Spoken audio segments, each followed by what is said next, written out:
Tuesday, Amori. Good golly. 30 minutes later, right? What the fuck? Oh, poor Harold. All right, let's get started. Getting hammered out there. Happy Thursday, everybody. Oops, I got waste meter up. So, for some reason, OBS just didn't want to have any audio out, and I don't know why. I couldn't hear anything. All I had to do was restart it. Why? I didn't notice until I was about to go live, and I was like, wait, why can I not hear the schedule promo? Yeah, that's why. Let me get some music on. There you go. Nope. Capture card audio is not coming through either. Hold up.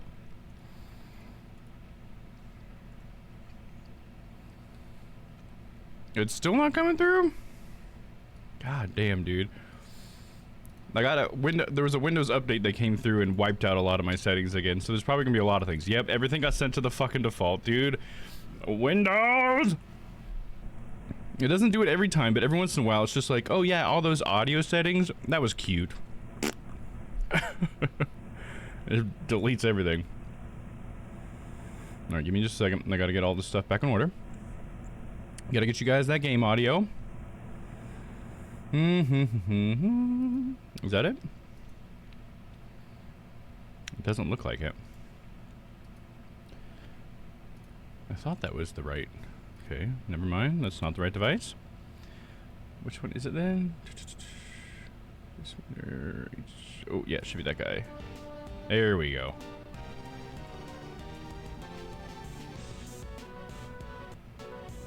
Yep, okay, cool. Yeah, that should be right. Now we got game audio, that's good. Let me see.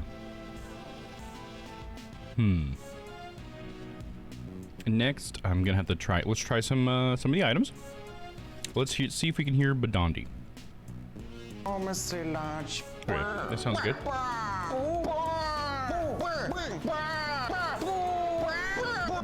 Balls. Just thought you'd like to know that. Alright, I am trying to finish up my pizza bites as fast as I can. It was a scramble. I was playing around with the boys for so long today, it was a bad idea. I had like no time to prepare. And then I'm like, oh man, I need to go to the bathroom, and I can't use my own bathroom right now. So I had to like drive down the street, use the bathroom, come back, and then OBS wanted to fuck with me. What's up, Noah? Welcome in, dude. I had a Windows update, so I'm testing some sound stuff right now. I was trying objection. How about nice shot? Nice shot.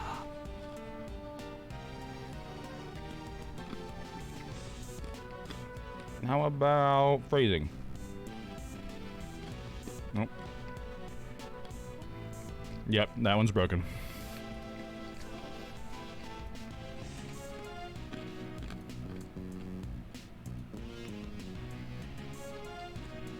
I hope I'm not crunching in your ears. Let me know if you guys can hear me eating. I don't want you guys to hear that. Sorry, by the way. I know this isn't the greatest thing to come into. Oh, we're just gonna sit here and just watch a Dom troubleshoot stuff? Alright, great. Sorry. Give me a moment. This is all Windows' fault.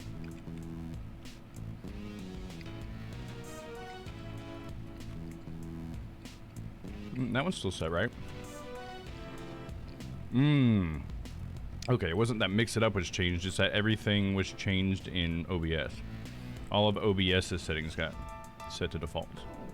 Yes, that is exactly what happened. That should make this somewhat easy. This should be D. There we go.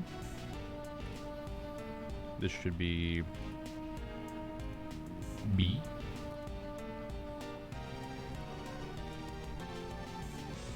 Okay, everything seems to be in order. Now let me test phrasing again. Phrasing. There we go. Whoa. Can I get a whoa? Whoa. There it is. Got a no whoa. All good, we support you. All good, no worries. Thanks, guys. Appreciate you understanding. Still, though, I think I need to try to cut down on the troubleshooting, because if I want new people to come in and they want to hang around, I don't think troubleshooting is going to be something that's going to lure in the new people, you know what I mean? But not to say that your understanding isn't very appreciated. But let's get going. So, last time, where we're at with this story. The story of this game so far has been that it's all started at pretty much where the last game left off after we helped the, well, I guess we sort of helped Zhang Fa get rid of this problem it had with the smuggling ring. So it starts on this speech that the king or president or whatever of Zhang Fa is saying, and he's talking about how there's a new threat to Zhang Fa and all this stuff, and he was like thanking our country because Edgeworth, you know, helped them solve the whole case, and Edgeworth's from this country, yada yada. But during his speech, there was an assassination attempt on his life, and through all of our investigating, we found out that it was actually sort of like, it was this weird like layered inside job thing, where like the person who was killed was one of the bodyguards, and apparently that bodyguard being killed was actually a part of the other bodyguard's plan because he hated that guy and he thought that he should be the lead bodyguard, not that other guy. But there was also an actual assassination attempt by Shelley the Killer, which made things even more complicated. So there's basically still stuff going on because Shelley the Killer was there trying to kill him, and Shelley the Killer really had nothing to do with the actual murder that took place. He was just trying to kill him, and so Edgeworth is still kind of wondering, I wonder who hired him. So there is that lingering, but what happened next was we were taking Knightley, the bad guy, the guy who killed the other Rook, the other bodyguard. We were going to become his, or we were going to be the prosecutor in his case, I think. So we were going down to the detention center. This is where this case starts. To find him, to talk to him. And he just like never came to the detention center. So we were like, what the hell? What's up with this guy? And then it turns out apparently he's dead. Somebody had murdered him recently. And so his body's found, and we start an investigation inside the actual detention center. During that investigation, we didn't really find out a whole lot, other than what we did find out was that, so first of all, Knightley was dead inside this like animal care room, because I guess this prison does this thing where they give all the prisoners animals, so it's like they have something to take care of as part of their rehabilitation program. So they have this room where they can care for the animals, and that's the room that Knightley was found in.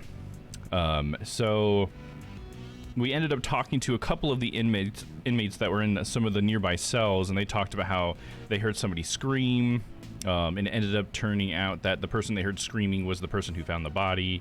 But honestly, I feel like that's all we really learned. I mean, we learned a little bit about how like the security system works and how the inmates have like security clearance, as well as the guards, as well as the animals. So they can all go through different doors depending on, you know, who's accompanying them and stuff. So we did learn a bit about that, and I think that was the most important part. Other than that, we did meet some new characters. We met 2 new characters, and forgive me, but I do not remember what their name was, except for that one guy was the best, because he is the best.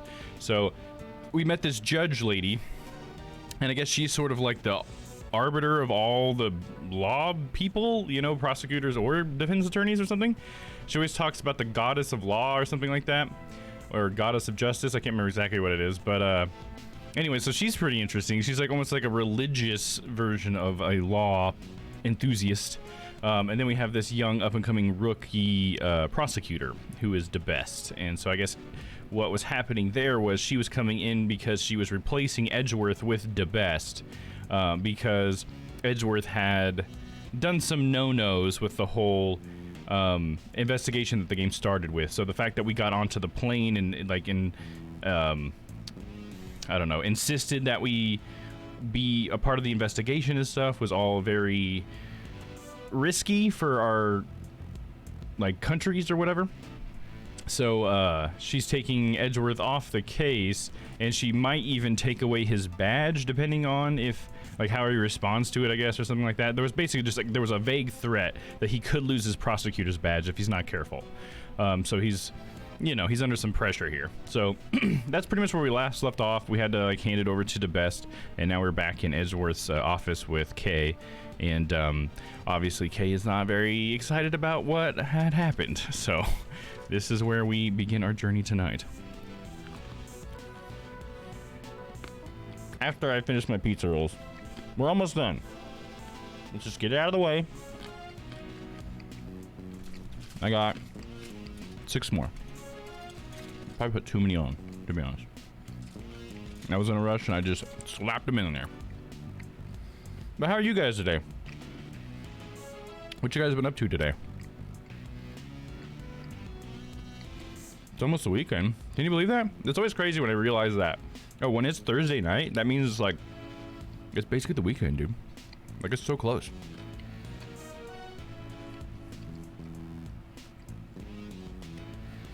And I've been looking at some houses today, I gotta say. Pretty cool options out there. Getting pretty tempted. It goes by too fast. Dude, I agree. I honestly agree. Like, as much as I love the weekend, it's just like as an adult, I almost feel like time just goes by too fast, man. Like, I want it to slow down. You know? I want to stop and smell the roses. You know what I mean?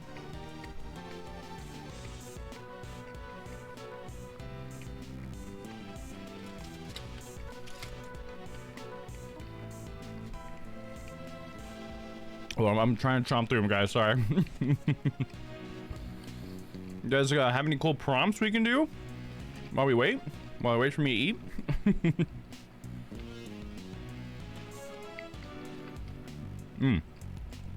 How about I show you guys, I mean, Noah and the other Strange Planet boys have already seen it, but I made this pretty cool asset that uses Noah's music. So maybe I'll play that and we can enjoy that while I finish eating. Is that? So I made this last night. Let me get rid of the music really quick. There we go. It's a nice little trick, isn't it? Where was it? Discord?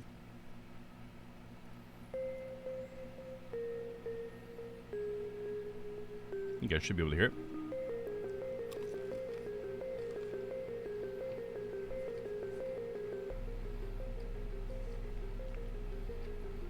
So the music is Noah, obviously. And the original painting was by Midjourney. I generated it last night. And so I took the painting and I cut it into layers. And then I took some fog, added that in there, and added the logo with a cool fog effect. And I animated some stuff.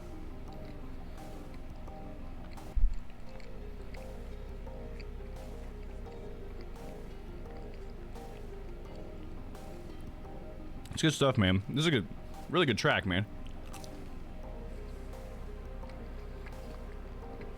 Thank you, Stella. Yeah, this picture too. What I used to, the prompt for this picture. Yeah, I'll read it really quick.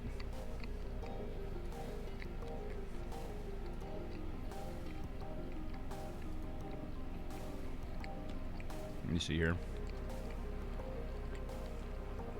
All right, the prompt was first it was a picture of the Strange Planet logo.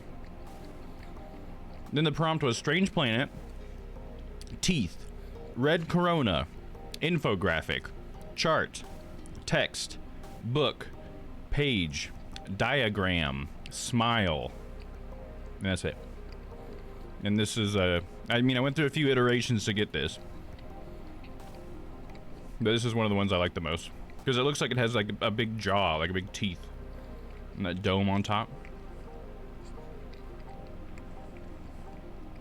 Reminds me of a super niche sci-fi anime. Like, are you saying it reminds you of a specific anime? Are you saying it just looks like it would be a niche anime? Is that kind of what you mean? Or is there like a, like if you know the anime it reminds you of, let me know. I think this tower is interesting because I don't understand it. But it looks like it has like a skeleton like trapped in carbonite or something, you know? Looks like it would be one. Okay, I see what you mean. Yeah, and this is like our establishing shot right here. Sounds good stuff. Got 2 more pizza bites.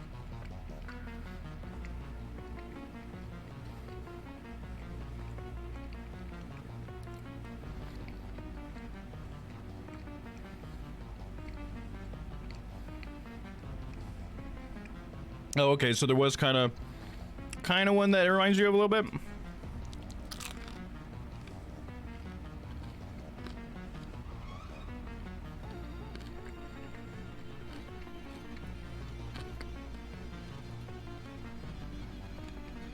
Let's kick it up a little bit.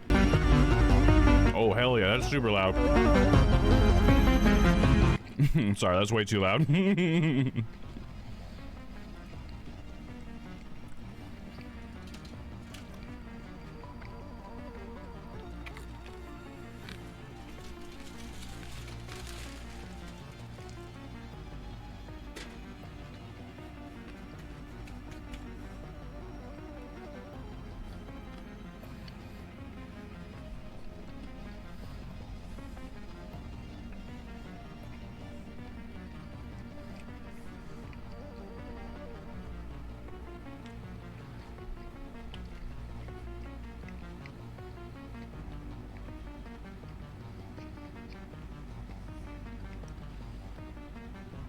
One thing I tried to do here with my animations was I tried to sync them all up so where they wouldn't all be in sync. You know what I mean? So like when the thing like rotates at the like to the tallest point, the mist is not always the same. The same thing with the text at the top. I offset them somewhat, trying to make them look like they wouldn't restart at the same time necessarily.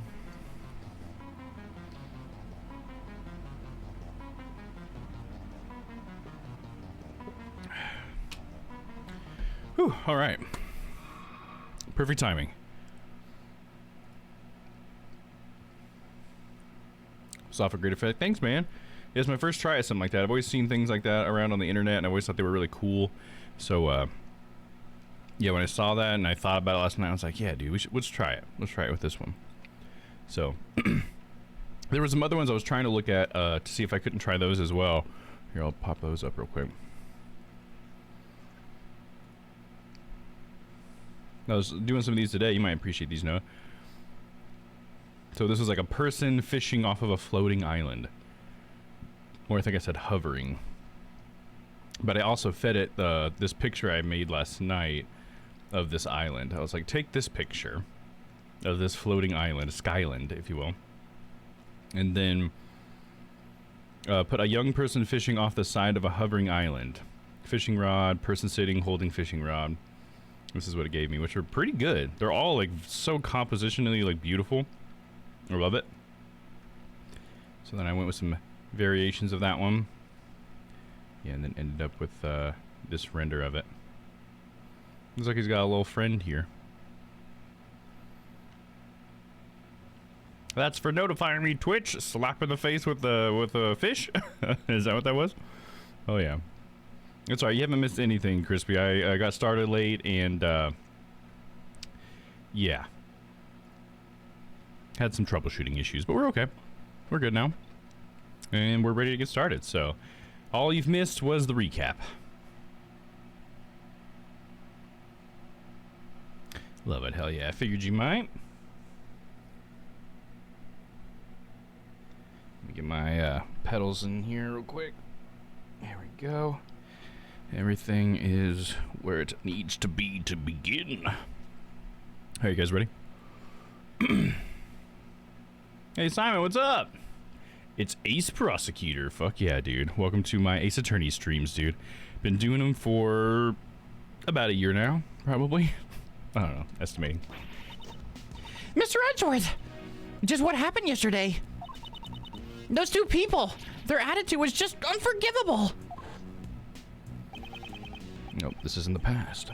I forgot my voice for him. Mr. Edgeworth, I'm here to clean up the mess you've made. The Prosecutorial Investigation Committee has decreed that you will be taken off this case. And Sebastian has been appointed to take over the case. That is all. Judge Courtney and Mr. DeBest. They were certainly ruthless. What I'm more concerned about is just what is the PIC thinking? I'm worried about what they will do from here on. I have a bad feeling about this. Saw our boy was packing air and not muscle last week. I saw our... Okay, hold on. Our boy was packing air and not muscle last week. Who's our boy? Our boy was... I'm trying to interpret what you're saying, but I don't remember, so it sounds like nonsense. What are you talking about, Crispy? I'm sorry. What are you saying? No, you look so fancy. Thank you, Jubes. I appreciate that. Yeah, this is my Edgeworth outfit. It's my closest attempt at Edgeworth. Or here, Edgeworth. I had a jacket, but the jacket was way too small. It came from China, so... What do you do? Oh, yeah, the president guy. Yeah, that's right. Yeah. That's right. I forgot. He did have the fake muscles. Okay. I figured you were referencing something. I just could not remember, but yeah. Now I remember. That's right. Hey, Mr. Edgeworth, are you listening to me? Yes, I'm listening. You're not going to give up on this case, are you?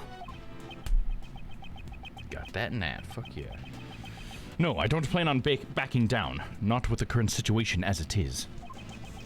If I were to silently stand by, that would only validate their claims. But I no longer have investigation rights. What should I do now? Yeah, what will he do? Gonna have to do it the hard way. What is it, Detective Gumshoe? Hold on. Gotta get my cell phone voice. Bad news, sir! I heard something down at the precinct. It sounds like they've already arrested a suspect in yesterday's case. What? Who is it? I don't know yet, sir, but if we go down to the detention center, we can ask. Let's get going, Mr. Edgeworth. Even if I can't investigate, meeting with the suspect should not be an issue. All right. We're heading over to the detention center now. I'll also head over on the double, sir. Detective, won't that interfere with your job? I gotta investigate the scene of the crime anyway, so it should be okay, sir. All right. We'll meet up with you there. Roger, sir. Let's go, okay? I was about to say, let's go, Edgeworth, but I thought Kay was saying it. Let's go, okay? Okay. Need to put this people in prison, whatever the cost. Miles Edgeworth never fails. That's right. Well, by this time we're in the truth, we're in the search of the truth, not to win. So just to be perfectly clear, we're now good Miles Edgeworth, not against Phoenix Miles Edgeworth. But yes, we will never fail to uncover the truth. March 28th, 10:23 a.m. Detention Center, Visitors Room.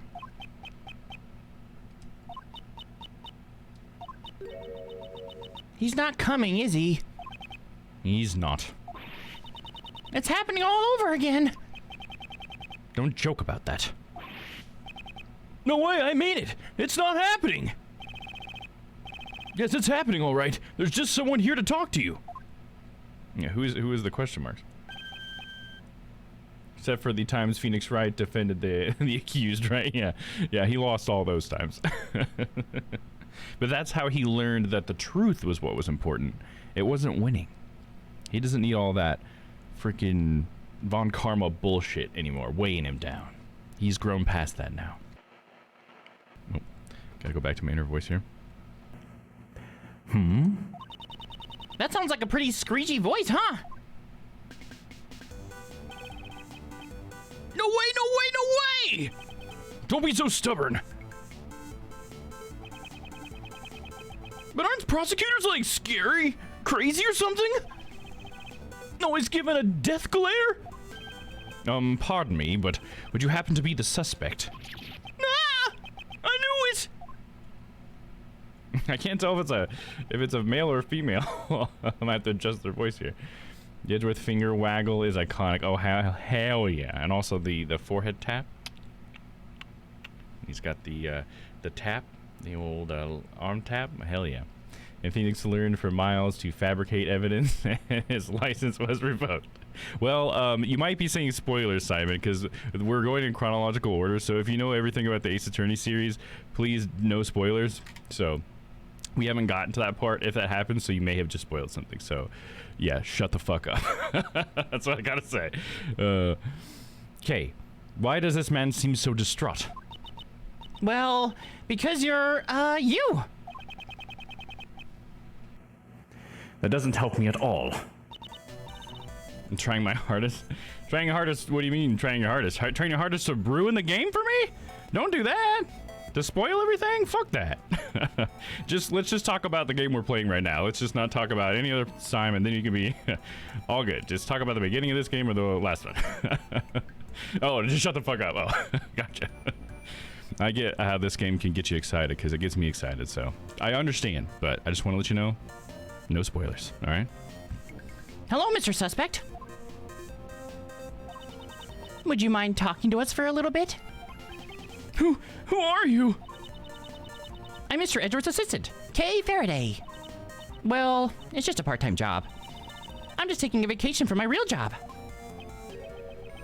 I don't remember hiring you.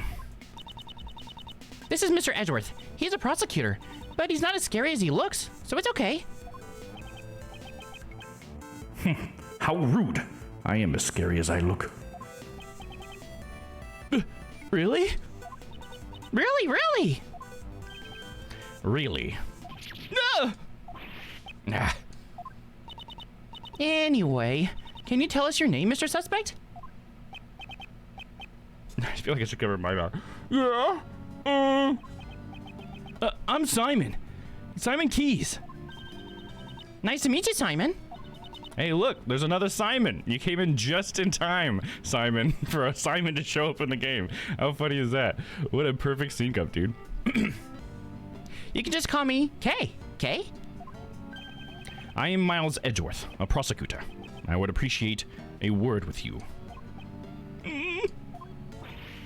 Please, it's for your own good, Simon. Really? Finally, it looks like we'll be able to get something out of him, thanks to Kay. All right, we're just going to ask Simon about himself. It's just Simon Keys. First, I'd like you to tell me a little about yourself. No way! Not that! I couldn't do that! Impossible! I'm not worthy! There's nothing interesting about me! Your occupation? No way! Not that! It's no big deal, honest! Yeah, I'm just a regular employee. It's like a regular Larry. I'm totally going into my Larry voice. Good grief. I can relate to this, Simon. Oh, that's funny. All right, we're gonna ask him about Horace Knightley, which, to remind everybody, is the victim of our case now. We have the same name for a reason. What qualities of Simon do you most identify with, Simon? Horace Knightley. About the victim, Knightley. Uh-oh. I don't think he's going to talk to me about this. Okay. Simon, did you know Mr. Knightley from somewhere? Knightley? Yeah, I did. He was a friend. A friend? So, did he know that Knightley was arrested? Did you know that Mr. Knightley was arrested? Yeah, I came here to meet him. So he visited the detention center too. When was that? When did you visit him here? Man, she's totally, like, right inside his head. I'm not worthy to say. Nice one. It was 2 days ago, in the afternoon. I received a call from the police, so I came over right away. From the police? Why did you get a call from the police? It was a request from Knightley. He had a message for me. A message? Yeah, he wanted me to bring him his pocket-sized chessboard. So I retrieved it from his house and came here to give it to him. Did he say chessboard? Because we found that. We found that at the scene of the crime, right? It was next to him, I think. Did you say chessboard? Is Kay stealing my thoughts? No, Mr. Edgeworth. It's just written on your face. I love how they do that to Phoenix, too. That's a fun little thing to keep going in the story. I was just guessing from your facial expressions. See? I could be useful assistant, right? So, do you know what we need to do next? You bet. We gotta show that to Simon, right? Correct. Let's present it and see how he reacts. And I assume they're talking about the chessboard, so let's do that. Present. Let me show you guys what we got going on. Is it X to hit? Okay, there we go. Oh, nope. Okay, well, we can show them our prosecutor's badge, I guess. That was an accidental press. It's always fun to do this anyways. No way! It's really impossible! There's no way I could be a prosecutor! Even if you give that to me! That was never my intention. So are you going to arrest me? Am I going to trial? No objections, Your Honor? There is an objection. Please calm down. I feel like I should play this. Alright, and we're going to show him the chessboard now. Do you recognize this chessboard? Ah! That's Knightley's! Just as I thought. Chessboard data updated in the organizer. Portable folding chessboard belonged to Knightley. Simon brought it to him at his request. This was found near Mr. Knightley's corpse. He always carried a chessboard with him. It's just like him to have one until his last breath. Sounds like you two are really close, Simon. Yeah, we were best friends. At least, I thought we were. But maybe I was wrong. Huh? Because I never imagined he would murder someone. Having someone close to you turn out to be a murderer. Reality can be so cruel. It's not something most people can easily accept. And I never imagined we would part ways like this. Oh. Mr. Edgeworth, something's definitely strange here. There's no way Simon could have killed Mr. Knightley. Indeed. I certainly can't see a motive at all. However, the fact remains that he was the one who was arrested on that charge. Just what was the justification for doing so? Yeah, what evidence does the best have? We're going to have to find out. Reasons for arrest. That's what we're going to ask him next. So, why were you arrested? Oh. That was a sore subject. I guess he still won't respond to me. Well, I don't know. Looks like he's finally warming up to you. Phew, that's a great help. This morning, the police officer barged into my house. And before I knew it, he had brought me here. Was there a prosecutor accompanying him at that time? I remember a prosecutor called, Best or something was there too? So it was that rookie prosecutor. I like how it was, best. Because it makes him sound like he says dumb. Then I guess the police haven't dragged you into questioning yet, huh? Are the police going to interrogate me? Yep, that's right. Because you're the suspect. No way, no way, no way, no way, no way! Are detectives like crazy abusive or something? Always bossing you around with their big bodies? Their big bodies. Here comes Gumshoe. Fuck yeah. Detective Gumshoe is on the scene. Ah! I knew it! Please don't beat me with your thick arms. Please don't hit me, Thick Daddy. I can't take it anymore. Someone call the police. What kind of fantasy is this, right? He's having some fantasy there. Oh, you got such big manly arms. Oh, God, I can't take it. I can't even look at you. What's gotten into him, sir? Well, It's because you're you, Detective. Huh? I don't get it, sir. All I eat's ramen and I can keep this huge pod. I know Simon has to be innocent, Mr. Edgeworth. Can't we do something? Simon Keyes. Yes? You were Mr. Knightley's best friend. You only just met with him 2 days ago. You say you didn't kill him. Are you certain about this? Yes, I am. I wouldn't harm a fly. I see. Well, that's enough for me. I shall offer my assistance in proving your innocence. What's the point in helping little old me? It's not just for you.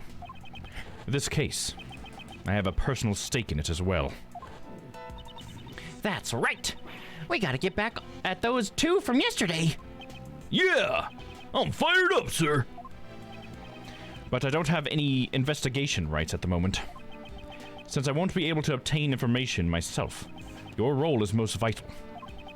I'm sure we can rely on you to fill in the holes in the information we have. Help us help you. That's all I ask. Ah, I just had an idea. Why don't you just borrow a defense attorney's badge, sir? Let's go call the Phoenix, dude. Come on, there's no way Mr. Edgeworth could do that. This is the time to be joking around. But I wasn't joking. Hoping the suspect is a defense attorney's job, pal. Jeez, don't worry about that. It doesn't matter what Mr. Edgeworth's job is. All we gotta do is find the real murderer. So let's get moving. Okay, pal. Just leave Edgeworth there. He's like, all right, whatever, dude. I'm innocent, yes. I'm sure you understand, but if the investigation results prove that you are the murderer, no hard feelings, but I will show no mercy. But you don't need to be scared. I believe in your story, at least for now. All you need to do is believe in us and wait patiently. There's nothing to fear. Now, if you'll excuse me, I must be off.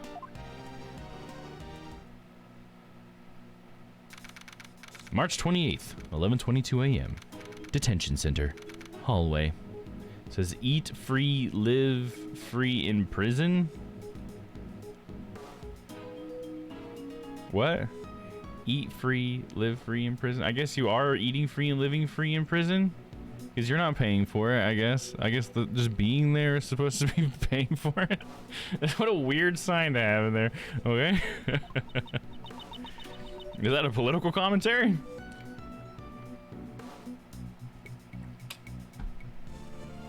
How's the delay tonight, guys? Just sorry to get back into troubleshooting, but just thought I'd mention, since we had so many issues last night, how's it looking? So we're all fired up and ready to go. But we still can't enter the part of the prison where the murder occurred. If you can't investigate, the only thing you can do now is defend him in court, sir. But how are we supposed to do that? We can't. Huh? Oh, it's old Uncle Ray, huh?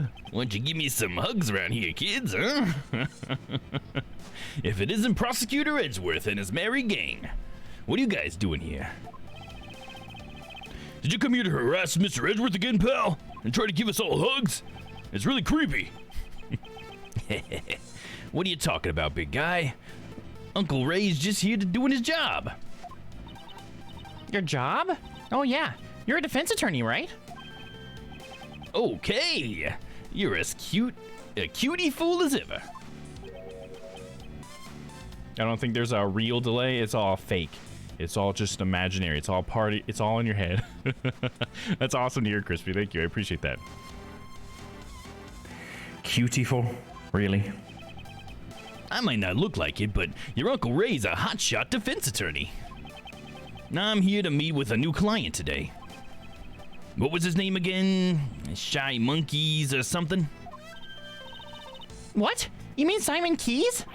That's it, Kay. Looks like you know the deal. Mr. Edgeworth, he's the defense attorney. I thought as much. Guess we have no choice but to resort to that method. To that method. It's so funny when they do that thing. Him. That person. It's always so funny. A few seconds more than normal, but it's no problem. Nice. That's good. Yeah, as long as it's at least like normal. Is it like the new normal or the old normal? I'm just kidding. You don't have to answer that. I'm just fucking around at this point. In the past, whenever I had to investigate cases I was not placed in charge of, I was able to gain access by becoming a subordinate to whomever was in charge. Not my preferred option, but it's the only one I have now. I guess that's sort of like what we did with Francesca in the last game, right? At the end of that one. Hey, what's up, Shyla? Welcome in. How are you? Welcome in, welcome in. Hopefully you're having a good day. What you been up to? Have you caught any of that crazy AI art we've been doing? We were doing a lot of them last night. So there's a lot of new ones in there if you haven't perused through them. But what you up to tonight?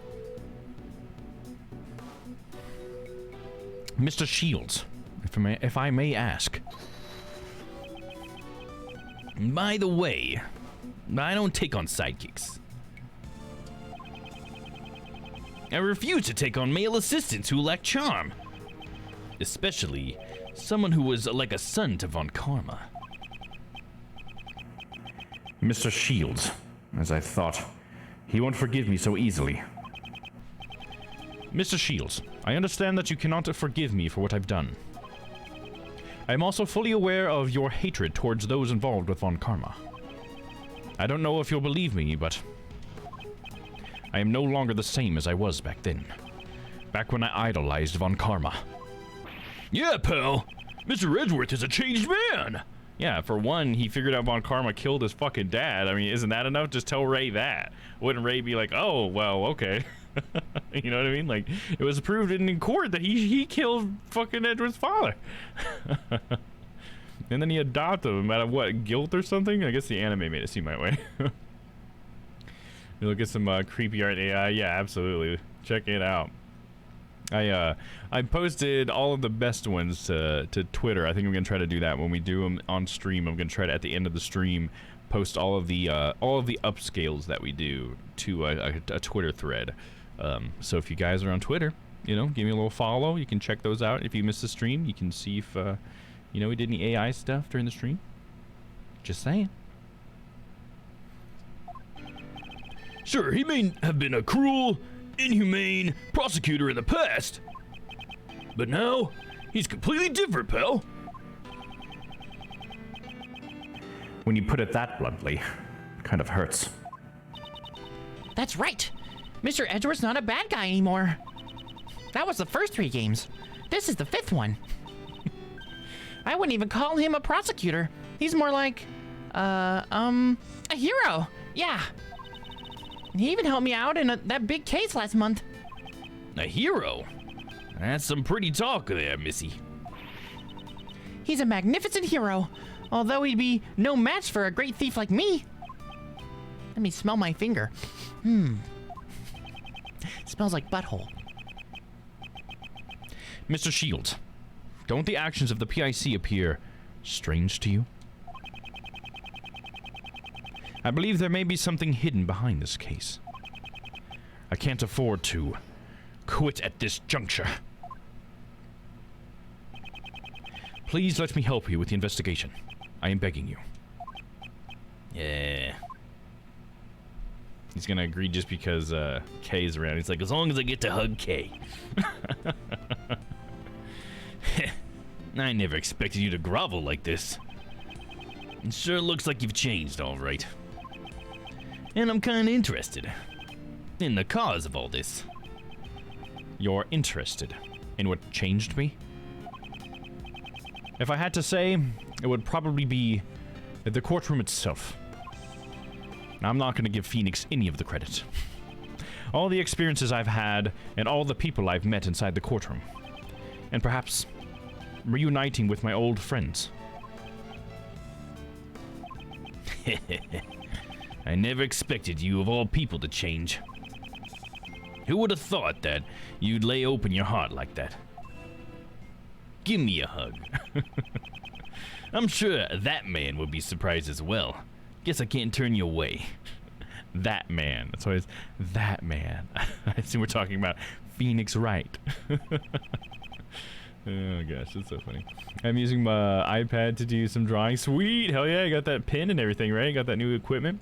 Last night did not go well, and so I've got to get back on the horse, so to speak. Oh yeah, I know what you mean. Yeah, sometimes you gotta really kind of push yourself to get yourself back up on there, right? But hopefully, once you're, you know, on your horse and trotting, it'll be easy peasy. Try last night. Whatever happened, you just had a moment that reminded you that you are human. Get back on that horse. Oh hell yeah, yeah. It'll be such a nice view up on top of that horse. It's worth it. Do it. It'll make you feel better. Might be hard at first, but if you press through, it'll be worth it. It may be long overdue, but allow me to properly reintroduce myself. If you would be so kind as to read this. Edgeworth Law Office's Raymond Shields, head attorney? Edgeworth? Mr. Shields was an assistant to my deceased father, Gregory Edgeworth.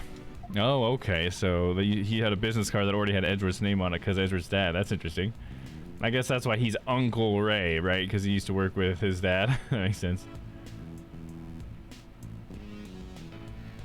Doing good. Just hanging out, playing some Ace Attorney.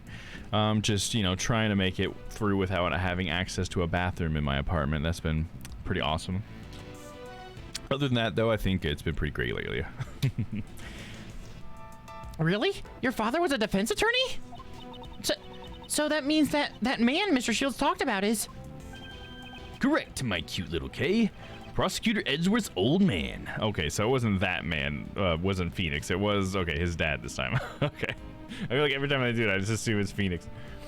No bathroom? What? Yeah, my, the plumbing is all fucked up in my apartment right now, and they are dragging their feet, at least from my perspective. I don't know if there's a legitimate reason because no one's communicated with me, but it was not yesterday but the day before.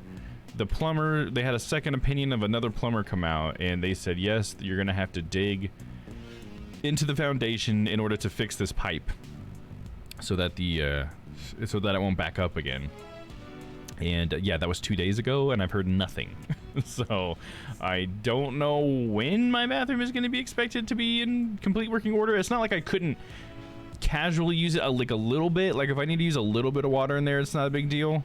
But if I need to do like something like bigger, like take a shower, that's going to use like, you know, a few gallons of water at least. Or if I need to, you know, do a number 2, drop a deuce, then that's not happening here because that's not going to make it through. Because apparently, like, it's not completely clogged anymore. They did like help when they augured it, but only like water can really pass through, I guess, because if too many solids try to make it through, it's going to become like clogged again because there's like a big piece of pipe, I guess, that's fallen inside of the main pipe, like, so it's because it's like rotted away or something. So yeah, the plumber was like, it's gonna be a problem, so they have to do something about it. He's like, so you're gonna hear from us in the next couple of days probably, and it's been a couple of days and still nothing. So yeah, I've had to I'm very lucky though. I will say I'm very lucky in this situation in that I don't even need to have a friend or anybody nearby or a neighbor that will let me use their bathroom or anything, because since I live near where I work, we have a campus that has a gym at it, so we have a whole building that's just, you know, like a workout gym, and in that gym there are showers and bathrooms and stuff, and it's open 24 hours.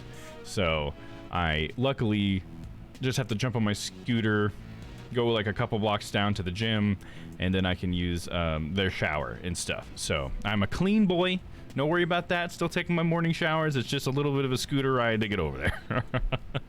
So it's been interesting, but it's very annoying when I need to use the bathroom, like right before stream, for example. That's one reason why I started my stream late today, is just because I really needed to use the restroom, and there wasn't one conveniently 10 feet away like there normally is. But yeah, it's really pushed me to buy a house, so I've now gone through the process of, I've got my pre-approval, so I know what price of house I can look for, and I've honestly already looked at a pretty good number of them, and I've kind of narrowed it down to a few so far. But yeah, just need to talk to my realtor, I guess, at this point. So I should be getting a house soon, I guess. So there you go. I'm nervous and excited about that at the same time. I really don't want to pack, but I feel like this weekend I'm going to have to go get boxes and start packing things up. And, yeah, organizing stuff. Meow. Is that a celebratory meow? Thank you, Stral. I appreciate that. Thank you for your 10 bits. And for the meow. Especially for the meow. Zip over, take a deuce, and call it a day. Oh, hell yeah. And then just sign off of work. I'm done. Put my work in for the day. That's my workout. I just go in there, drop a deuce.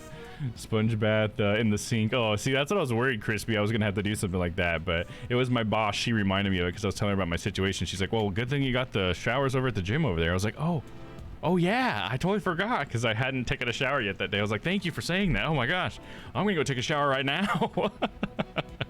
Oh man, yeah, so I've been very happy to have that. It's very nice to still be able to do it like privately and in a place like that. It's very well kept too, so it's actually a really nice shower, so that's cool.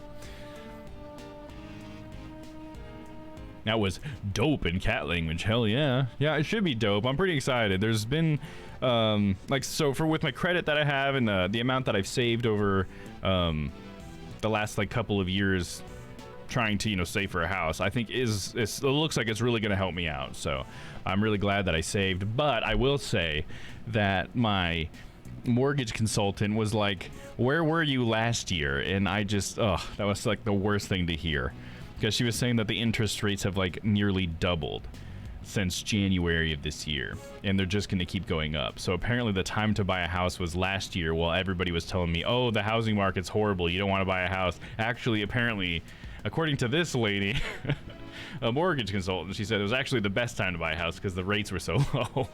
And it's just like, fuck. So I could have got maybe like a few percent lower on my percentage rate for my loan, but oh well. Shouldn't be too bad. I should be able to afford it all pretty easily, so not too bad. Hope you don't have the same curse as me where the neighbor has a barking dog that ruins your streams. Yeah, you know, that's definitely something to keep in mind, Crispy. There's so many elements. I feel like over the last couple of days I've been reminded of like, oh yeah, that's different, that's gonna be different, you know. And that's something that's definitely something to keep in mind as well. But honestly, a neighbor having a dog that's kind of loud is probably easier for me to deal with than having random noises from my upstairs neighbor that are just very reasonable because we live in an apartment. So I can't imagine. It would take one hell of a dog to beat the sounds that I've heard in my current apartment. So I think either way, I'm hopefully going to be good, because I told him no duplexes. I don't want to share a single wall with a neighbor. So hopefully I'll at least it'll at least be a little bit better than that, because yeah, there are rooms in my apartment that I can't even sleep in because there are loud noises that randomly happen because of like heating and cooling systems that the maintenance guys won't even bother taking a look at. So I think either way I'm gonna be better off in that department. But that is something to keep in mind, is how much like noise and other things around the area. It's not just the house, right? And no cigarette smoke. Yes, Stella. Yes. I'm so excited for that. One thing I'm not excited about, though, sorry, we're just totally derailing and talk about me in my house. Should we just go over here? Let's just talk about my house for a second. What was I saying? Oh, one thing I will say that I'm actually kind of bummed about is the restaurants are all going to change. Like, where am I going to go eat? You know, I'm going to have to figure out all my favorite restaurants, all the people that I've made all this rapport with, and all the local restaurants, because like everybody knows me where I go now. And everybody's like super nice to me. I get like free food at some places sometimes just because people, like, I guess, I don't know, they like me or something. They see me there every day. And so I'm going to have to reestablish like all that stuff. But I'm really hoping if I can stay close enough that maybe at least I'll still be able to do barbecue on Fridays with Vince, because I really like our barbecue lunches on Fridays. So there is one house that's pretty close. It's a little pricey, but it is it's pretty close enough that I would be able to do that no problem. So I might go for that one, but it is on the Kansas side, and there are other downsides to that. So many things to consider. But yeah, anyways, those are some of the bigger things I was considering, was just like, oh yeah, everything around me too is going to be different. Am I going to have cool places to ride my scooter? I hope so, probably. Who knows? It's all going to be different. All right, let's come back over. New places is hard, right? Yeah, I missed that about KC, right? Yeah, because I remember when you were first moved in too, you said you didn't really like the area, right? Would you say it's grown on you since then, Shyla? How do you feel about it now? Always want to know if there's a Red Rooster or a KFC in town, and I know that's not important things, right? Yeah, but you want to know. You at least want to know how far you're gonna have to drive. You know, just set your expectations now. You don't want to find that out after you've ordered your food. Thank you, Stella. I appreciate it. I'm pretty excited too. It's only when I think about the money, honestly, that I get nervous. I'm just like, oh man, monthly fees, I don't know what they're gonna be. You know, I have like ballpark numbers, but none of them are like exact. I can't wait to get exact numbers so I can start planning ahead, you know. But yeah, I will say, my mortgage consultant too, she was telling me like, well, with how much you make and stuff, like you should probably be aiming at more expensive houses. And I was telling her like, I have expensive hobbies and stuff, so no. Like, I don't want to get a bigger house just because I can afford it, like just because I have money that I could spend on that big house. It's like, but what am I gonna do? It's just me, you know. I just stream and a couple other things. I have like, I need space for VR, I need space for 3D printing, I need space for crafting projects, and that doesn't require a house bigger than $150,000. Sorry, I keep saying 150 for short. I still hate the area. Oh, I'm sorry to hear that. Dang, I was really hoping it would grow on you. If his dick wasn't so big, I can't say I would still be here. Well, way to be brutally honest there, Charlotte. That's pretty funny. I guess so, and he takes care of me. Good. There you go. I fucking hate St. Louis. It's a place of shit, and I dream of moving away literally every single day. Ah, man, I'm so sorry to hear that, Charlotte. I was really hoping it was growing on you. Well, at least you got Ryan. But Dom, the house needs to be big enough for all of us, right? Because it's got to be Strange Planet House, right? Are we gonna have to make like a logo for Strange Planet House? Charlotte, I might have another job for you. Strange Planet House. I feel like we should just get the Kami house from Dragon Ball Z and then just color it to make it the Strange Planet House, and that will be the logo for Strange Planet House. All right, let's get back to the game a little bit. Correct, my cute little K. Prosecutor Edgeworth's old man. Way to stumble through that, Dom. I never changed the name of the firm. It's my way of showing my appreciation for his help. Prosecutor Edgeworth. No, wait. Miles. Uncle Ray doesn't fully trust you just yet. It may have been temporary, but the fact remains. You were once a disciple of Von Karma. You say that you've changed, but you'll need to prove it to me with your actions. Even your old man would have wanted it this way. Yes, I understand. All right, I'm getting tired of all this stuffy talk, so let's give it a rest and move on.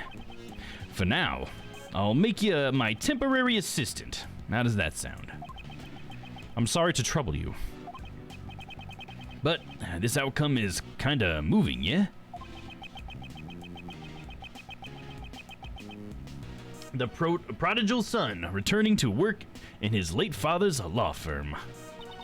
What about me? What about me? Of course you can help too, Kay. All right. Thanks a lot, Mr. Shields. I mean, boss. Now then, let's get right to work. Let's see. First off, what do you think we should do, Miles? First, assistant, what shall we do? I don't know.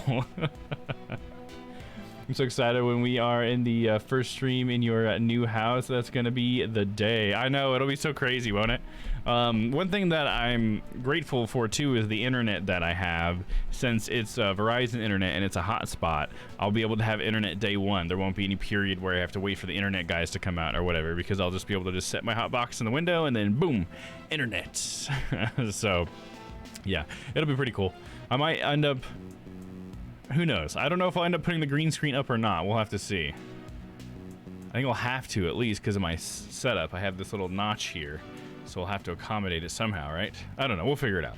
It might be a bit of a scuff stream, but it'll be exciting nonetheless. So, yeah, I'm excited to figure out where I want to put my stream setup, because this is, like, the moment where I get to decide that, right? Like, I really get to decide how can I, you know, put everything in one spot or whatever? How can I set it up optimally, I guess would be the way to say it. So, yeah, it'll be cool. Once I really narrow down a house, I'm going to start thinking about that. Because every time I look at a house, I'm definitely thinking about, like, okay, so what room is going to be the best place to put my streaming setup?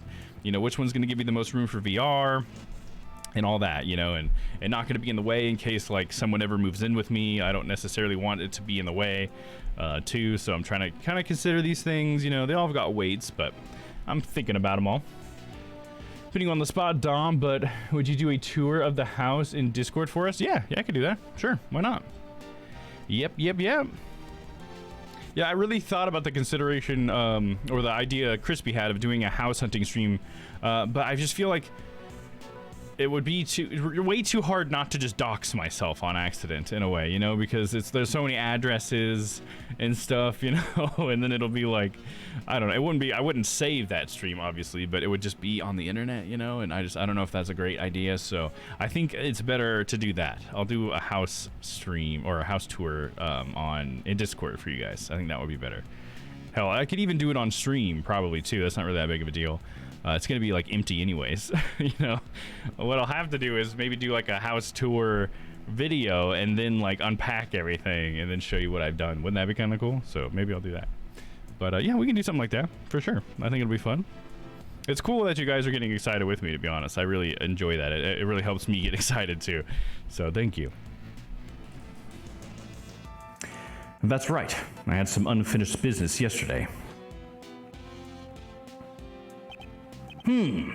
So it wasn't the victim, but rather it was the first person who discovered the body who screamed. We need to talk to that person, right? Why don't we find them and listen to what they had to say? Yeah, that's it. Uncle Ray thinks so too. Upbeat as always. Okay, with that decided, let's hurry up and grill him. Sir?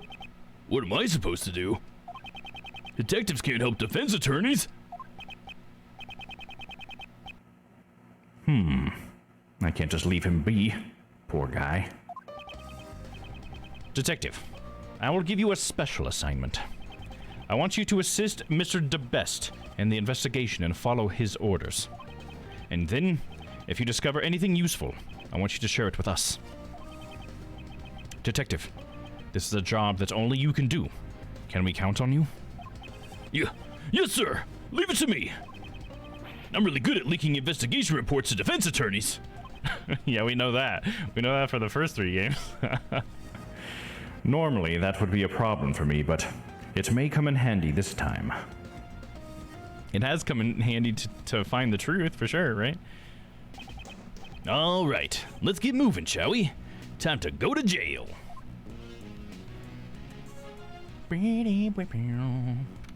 It's so funny seeing this little pony in here. Like, what are you doing in here?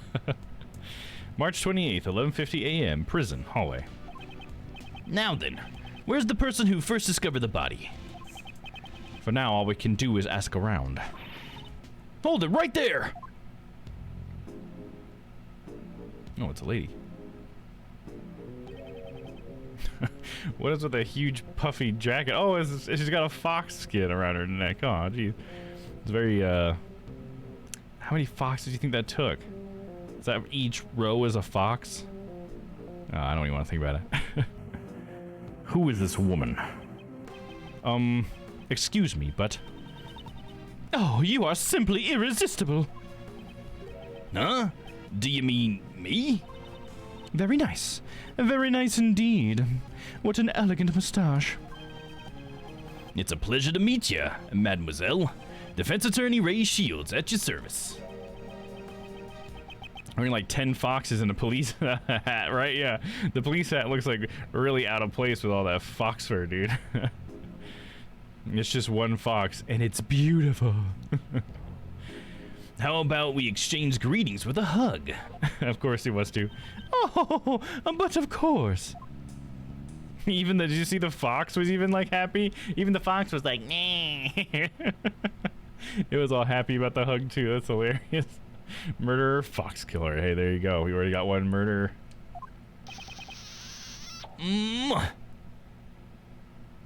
And he had to kneel. Really took it all out of him. Uncle Ray's lips. A proper greeting should begin with a hug and a kiss.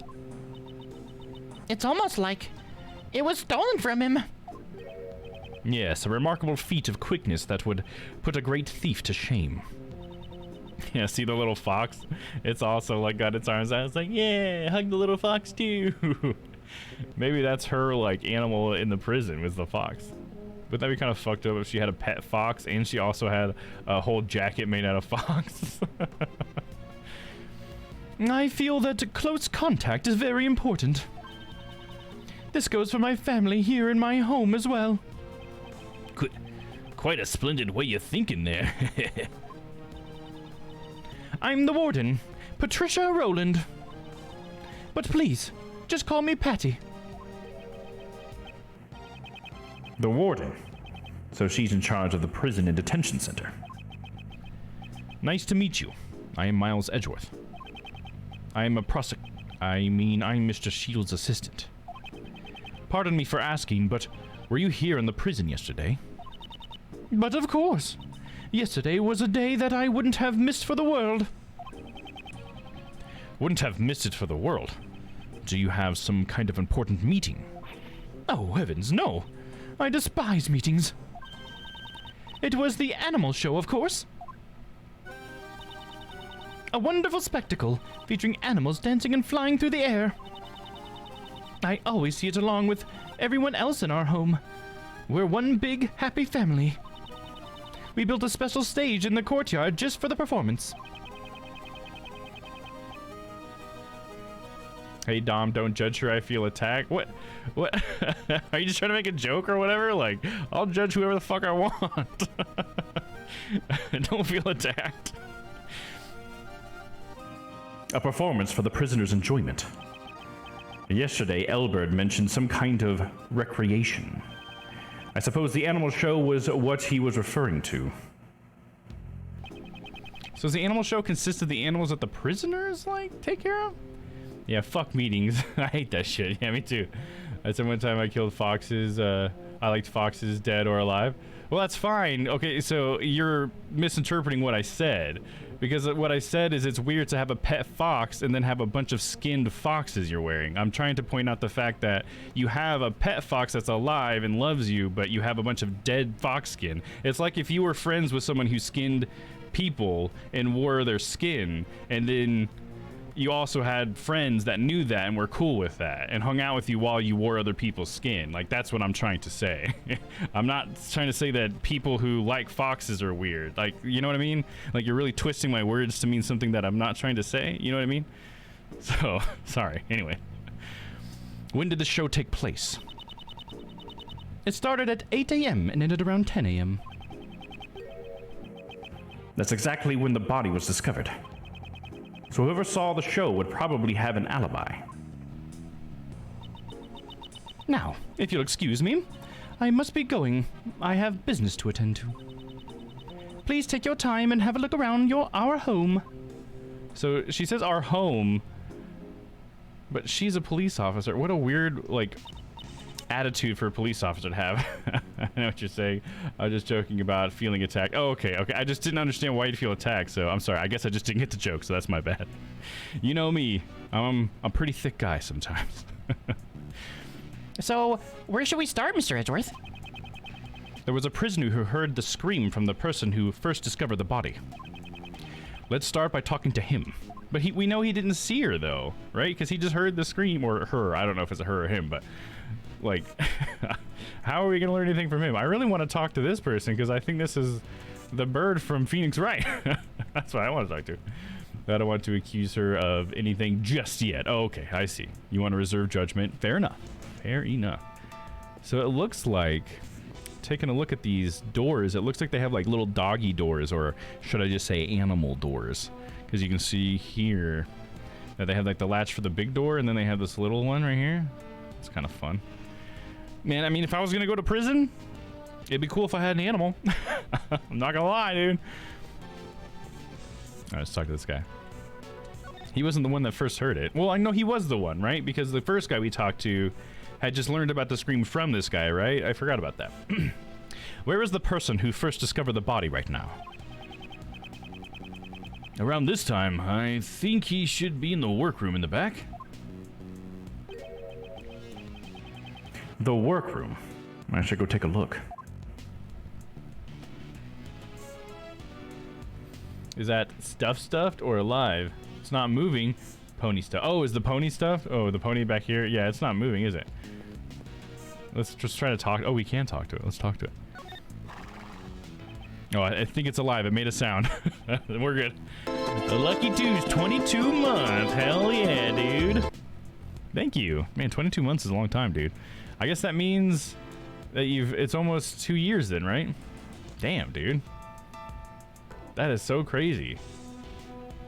That you've been subscribed to me for almost 2 years? Wow. That's like it really hits you, doesn't it? Nearly, yeah, wow, dude. That is crazy, dude. So that means it's been at least 2 years that I've had affiliate then, right? And maybe a little bit more. Are you one of my first subs, Papa? I don't remember. You get the DD badge, so I don't know if you did get to be one of those first subs or not. Oh shit, I forgot to read that. Oh, just automatically hit A. How nice, it's like a zoo. Although, it's the humans who are treated like animals in here.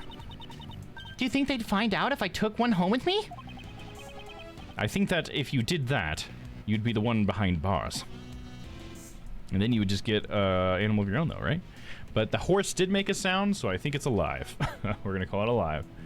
Probably more. I'm not a first. Okay, yeah, so probably a little bit more. So I've probably been for a little more than 2 years then, I guess is probably what that means then.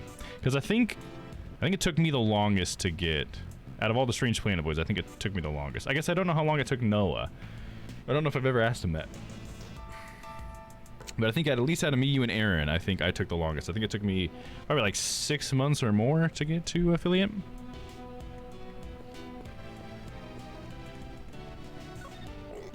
Wink, wink.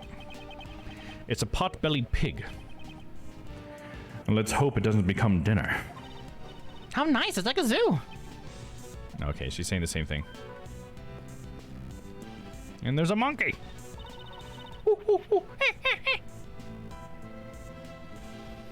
I remember you made affiliate in the summer, but not the month. Yeah, that sounds right. Yeah, making affiliate in the summer. Yeah, it was for some reason I always associate it with Satisfactory for some reason, but I was playing Satisfactory for a solid year, so it doesn't really like tell me a time of the year that happened. But yeah, summer sounds right. It was definitely within the first year of me streaming, so it was in 2020, right? Because I started it basically the start of the pandemic, which makes it really easy to remember when I started. So yeah, a little over 2 years it sounds like then, huh? I gotta leech off you to get affiliate. That's all good. That's how it seems like it kind of works on Twitch too. You know, you meet some people and make some friends, and those friends come and support you. And the next thing you know, you're affiliate. You know, so hell yeah. Because it doesn't really take much. I think for me, it's just like I don't really have a whole lot of people in my life that that I know that like to watch me. You know what I mean? Like that I know in person. I really feel like Papa, you're probably one of the only ones. I'm trying to think. Am I forgetting somebody? I mean, I know Moth and Lemur will like lurk and stuff, so don't get me wrong there, but like there are only 2 people and you need at least 3, I think, an average of 3, is that right? Or is it an average of 5? But yeah, I just don't have a whole lot of people who support me in that way, I guess, and so I really had to really dig in. Oh yeah, and Shyla watched me. I'm sorry, Shyla, we know each other.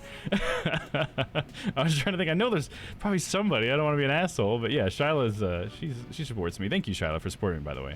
But yeah, I don't have like any family that watch me, and my close friends typically don't. But that's okay, you know. Definitely passed the 2-year mark. Hell yeah, dude. Same besides my brother. Yeah, we all have like 1 or 2, right? I've definitely seen some people who seem to have a lot. Like I feel like Aaron has a lot of people in his life that he knows that come to support him. I love seeing that. I think it's such a cool thing. I love supporting you. Oh, thank you. I appreciate that. I love that you support me. All you guys. We're like a we're a separate family. You guys are like my close family. And then I have my biological family. Which I love them very much. It doesn't mean that I don't love them. Oh yeah, do I need to update that? I forgot. Don't you have a website now, Shyla? Do I need to update your shout out? Thank you for shouting her out, by the way, Papa. If you guys haven't checked out Shyla's Instagram, you should definitely check it out. But I think you got a website now, and I need to update the shout out to either include it, or do you want me to replace the Instagram with your website? However you want that, Shyla, you let me know. There's a monkey on that hill, Mr. Edgeworth. Hardly an appropriate spectacle for a prison. When you see stuff like this, you can really feel the tension rise. Hope you're not expecting me to agree with you. Also, Kay, just so we're clear, I don't want to see you climbing that hill. But someone's got to show that monkey who's boss.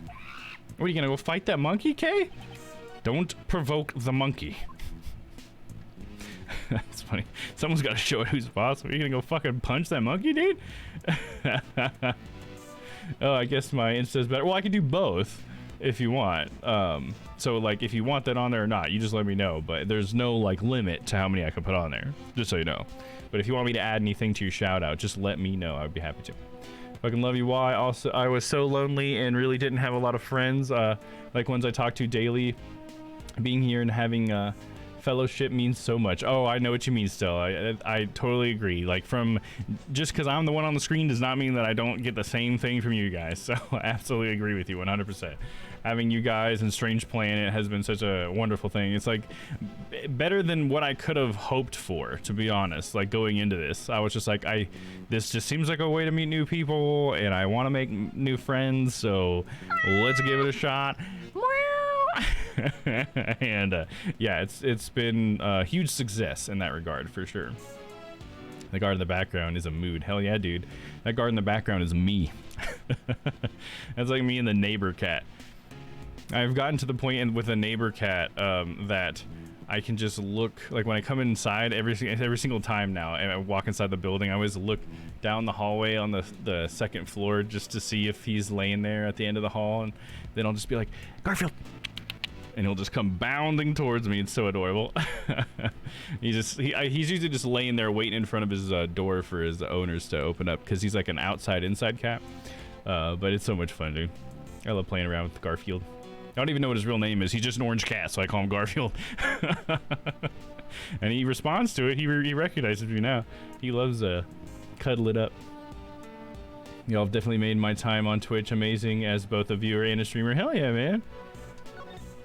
Yeah, I love it, and being able to, you know, inspire people to stream has been like a huge, awesome thing that I didn't think that I would do. You know, like that was just a totally unexpected thing, which is really cool. And it's been just like an awesome, like one of the best hobbies I've ever been able to share with people.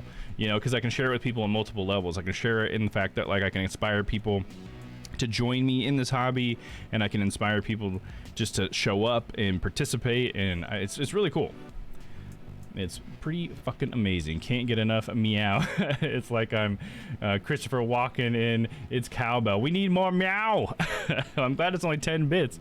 Fucking go crazy if you want. I like meows. If you get a cat when you move, can we look through adoption sites with you? If that's the route you go. Yeah, sure. We can do something like that. Sure. I'm sure we could try doing something like that. Yeah. I've never looked at adoption sites before. I've never adopted before, so that'll be an interesting thing. So, yeah, why not, you know? Even if it's just in Discord or something, we can do something for sure. Help make you guys a part of that. But I get to name them, okay? I'm not going to put that to a poll, okay? Not unless I have a few good names.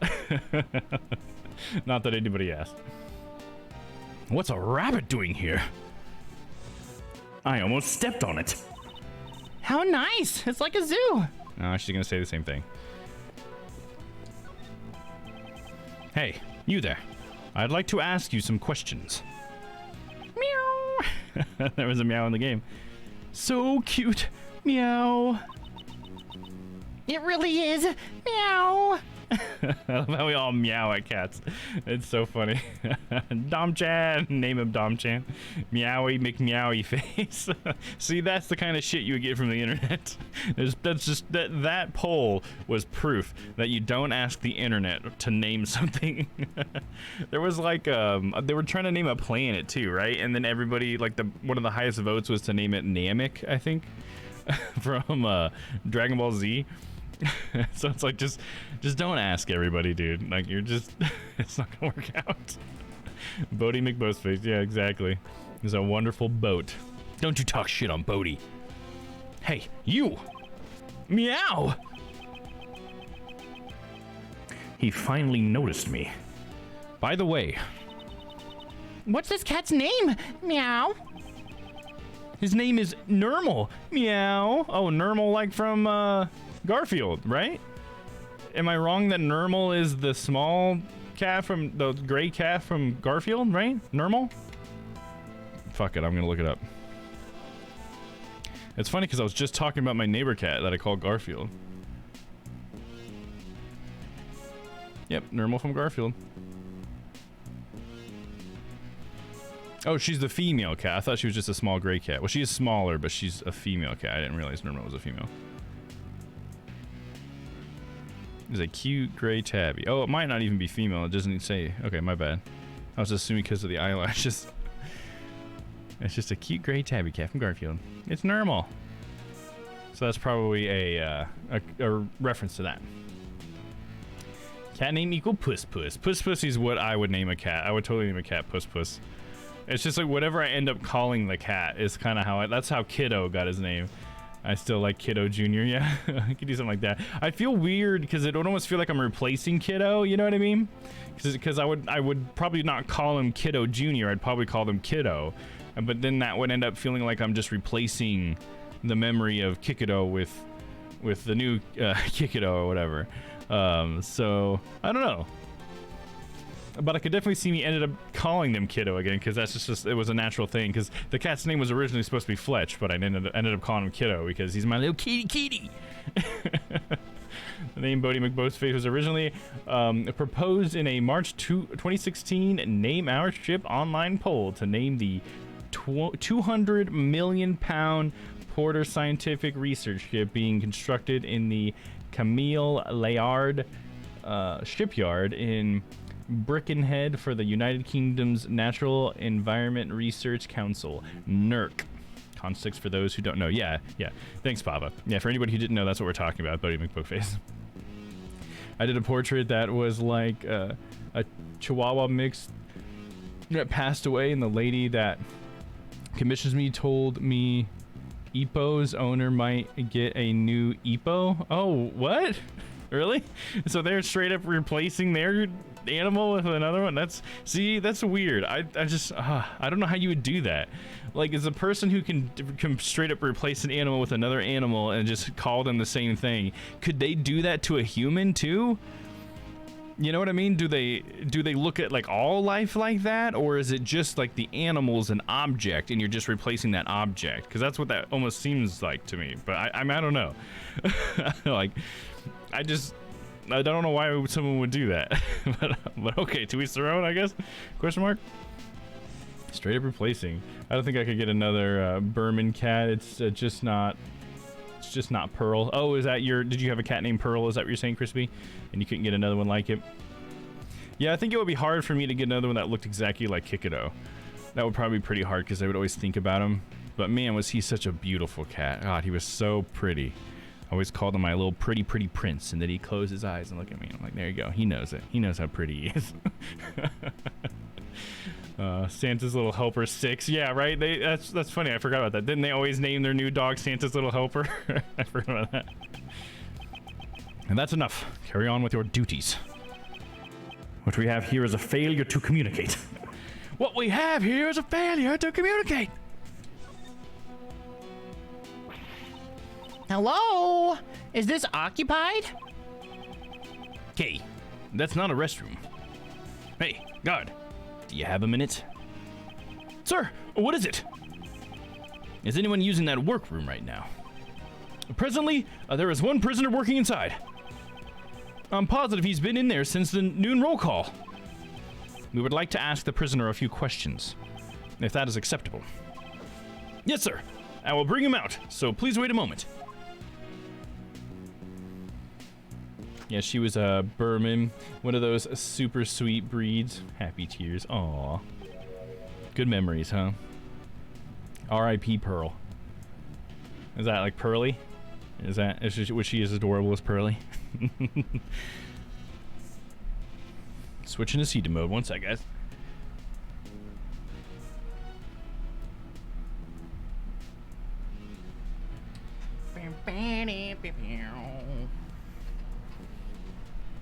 Don't pay attention to the fact that I'm not wearing dress pants. These are dress basketball shorts, okay? They're acceptable in court. Or so I've heard. Still says, in some cultures, indigenous tribes, animal friends of a specific human will pass spirits from animal to animal throughout the years to continue being a guardian and companion. Not saying that's why every people would rename, but maybe that's an influence. Hey, you know what? That is, you really grounded me there, Stella. Yeah, I can see what you mean. So it could just be like a belief of like reincarnation, I guess, right? So I guess in that sense, then maybe they would do the same thing to humans then, right?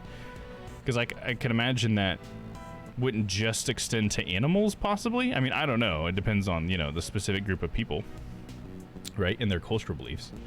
But yeah, thanks for sharing that, Stella. But streaming only got a dress from waist up. Yep, exactly, dude. You guys are lucky I'm even wearing pants, okay? I'll leave this to you, Miles. What do you mean? Because I don't know what kind of scary guy will come out of that room. Mr. Shields, you're a scaredy cat? Even though you're an adult? Same as you, Kay. Here it comes. Oh, Lord, he coming. Oh, look who it is, dude. Do you guys recognize this man? He was in the series once before. He was the very first person that we put away. He was the guy that tried to accuse Larry of killing his girlfriend. That was this guy.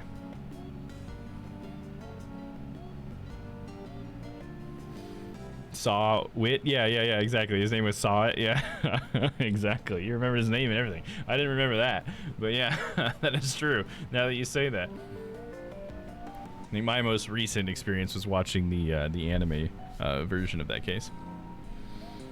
Oh, good day to you, sirs. Are you the ones who requested my presence? Why is he always moving, dude? Like, come on, just fucking stop. No idea how I pulled that name out of the air. Hell yeah, dude. He doesn't seem like a dangerous criminal. But he is a criminal because he murdered someone. My name is Miles Edgeworth. I'm a prosecutor. It's like he doesn't seem like a dangerous criminal. Maybe he just tried to sell his friends a bag of weed and then landed in prison. Victimless crime. A prosecutor? Is that right?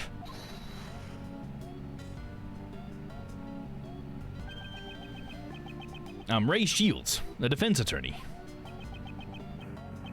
Mr. Shields. His demeanor completely changed once he saw who we were dealing with. Sorry about that. My assistant says strange things sometimes. He's not a prosecutor, just my assistant. Hey, get your act together, Miles. I guess I messed up. I forgot about my new job. No wonder I thought you were different from the prosecutor who visited me yesterday. It looks like he's already spoken to DeBest. May we ask you a few questions? Oh, yes. Of course you may. My name is Frank Sawit. Okay, go for it, Miles. I guess I'll be asking the questions after all. Mr. Sawit, you are aware of the murder that occurred here yesterday, correct? Where were you when the body was discovered? I was in this room, where I had been working. What kind of work? Well, my goal is to become a pet groomer. An animal beautician, so to speak. Yes, I was inside cultivating my skills. In any other prison, such training would be unheard of. that was all. Honestly, I did not see a thing. Why did he say that? I haven't even asked him anything yet. Press X to doubt. I feel like I need to get that that audio cue thing from LA Noire, the dun dun dun thing, you know, every time you doubted somebody who would do like the little piano thing. I feel like I should get that for these moments where it's like his facial expression change, so I could just be like a ding ding ding. That'd be funny.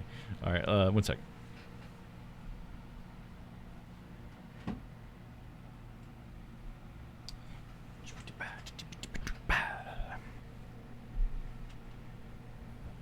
Which is why, sad to say, I won't be any help to you.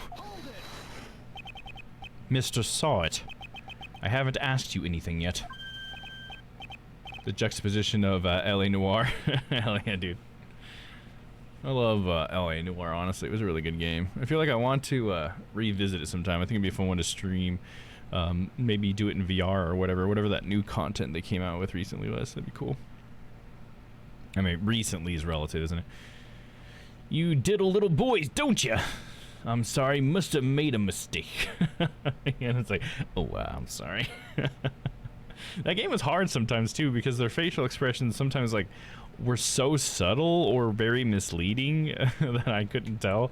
I remember halfway through last time I was playing, I started guessing in my head first and then just looking it up because I would get it wrong so often that I just at first was like, okay, so just to make sure I'm not just redoing this whole shit again over and over again, I'm just gonna guess in my head and then apply the right answer. No, wait, that's... Even if you were to ask, I would not... You know something, don't you? No, oh, that's...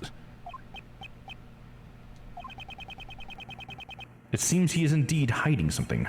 Let's try to press it out of him. Oh, I'll press it out. Ho, ho, ho. Yes. Chess time. First, let us assess the layout of the board. My opponent's condition is... I'm afraid I didn't see any... I'm afraid I didn't see a thing, so I won't be of any help to you. This man's expressions do not change much. It's a true poker face. It may be difficult to read his emotions from his body language. Perhaps I should focus on how he phrases his words. This may reveal what's on his mind. Now, for the opening move, I'll start by asking about who this man is. Gonna do a little scum save there.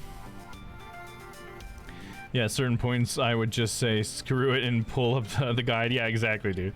Exactly, man. I think the way I was doing it too, it was me and another friend were playing it, so I had my friend, he was the one looking at the guide the whole time, and then I'm like, okay, I think I need to doubt here, and then he would look at me and just be like, no. I'm just like, damn it! I'm trying!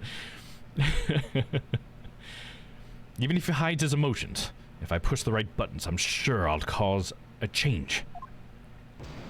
Logic chest. Begin! I said chest, I mean chess. Are you involved with this case? Are you involved with this case? Are you referring to the murder that occurred inside this prison? I mean, what else am I referring to? Dog? I had nothing to do with it at all. Is that true? I would never dream of being involved in a murder plot. How should I put it? I'm an upright model citizen after all. No, you're not. I'm gonna question now. You're an upright model citizen, but you're a murderer. You're in here. Wouldn't that not make a whole lot of sense? Common sense tells me an upright model citizen would have never ended up behind bars. Well, that is... Tell me what you know about the incident. I already told you, I don't know a damn thing. I really don't know anything. Are you angry? Haven't you realized it yet? I have you cornered. Damn it. Whatever are you talking about? I really have no time to waste. That was a wasted remark. Even if he hides his emotions, if I push right, he'll come for me. Are you involved with this case? Are you involved with the case? So this first one I go at him if I say the whole model citizen thing.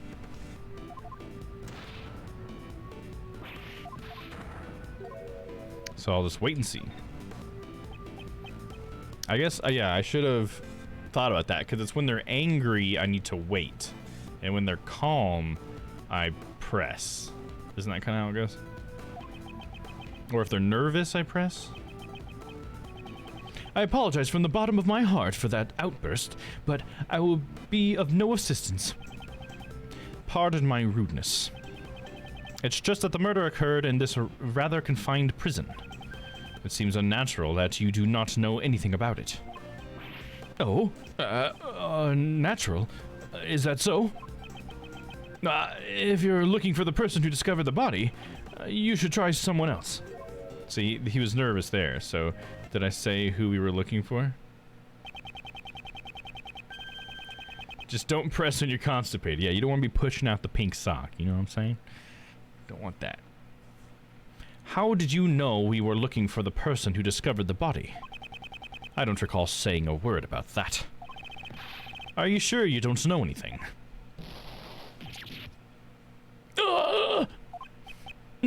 No, it was merely a hunch I had. I am but a humble pet groomer in training. I honestly have no recollection of the murder. I am positive that this man is hiding something. Pushing out the pink sock. Oh my god, that's hilarious. Child has never heard that expression before. I had a friend in high school who said that to me once, and I was like, it was like someone saying moist for some people every time you say it. I just hated the thought. Like the picture that would enter my mind every time was like, oh, stop, don't. And he would just always bring it up randomly, and I'd just be like, oh, stop. But now I've finally gotten over it. I just think it's funny too. It's so horrible, so horrible. But you know exactly. It's like such a good description of what you're talking about too. That's why it's horrible. It's fucking horrible. All right, let's save again. I am positive that this man is hiding something. For my next move, I'll ask him about his movements on the day of the murder. Fully healed. This man has suppressed his emotions. I will expose his true nature, hidden beneath that suspicious smile. What happened on the day of the murder? Let's talk about what happened on the day of the murder. If he truly had nothing to do with it, there shouldn't be a problem, correct? Oh, well, on the day of the murder, there was a lot going on. Tell me about your movements, tell me about the state of the prison. I want to know about his movements, and he seems calm enough, right? Tell me what you were doing on that day. As I mentioned earlier, I was cultivating my skills as a groomer in training. I was trimming the coats of the animals at the time. Didn't the murder cause a panic? I imagine the entire prison must have been in an uproar. Well, but there was no panic. I could even hear someone's voice. I could even hear someone's voice? Was it a scream that you heard? Was it laughter that you heard? I'll say, was it a scream that you heard? Someone's voice. Judging from the circumstances, I suppose it was a scream that you heard. So you do have a recollection of the murder. You kept insisting that you knew absolutely nothing about the murder. But you do not give credence to your claims. Well, I thought I heard someone's voice, but in any case, I don't remember it very well. The scream at the time of the murder. It might be a clue. I better keep that in mind. What happened on the day of the murder? I should go ahead and save here real quick. Let's talk about what happened on the day of the murder. If you truly had nothing to do with it, there shouldn't be a problem, correct? Oh, well, on the day of the murder, there was a lot going on. So now we're going to ask him about the state of the prison, I guess. What was the state of the prison at the time? I don't remember too well. My memory is rather poor. Let's try using that clue. I thought you said you heard a scream. You don't remember? Ridiculous. Didn't you say earlier that you heard a scream? That wasn't... I could very well be mistaken. At any rate, I honestly do not remember. You still do not remember. Enough with your lies. I ain't lying, you... I ain't lying, you... I mean, I'm telling the truth. You're angry, aren't you? No, wait and see. Don't provoke him. In any case, I was absorbed in grooming the animals. By the way, how skilled would you say you are in animal grooming? My technique with the scissors still needs some work, but I'm very confident in my handling of the animals. Ooh. Though the animals became frightened, I calmed them with my gentle hands. Frightened? Why would the animals have become frightened? I don't think that's a common occurrence. Well, that's a good thing, isn't it? Did you threaten the animals? Did the scream frighten the animals? Ooh, let's do that. Here we go. Music stopped. We got our pawn ready to take out his piece. Perhaps the reason they were frightened was because of someone's scream. Why are you trying so hard to hide the fact that there was a scream? Are you concealing some vital information from me? I'm doing nothing of the sort. It's true that I heard some sort of scream, but I'm not trying to hide it. He started to show his true colors. I should be more aggressive with my next move. I'll ask him about the scream. It's time to give him a taste of the futility of keeping a secret from me. Oh, let me save here really quick while the time's going down. When did you hear it? Who did the scream belong to? When did you hear it? When did you hear the scream? That's it! I just remembered. At the time of the murder, there was an event going on. It was the animal show. I had gone there to see it. So you're saying that since you were watching the show, you did not hear the scream? That's completely different from everything you said up until now. Shut up. So what if it is? I mean, my memory is just so hazy. I'm gonna wait. He's mad, so I gotta wait. The animal show was very enjoyable. What kind of animals performed in the show? Well, I believe I saw a whale. Did you ride the whale? Did you ride the whale? You didn't see the show, did you? Wait and see. I'll say you didn't see the show, because obviously there's no whale in there, but did you ride the whale is hilarious.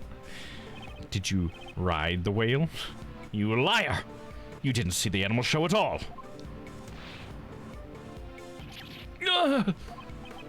Well, that is, I sort of saw it, and I sort of didn't. He didn't see the show. This could be a clue.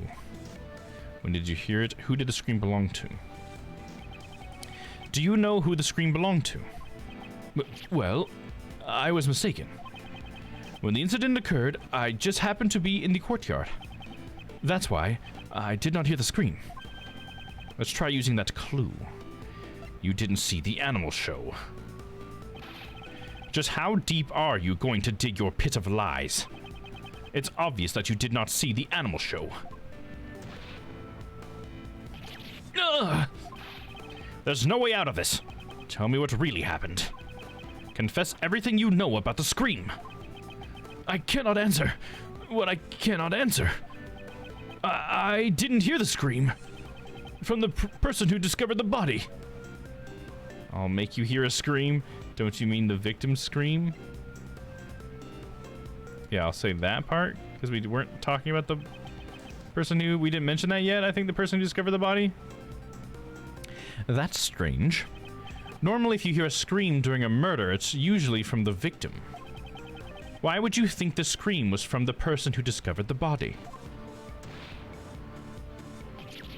Oh, my mistake. How? How did you know the scream was from the person who discovered the body? Well, That's because You're the one who found the body. You're the one who got You're the one who got murdered. That's hilarious. You're the one who found the body. You're the one who was murdered. What the fuck, game? Allow me to answer for you. That is because you're the one who discovered the body. And the scream that was heard when the murder occurred didn't come from the victim. Bars. Fucking bars! It came from you when you discovered the body.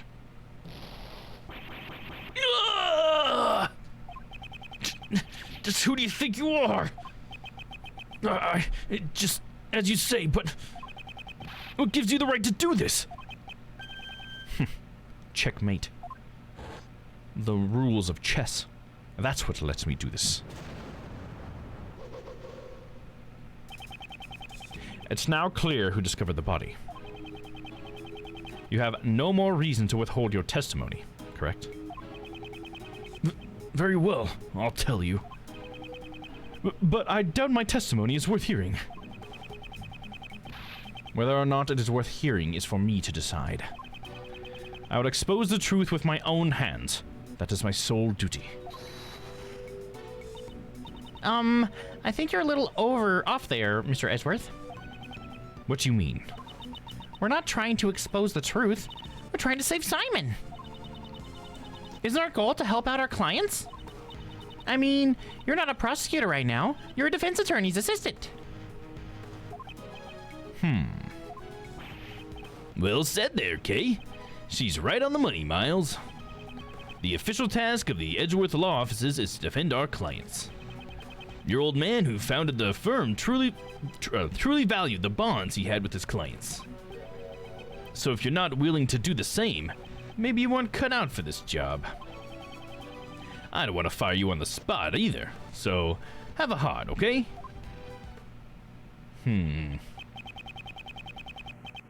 The heart of a defense attorney, huh?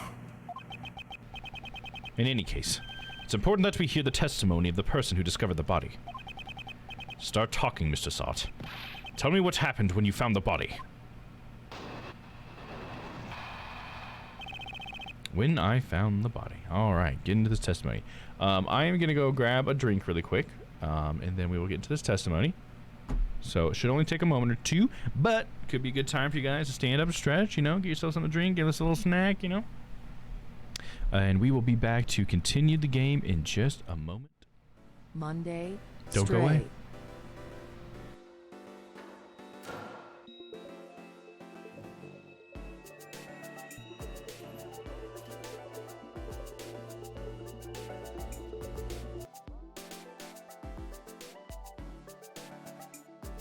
Tuesday, Amori.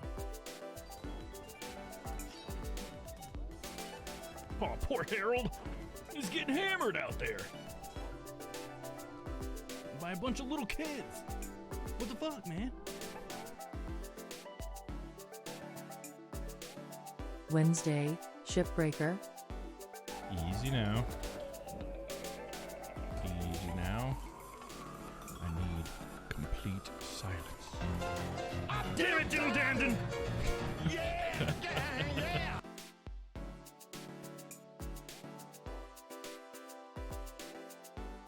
Thursday, Ace Attorney Investigations 2. Eureka! Eureka! Shamika! Papika! Ripa!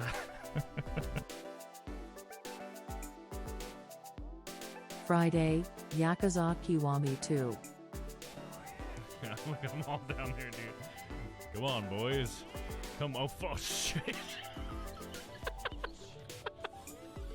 Oh, son of a bitch. Come.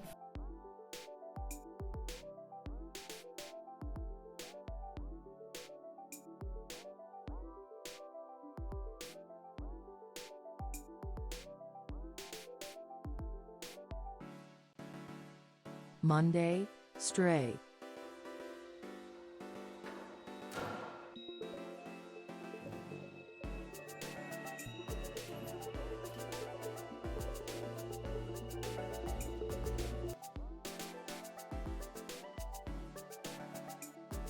Tuesday, Amori.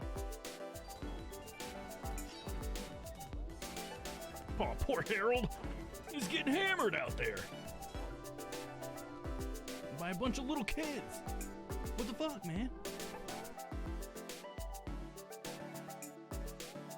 Wednesday, Shipbreaker. Easy now. Easy now. I need complete silence. Damn it, Dylan Dandon!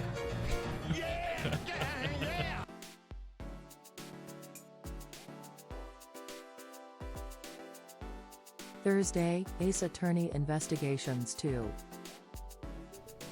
Eureka! Eureka! Shamika! Papika! Ripa!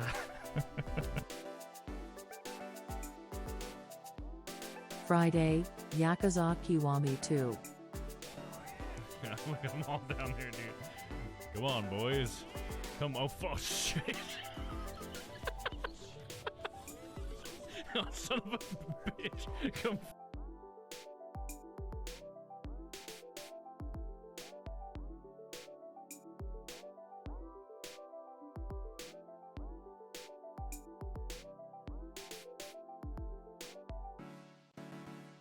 Monday, Stray.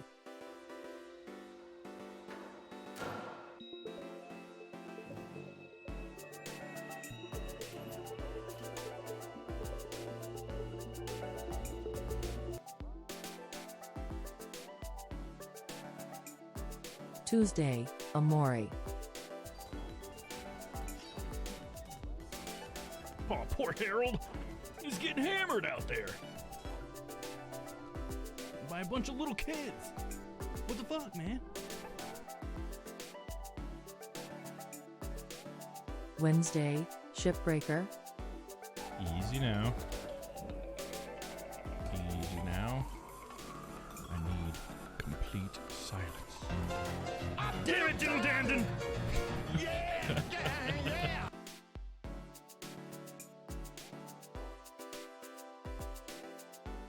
Thursday, Ace Attorney Investigations 2. Eureka! Eureka! Shamika! Papika! Ripa!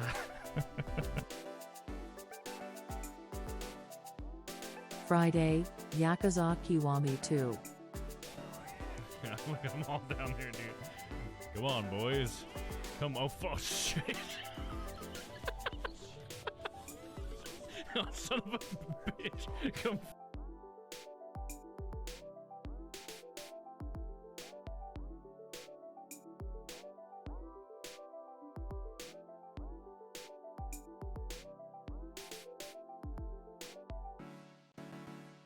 Monday, Stray.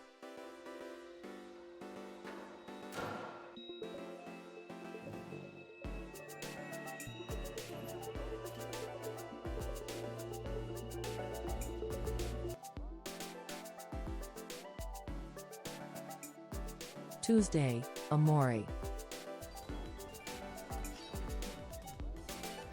Oh, poor Harold. He's getting hammered out there. By a bunch of little kids. What the fuck, man? Wednesday, Shipbreaker. Easy now. Easy now. I need complete silence. Damn it, Dylan Dandon!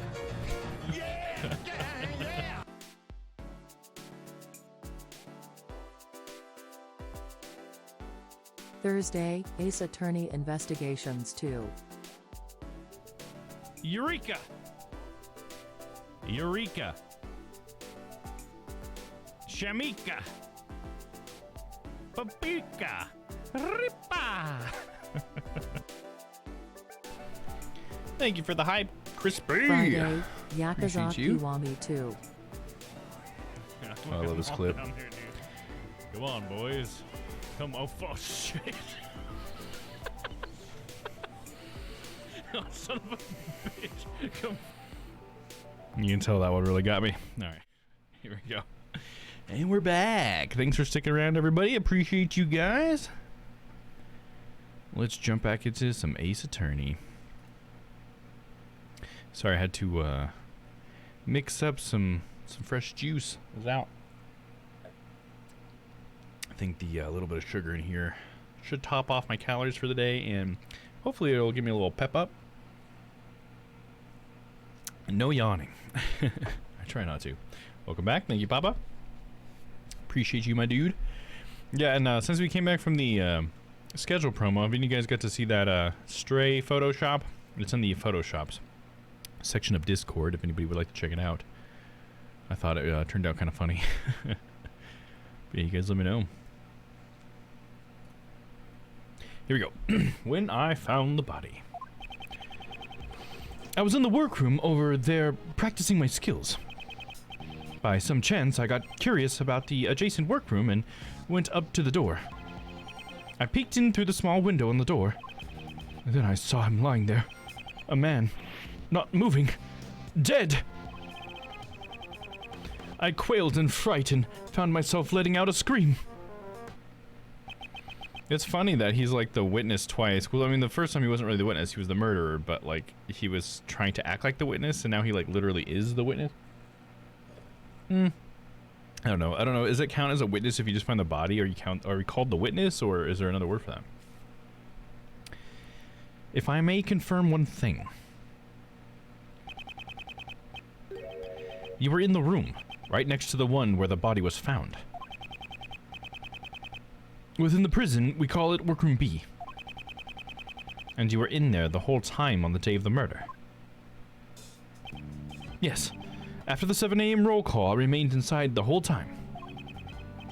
In this prison, we have a roll call 3 times a day. At 7 a.m., noon, and 9 p.m.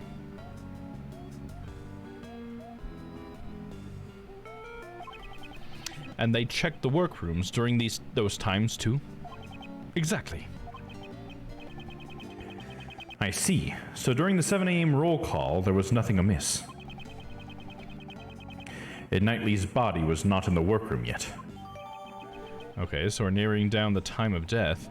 Roll call 3 times a day, 7 a.m., 9 p.m., or 7 a.m., noon, and 9 p.m. Body was not found during the 7 a.m. roll call. So it sounds like the murder occurred after 7 a.m., huh? And that's right when the animal show started. Correct. The other prisoners went to see the animal show. Meaning anyone who did not see the show does not have an alibi. Do you understand what I'm saying, Mr. Sott? Yes, that is certainly true. However, I merely discovered the body.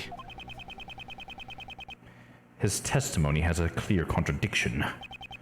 I should press him about that first. It was a clear contradiction? No. I didn't recognize it. I was in the workroom over there practicing my skills. Left. There we go. By practicing, you mean, of course... Yes, my grooming training. For I am a model prisoner. I somehow doubt that.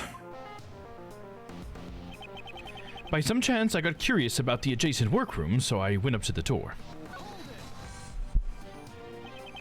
You were curious about the adjacent room. Precisely. I felt a need to look inside. Why did you feel that way? Even if you ask me why, I just did it on a whim. You weren't concentrating on your training. No, nothing of the sort, for I'm a model prisoner. It's just that the other prisoners had left to see the animal show, which is why I was feeling somewhat lonely. Yeah, that's like being stuck in a classroom after school's let out. Yes, that's right. And since I couldn't enter the other workroom, I peeked in through the small window on the door. Oh shit, I was supposed to press that.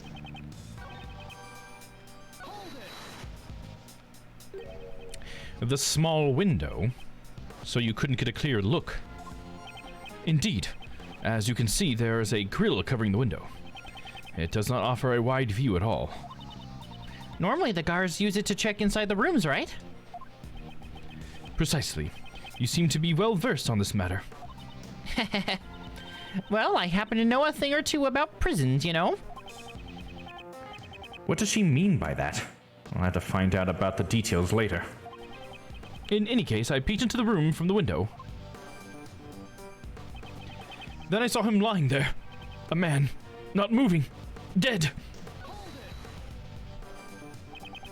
You knew it was a man right away. It was clear judging from his physique and clothing. Even the fact that he was dead was as plain as day. You could tell he was dead through that tiny window. Well, it's not the first time I've seen a dead body. What? What? So you mean? The reason you're in here is because... I'm ashamed to admit it, but it is as you say. However, this is my first time seeing a body that someone else had killed. You son of a bitch. Poor Larry's girlfriend. Rip Larry's love life. I quailed in fright and found myself letting out a scream.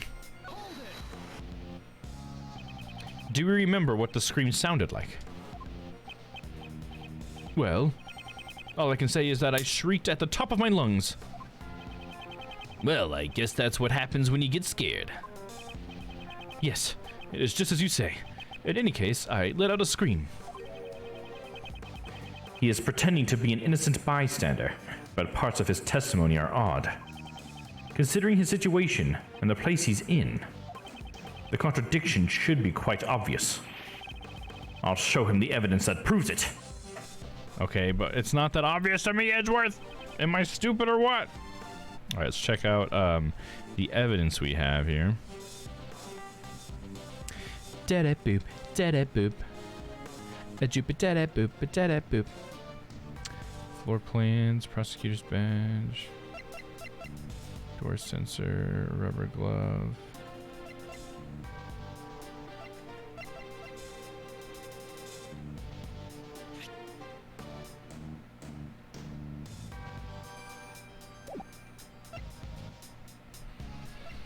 Chessboard, floor plan. What makes the contradiction? Is it something to do with the door sensor? Let me read the door sensor description again. Opens doors for animals, sounds alarm in response to a prisoner's bracelet. Prisoners can't move freely.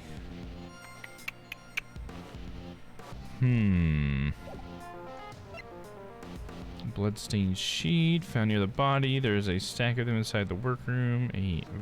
A very colorful rope found in the body. Was it used to tie the victim? Penetrating wound in the neck. Died instantly. Covered in dirt. There are small bruises on his head.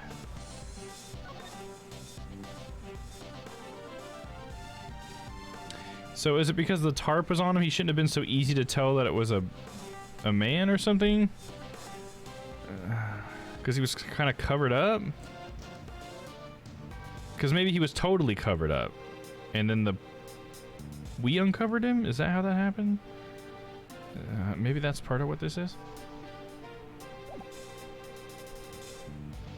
Let's try that. Maybe I just don't remember enough of last week. I'm going to go ahead and save here. And let's back out.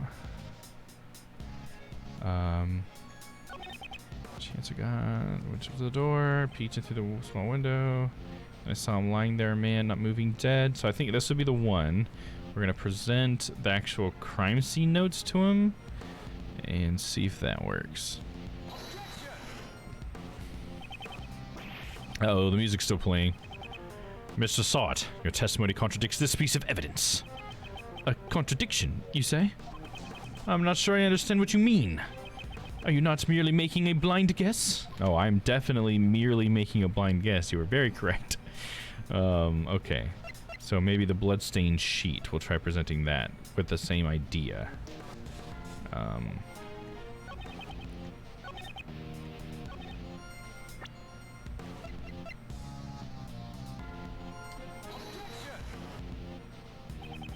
Nope. I would like you to have a look at this piece of evidence. Is there a problem with this evidence? Doesn't it show that there is a contradiction in your testimony? Isn't it showing me a contradiction? Maybe? Can you tell me? There's the one rubber glove. How is that a contradiction, though? Let's look at his testimony again. There's some chance I got curious about the adjacent workroom, so I went up to the door. I mean, that's kind of questionable. Like, why would he get curious about it? But I don't have anything that contradicts that. Peeked in through the small window on the door. I don't see any reason why he couldn't have done it. Saw him lying there, a man not moving dead. I quailed in fright and found myself letting out a scream. I don't have anything that goes against that either. Maybe it does have to do with the door sensor. I think I'm just gonna look it up so we don't have to trial and error this too many times.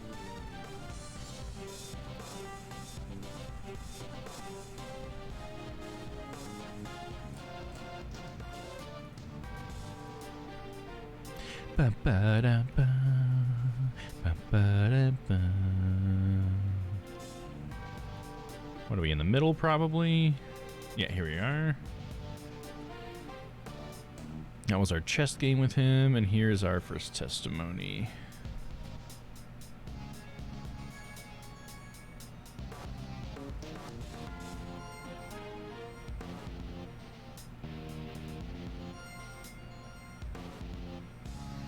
Oh, okay. I was onto it. It was the door sensor. I guess I didn't think about the fact that they couldn't exit without the guard's permission.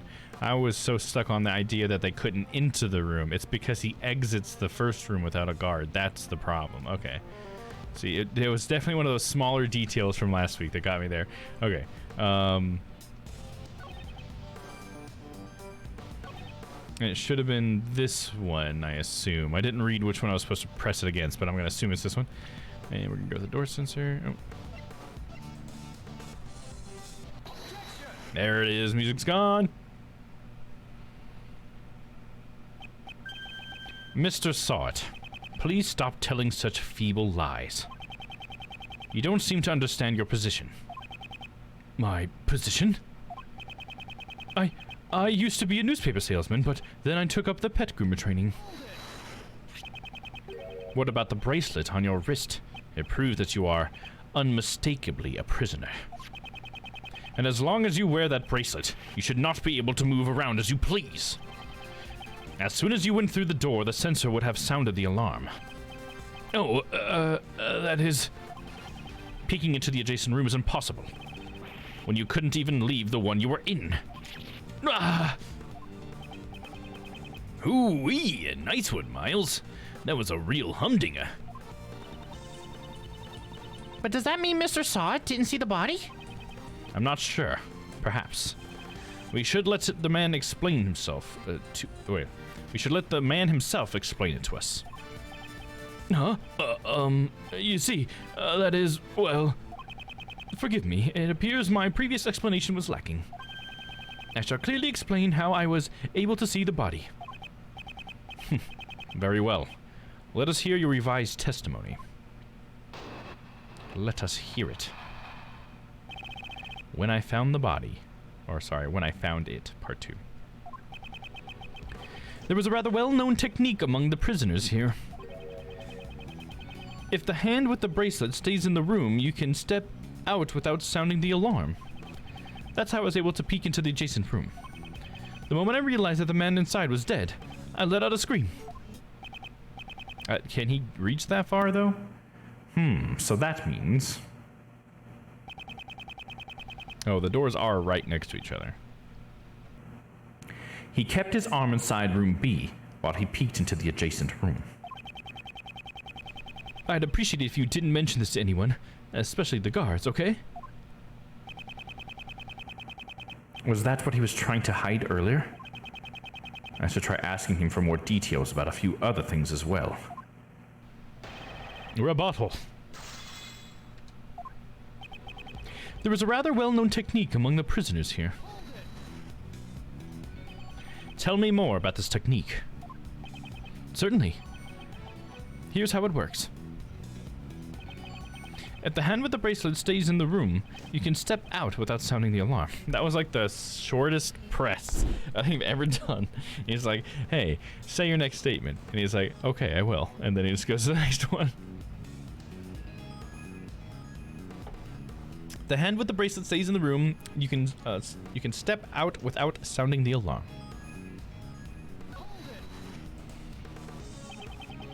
All you gain by doing that is a small degree of freedom. Naturally, but it is all that we have left to enjoy. I'm shocked that you enjoy such a thing. Have you truly reflected on what you've done? But of course, for I am a model prisoner. Your definition of model is highly suspicious. Regardless, what was that technique you used? Yes, that is correct. I made sure no guards were around when I did it. That's how I was able to peek into the adjacent room. Why would you do something so troublesome and potentially dangerous? Gotta hydrate from Crispy? You got it. I think I need to hydrate myself. You know, when you get your Crispy in the mail, you just add water and then bing, bang, boom. Got yourself a Crispy Kim Cat. Thanks for the hydrate, Crispy. Appreciate you. So that reminds me, I added a new channel point item and I didn't even set the price on it, so I should probably do that.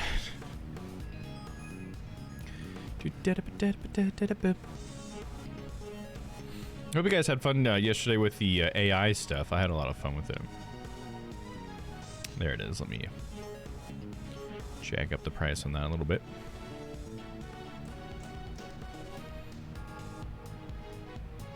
Ba-ba-dum-bum. Ba-ba-dum-bum.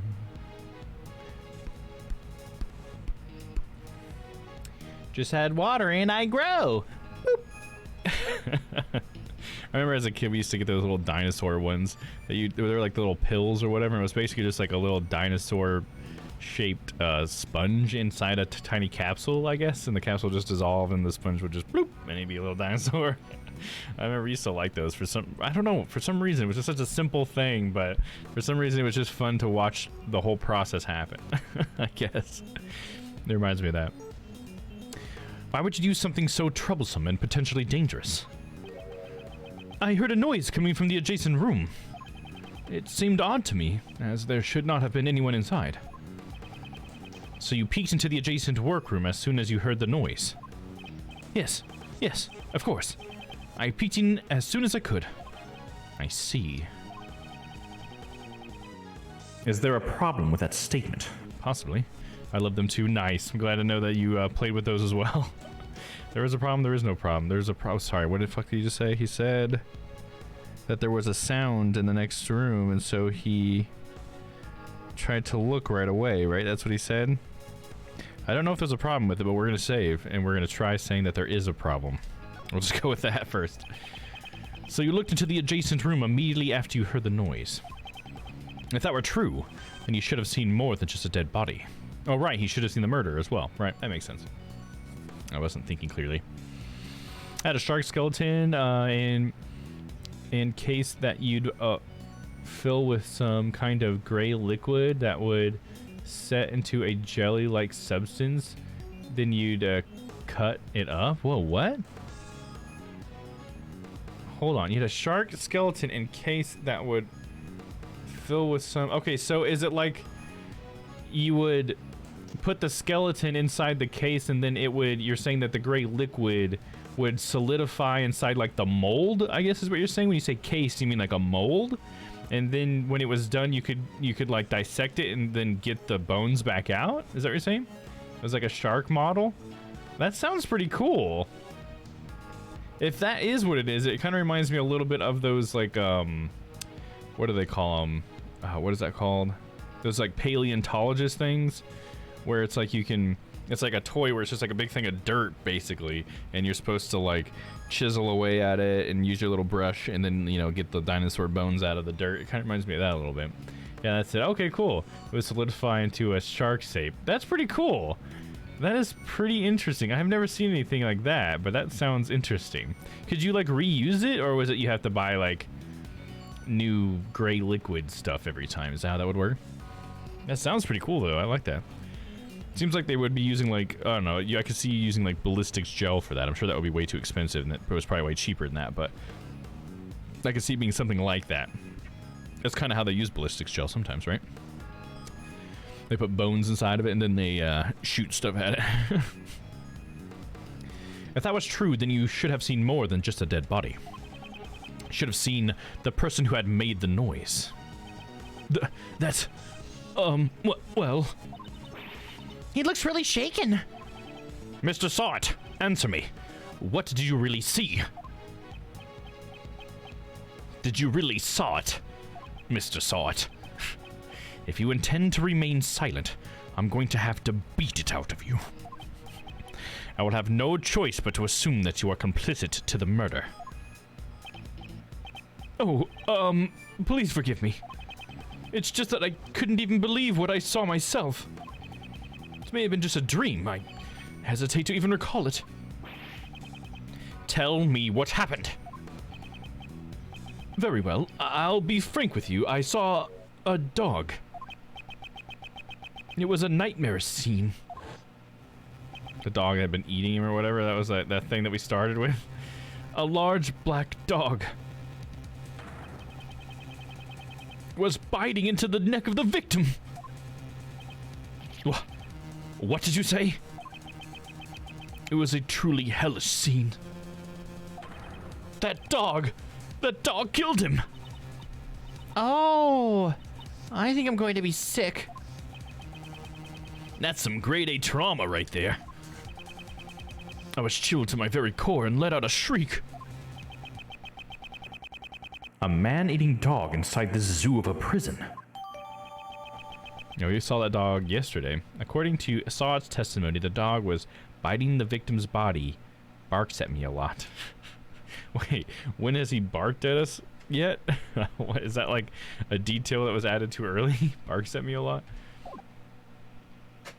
Can't remember, but you probably had to buy overpriced refills. Yeah, right. That's always how it is. That's how they get you, right? It's like, well, you already got all the stuff. If you want to use it again, you're gonna have to give us another fucking $40. It's like, what? The whole kit was $20. It's like, yeah, but you want to use it again, right? What, are you gonna buy a whole nother one? Just buy this 2-pack. That was everything I saw. Do you believe me now? Yes, I do. I doubt one would be able to lie about something like that. Would you add that to your testimony? Certainly. Can't even find any pictures of it on Google, but I know I'm not misremembering. Hey, I believe you, I believe you. The moment I realized that the man inside was dead, I let out a scream. Do you remember what this man looked like in detail? But of course. I am certain. He had blonde hair, and his throat was covered in blood. Do you take me for a fool? That should be obvious. I'm merely telling you everything as I saw it, just to be clear. Don't defense attorneys love nitpicking over every little detail? Oh, maybe that certain defense attorney does. I detect a tinge of spite there. Perhaps he had an unpleasant experience with a defense attorney in the past. Maybe he did. I don't know. Who's to say? Who's to say? And to my horror, there was a black dog biting his neck. A black dog was biting the victim's neck. Yes, blood came pouring out, and as a result, the dog's mouth became stained with it. Ah, stop! You don't need to get that detailed. At that time, was the victim... Mr. Edgeworth, why would you ask him that? Kay. Oh, why'd you hit Uncle Ray? She's doing some Von Karma stuff there a little bit. A little Francesca-esque. The man did not even flinch. He must have been dead already. But the blood continued to gush from his neck. He most likely had passed away already. His hands moved nary an inch. Ugh, way too much detail. Are you doing this on purpose? Certainly not. I'm just trying to give an accurate testimony. Mr. Edgeworth, shall I add that statement to my testimony? If you would. It was terrifying. A truly terrifying sight. He most likely had passed away already. His hands moved nary an inch. That was a very vivid testimony. That is because I witnessed it up close, relatively speaking. I could feel the anguish he suffered in his death. Mr. Edgeworth, I won't be able to sleep tonight. Really? How terrible. He doesn't care at all. Oh, come on! It's all because of you that my mind is filled with scary thoughts. I may even have nightmares myself. Even now, I can still remember everything clearly. The ring with the snowflake insignia glimmered with no purpose but to catch my eye. Okay, well that... I don't remember that part. When he just added that out of nowhere, right? What? A press on that. A ring with a snowflake insignia. Impressive memory. I was formerly a newspaper salesman. I had to quickly identify what a customer wanted based on his appearance and attitude. In order to form a successful sales strategy, it's the most basic of the basics. But you are dealing with a corpse, not a customer. Are you like that with everyone? Yes, it has already become an ingrained habit of mine. It was an important point that could determine the success or failure of a sale. That's how you were able to easily recall such a minor detail. Precisely. Even the engraved insignia is crystal clear. Is that really possible? What was the state of the body when he found it, when we found it? I should review my evidence. I have an unerring eye, that much I can declare. So, Knightley was killed by a dog that was being kept here in the prison? I find that hard to believe. They say that pets take after their owners, yeah? It doesn't have to take after him that much. This completely defeats the purpose of the animal therapy. Perhaps I should ask about the dog a little more. Okay. Was there a thing with the dog I didn't press?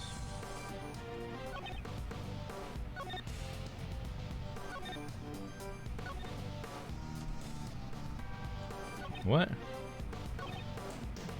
Peeking to the adjacent room. The moment I realized that the man was dead. To my horror, there was a black dog biting his neck. Looks like he had passed away already. His hands moved nearly an inch. I think this is the one we gotta press with the crime scene because his hands were covered up, I'm pretty sure. When we looked earlier. Are they sure it was a dog? Not someone in a suit? Oh, maybe. It could have been a man in a dog suit that looked really realistic. No, he's searching the dog. What I assume is the real thing is I think it's pretty obvious that it's not going to be the dog, right? Like obviously the dog didn't do it. The dog was just like there, you know. It's a red herring or something. You know what I mean? I think that's got to be what it is. It could even be this guy, and he's just trying to blame the dog for all the fuck I know. But I feel like when knowing this game, it's not the dog. The dog didn't do it. How crazy would that be? We got to prosecute a fucking dog? Are you kidding me, dude? No way. Dogs don't kill people. People kill people with dogs.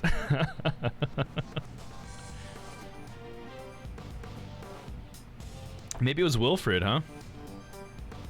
Crispy, you ever watch you ever watch Wilfred? It came from your country. I believe the first version of it was in your country, and then they made it over here in America, and it was awesome. I never watched the original, though. Did you? All right, let's see. We want to... I already saved, right? We'll save again just in case. We want to present the crime scene notes here. We'll try that. Dog was just trying to perform CPR. Yeah, he was actually being a good boy. You guys thinking he murdered him. Come on, just because he got a little blood on him. I don't even know if I've ever heard of that show. Oh, really? You might like it, Crispy. I really like it. It's really good. I would really recommend the American version of it. I think it didn't do very well in Australia, but it's been a long time since I read that trivia, so I don't really remember. But what Wilfred is about this guy in the American version. It's about this character named Ryan. He's played by Elijah Wood, and he is very depressed. He's a single guy who I think he works as a lawyer, and he like hates his life. And at the very first episode, he tries to kill himself by overdosing on like antidepressants or something. But he fails to actually kill himself, and apparently he's been like trying to kill himself for a long time, but he's never really been able to do it. But anyway, so this particular night, he tries to kill himself by ODing, and then he hears like this neighbor, he's shouting or whatever. Turns out he's got his new neighbor who has a dog, and when he sees her dog, he sees a human in a dog costume. So if you think about like the Dom dog costume I have, like that's literally the Wilfred costume. It's literally a guy dressed like that, except he has like paint on his nose, and he's an Australian guy. Because the show is based in Australia. I think it was originally created there, like I said, and then it was brought to IFC. And I think maybe even the guy who plays Wilfred was in the original, so I don't remember. I don't know. But anyway, so the show is about him, like Ryan now becoming a dog sitter for his neighbor and sort of like trying to figure his life out. Because I think like his dad died, and I think that's part of what causes depression, because his dad, I think, used to be the person who ran the company he works for, and so now he kind of feels like guideless or whatever. So now he's got this dog man who like teaches him about himself, and just they become like stoner buddies or whatever. And it's such a psychological thing. I recognize the costume. Okay, you've probably seen pictures of Wilfred before, but it's such an interesting show because the show goes like in the show, Ryan doesn't know if Wilfred is real or if he's just like a part of his imagination, because everybody sees Wilfred as a dog. And it's actually really funny because in the show, Wilfred as the man will be doing something that a dog does, like trying to lick someone's ice cream cone or something like that, you know what I mean? But it's a man doing it, but the other actors that are seeing him as a dog are acting like he's just a dog or whatever. You know, it's really funny when stuff like that happens. It's such a weird show in that regard. But anyway, so like as the show moves forward, a lot of what it focuses on is whether or not Ryan believes that there's something wrong with him because he can see Wilfred, or whether or not Wilfred's some sort of magical being that's there to guide him, because Wilfred keeps getting him in trouble and making him make really bad decisions and stuff. Because he's like not a great like spirit guide, but in some ways he can be like helpful to Ryan. In some ways he just fucks Ryan's life up like no other or whatever. And so like by the end of it though, I think the really cool part to me was that I couldn't tell if the show considered Wilfred to be a real thing or not. I got so confused that I was right there with the character, the main character. Like, is Wilfred real? What is it? Why Wilfred? You know, because they start like giving you these clues. I don't want to spoil it because I think you should watch it. But they start giving you these clues throughout that really start to confuse you as the audience. Like you'd think as the audience, usually we know a little bit more than the characters do. But honestly, like I have no idea what's going on. What is Wilfred, dude? But anyways, it's a really good show. For anybody who hasn't checked it out, it's on IFC. You could probably find it on Amazon. I think it was on Hulu at one point. If you have Hulu, might check there. But it's really good. Anyways, back to the game. A ring with a snowflake insignia. Yes, that is correct. It was clearly engraved on the surface. I see. Your testimony is very accurate, but it's a little too accurate, if you ask me. And what's wrong with being accurate? You state that you saw a ring with a snowflake insignia engraved onto it. And it is true that the victim was wearing such a ring.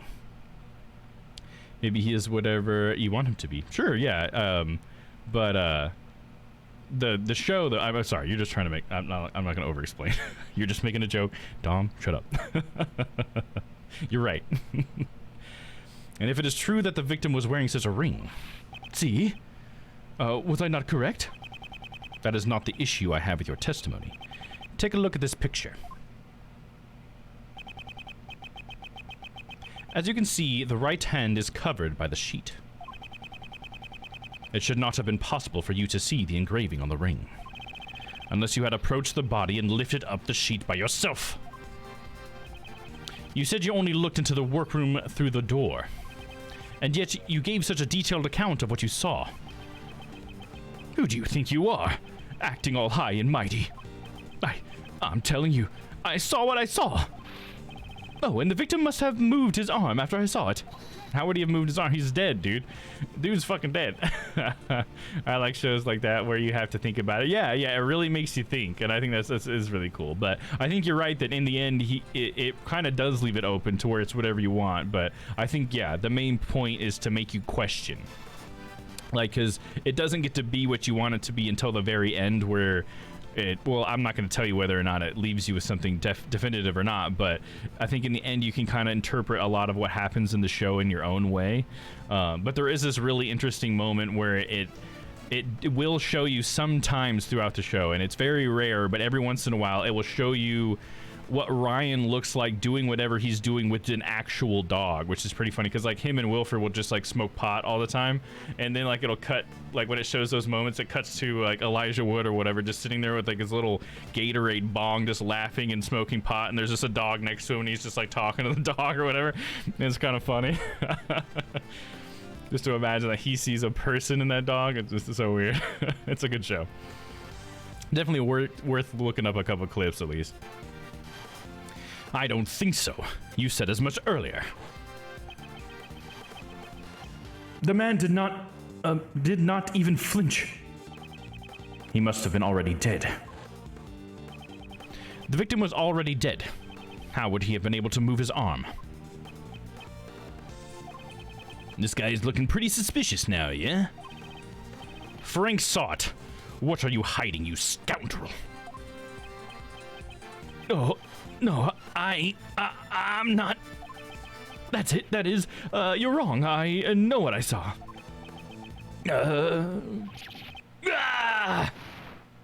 Throws his toupee in fucking Ezra's face. That's hilarious. Get on, Edgeworth.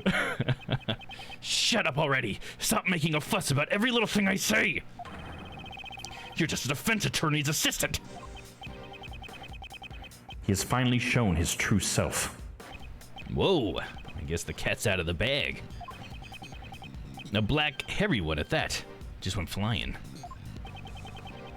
I'm just your friendly neighborhood witness. Are you really just a witness? I would say that you are rather suspicious. What was that? You saw something that could not have been seen from the outside of the room.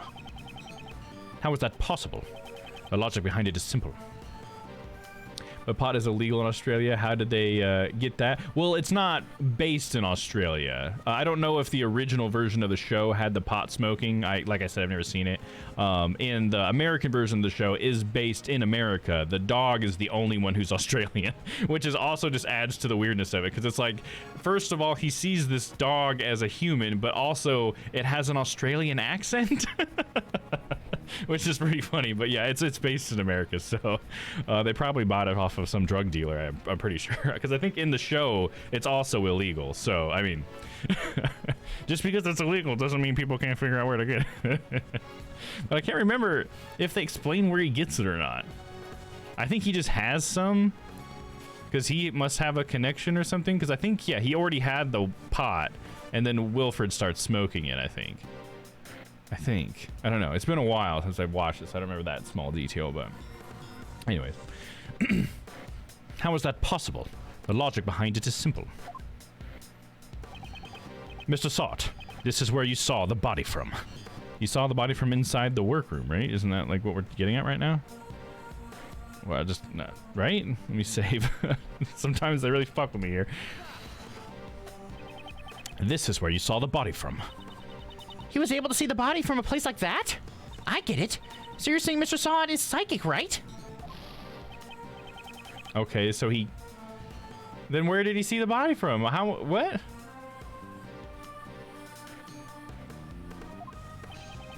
So he saw the body from workroom A? Is that what we're saying?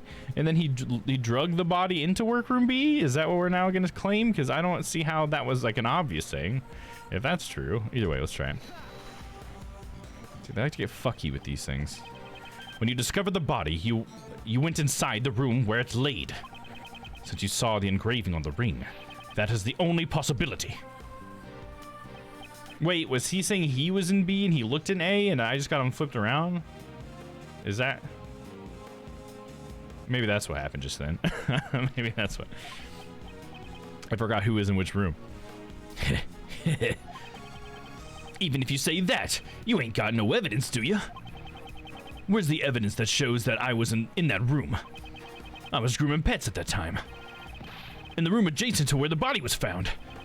I even went so far as to borrow some rubber gloves. Show me the evidence that proves I was in the room where the body was found. The rubber glove, that was so obvious because he mentions the rubber glove out of nowhere for no reason. So wouldn't it be the rubber glove, right?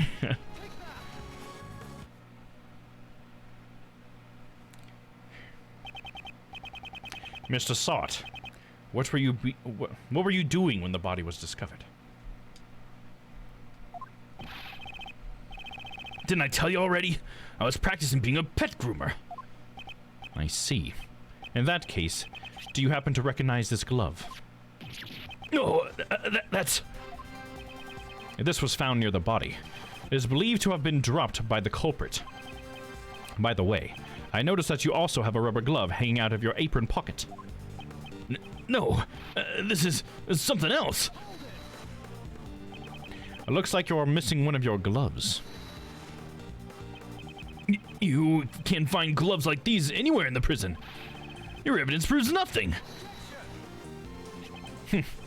Perhaps we should hand this glove over to the police for fingerprinting. I'm certain they will find something interesting in the results.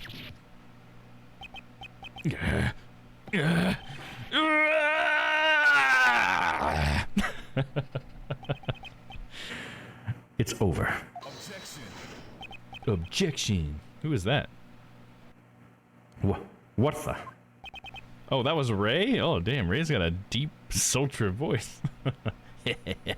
Pretty cool, right? My objection voice. Yeah, it doesn't make any sense. That's so funny that they just said that. That's so funny, dude. Oh, man, me and this game have the same brain, dude. It's like they totally know exactly what I'm going to respond to everything. That happens so often. Mr. Shields, could you save the jokes for later? I'm not joking, because it's not over yet.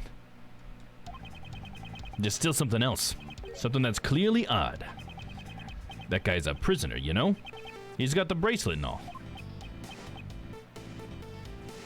I was making a joke about the dog performing CPR by biting the guy, but recently some people said that may have been what the dog in Long Island was doing.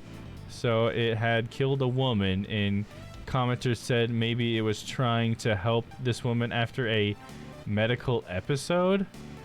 Well, I don't know what you're talking about. Hold on. There was a dog that did that in Long Island? Is this like a news story you're talking about, Crispy? I don't think I heard about that. So there was a dog that was like, that had killed the woman? So it killed a woman, and commenters were saying, so the commenters were trying to act like the dog, oh, like the dog couldn't have killed the woman. Clearly the dog was trying to help the woman, because dogs don't kill people. Is that basically what you're saying? They're just kind of being really naive in that way? Like, there's no way a dog could ever kill something. Like, are you kidding me? Come on. It was found biting her neck. I think it was Long Island or somewhere there. Oh god, that sounds like a horrible story. I think I'm glad I missed that one.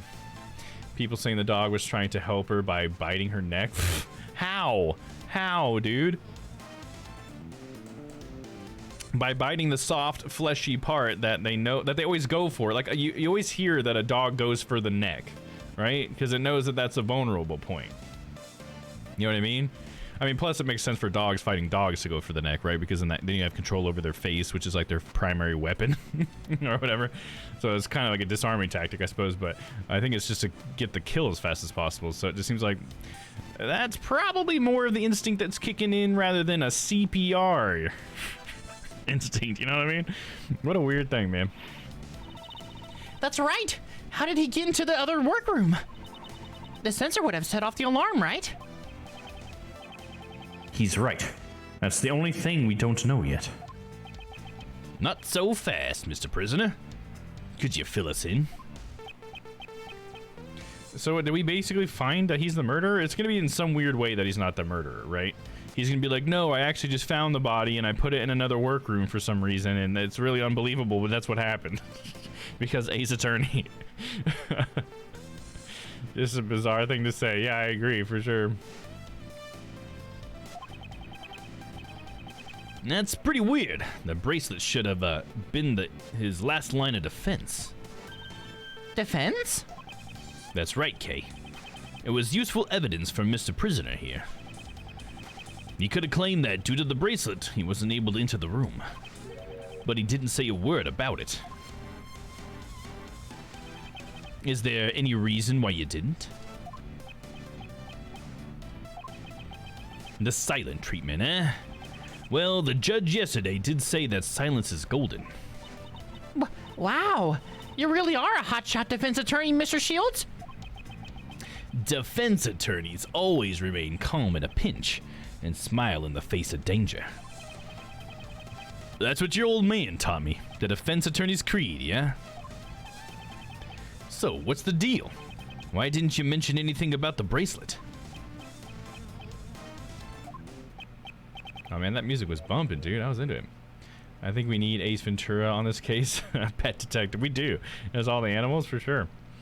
Have we interviewed other prisoners? Yeah, the last week we interviewed 2 other prisoners, mostly one of them. He was the boxing guy that had the little bear that would like climb on top of him while he was boxing.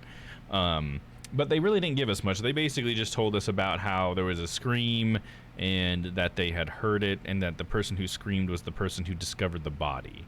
So that's all we really got from them. They weren't very like suspicious in that they probably killed anybody because they were in their cells. They pretty much had an alibi, I think. In fact, I think no, they didn't. They didn't go to the circus, right? I think they just stayed in their cells while everybody else went to the circus or something. Or whatever, the animal show, whatever you want to call it. But yeah, that's about all the progress we made before we got taken off the case by that judge lady. The truth is, it's broken. Broken? Some time ago, I took a spill and the bracelet hit the floor with a loud bang. Ever since then, it has not been able to activate the sensor. Forgive me. It was so convenient I didn't want to report it. I see. So the bracelet was broken. I don't understand, but... So the doors are just unlocked and they can just go through the door, but an alarm will sound? Like, that doesn't make any sense. That's not how this stuff works in real life. Like, I feel like they're making it work a very specific way just for the story's sake, but that makes no sense because first of all, there would be logs of when people entered and exited rooms. I know this because I know how the technology actually works. You know, it makes like a log, and then the games have actually like identified that before. You know, in Phoenix Wright, we've had key cards that have left entry and exit logs before. So it's just like they would know that his bracelet was broken. There's no way that he had a broken bracelet because they would see that he wasn't entering anything into the logs and stuff. They would notice that. There's no way they wouldn't, right? So I feel like it's a little contrived, but we'll have to allow it. I didn't catch all last week's episode. That's all. Oh yeah, that's all good. I wasn't questioning you. It's all good. You have the right to ask me about last week anytime you like. I see. So the bracelet was broken. But did it really break so easily? If that is true, then there is a problem with the prison security. We're finally out of that testimony phase, huh? That lasts forever. You, over there, may have a moment. It's the same. He just keeps petting that same cat, dude. He's just following it around, just giving it little scratches, dude. Here, kitty kitty. You're such a cute little guy. Yes, you are. Meow. Excuse me. Yes. What can I do for you, Meow? Or what can I do for Meow, is what he said. This prisoner's bracelet appears to be broken. What? Really? That's not good at all. I'll contact the person in charge and have it replaced immediately. Thank you. I'll be holding on to the broken bracelet for the time being.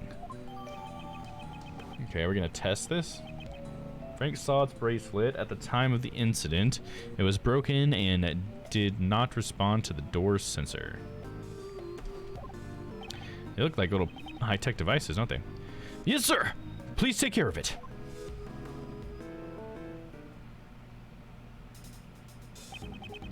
Now that the bracelet's been taken care of, shall we move on to arresting you for the murder? What? Perish the thought! I didn't kill anyone. But your bracelet was broken, right? Doesn't that mean you could have gone anywhere and what you wanted during the animal show? But all I did was find the body, honest. It is true that I saw the dog biting his neck. However, I entered the workroom after the dog had left. Why did you do that? Well, it was just... I was curious if he had anything of value on him. So he was in there looting the body? Oh my god. So he was planning to loot the corpse. That's why he remembers Knightley's ring so well. Why are you looking at me, Mr. Edgeworth? Because you're a dirty, rotten thief, that's why, Kay. I am a great thief. Please don't put me on the same level as him. But I didn't take a thing. The animal show had ended and the other prisoners were making their way back down here. I hurried back into my workroom and let out a scream to deceive the others. And that's when you dropped your rubber glove. See, it somehow turned into, oh, but I didn't kill him. I guess his story holds up. What do you think, Miles? Whether he is the murderer or not, One big question remains. Why doesn't this prison have cameras? That's the question. because this could have been cleared up in about 30 seconds, if they had them. How did Knightley get all the way from his holding cell to the prison? You're right about that. It's a real stumper. And there's something Mr. Salt said in his testimony that I'm very concerned about. The dog from yesterday, yeah. If that dog had any part in the murder, I swear to God. Mr. Salt, Yes? What is it? were there any other prisoners who didn't see the animal show? Welcome back, Shyla. Glad to have you back. Yes. There is only one other that I know of. And this prisoner wouldn't have been able to see the show even if he wanted to, correct? Yes, that's correct. Why do you ask? Just as I thought, I had my suspicions as soon as I saw that black dog. That fiendish criminal. I never expected him to be held here in this prison. Where is his cell? Do you intend to meet him? Him? Who's him? He's a very special man. He receives very special treatment, and... Could it be Von Karma? Because he's in prison, right? That'd be crazy if we saw Von Karma in here. Oh, forgive me. I need to watch what I say about him. However, if you value your lives, I would advise you to stay away from him. Hey, cut it out already. You're giving me the creeps. Or it could have been... Who else did we send away? We sent Gant away. I don't remember a dog associated with anybody. But there would be like Gant could be here, or it could be Von Karma. I know there was a couple of ladies, but it wouldn't have been them. I can't imagine. I don't know. A puppet master in the shadows, huh? Yeah. I still value my life. He's being held in the special cell. Over there. In that direction. I like how they keep moving the animals around. Special cell. The special cell? Certainly seems like he receives special treatment.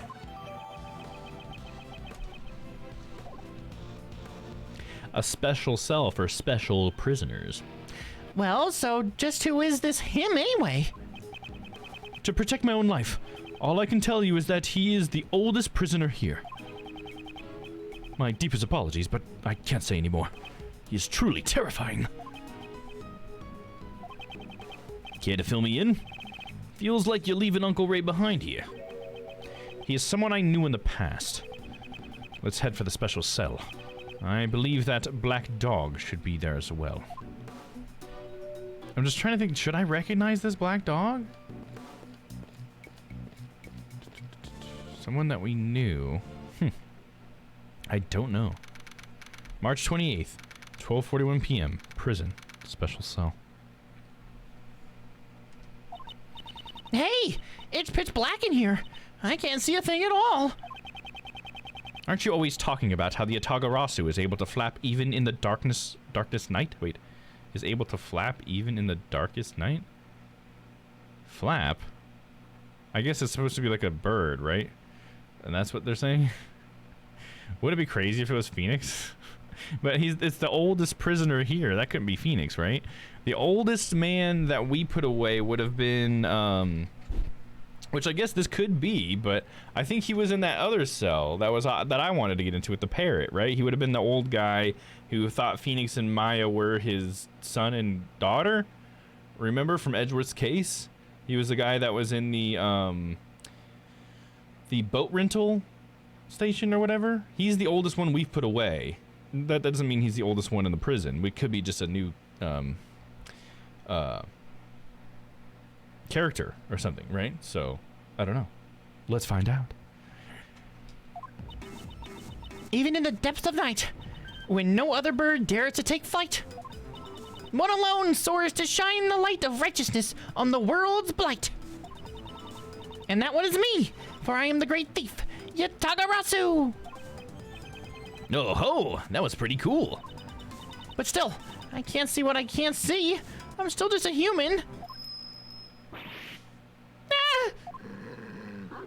There's that dog. That mangy mutt. Ah! And they both just ran straight out of the room. That's funny. Mr. Edgeworth, I presume. That voice. It can only be. It has been far too long. So you still remember me? It would be impossible to forget, because it was you who did that what none could do, and placed me here in this cell. Don't tell me that dog is talking to you, Mr. Edgeworth. Is there someone else there? I can't see anything, though. Down, boy. It is rude to frighten the visitors. Here, allow me to illuminate this dark room. Alright, let's see who this is. Don't recognize him yet. New character? Yep, new character. This guy is not someone we know at all. But his inmate name translates to boss, obviously. That's kind of interesting. Kind of a fun little detail. But yeah, we don't know who this is. I don't recognize him at all. You know what would be interesting is if he shows up in one of the like prequel games, which I feel like the prequel games are all like way before Phoenix's time, because I think it's Phoenix's like ancestor in the Chronicles, the Great Ace Attorney Chronicles, I think.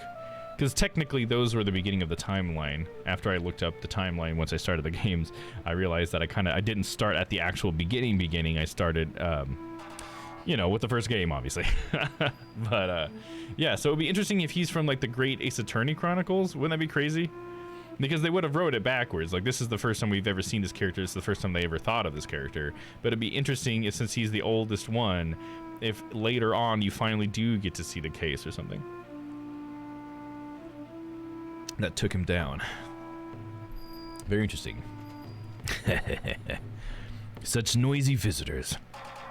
From the voices and footsteps, 2 more in the back. But it would be rude not to introduce myself. I am called Shiran Dogan. Sirhan? Sirhan? I wonder how you'd pronounce that. Well, let's say Sirhan. Sirhan Dogan. Mr. Edgeworth and I, we are old acquaintances. This man is a former assassin. Shira Pipi. There you go. The blind assassin. Sirhan Dogan. I like how he's got dog in his name. So that is his seeing eye dog. Interesting. And so since the dog is the dog of an assassin, it's... Well, what's weird is, was he an assassin with this dog? Because I thought the animals were given to the prisoners at the prison. So he just got to keep his own dog? Is that what happened? Is that what we're saying? Definitely special treatment for this guy, huh? His weapons are sharp knives and a ferocious dog. His appearance is always accompanied by the sound of a bell. It is said that the ringing of the bell in the darkness is the last sound his victims hear.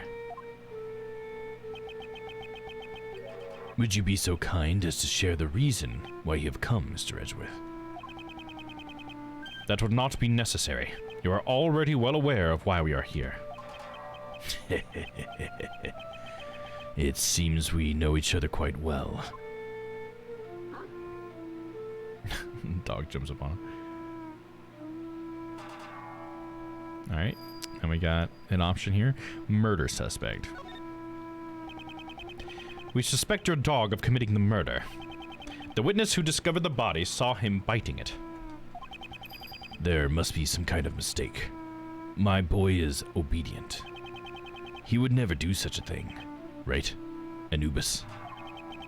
Good boy, good boy, good boy. Anubis may be your guide dog, but you raised him to be a vicious killer. He was one of the weapons you used as an assassin. To begin with, is the witness of a reliable sort? It's true that Sawt is also one of the suspects. And it's difficult to say if we can trust his testimony. In any case, I think you have the wrong dog. Right, Anubis? Right, boy? I wonder if he knows who the witness is. Shroud's changing it to the dog. There you go. You might be right. That's your last guess. Thanks for interacting with that, Shroud. I appreciate that.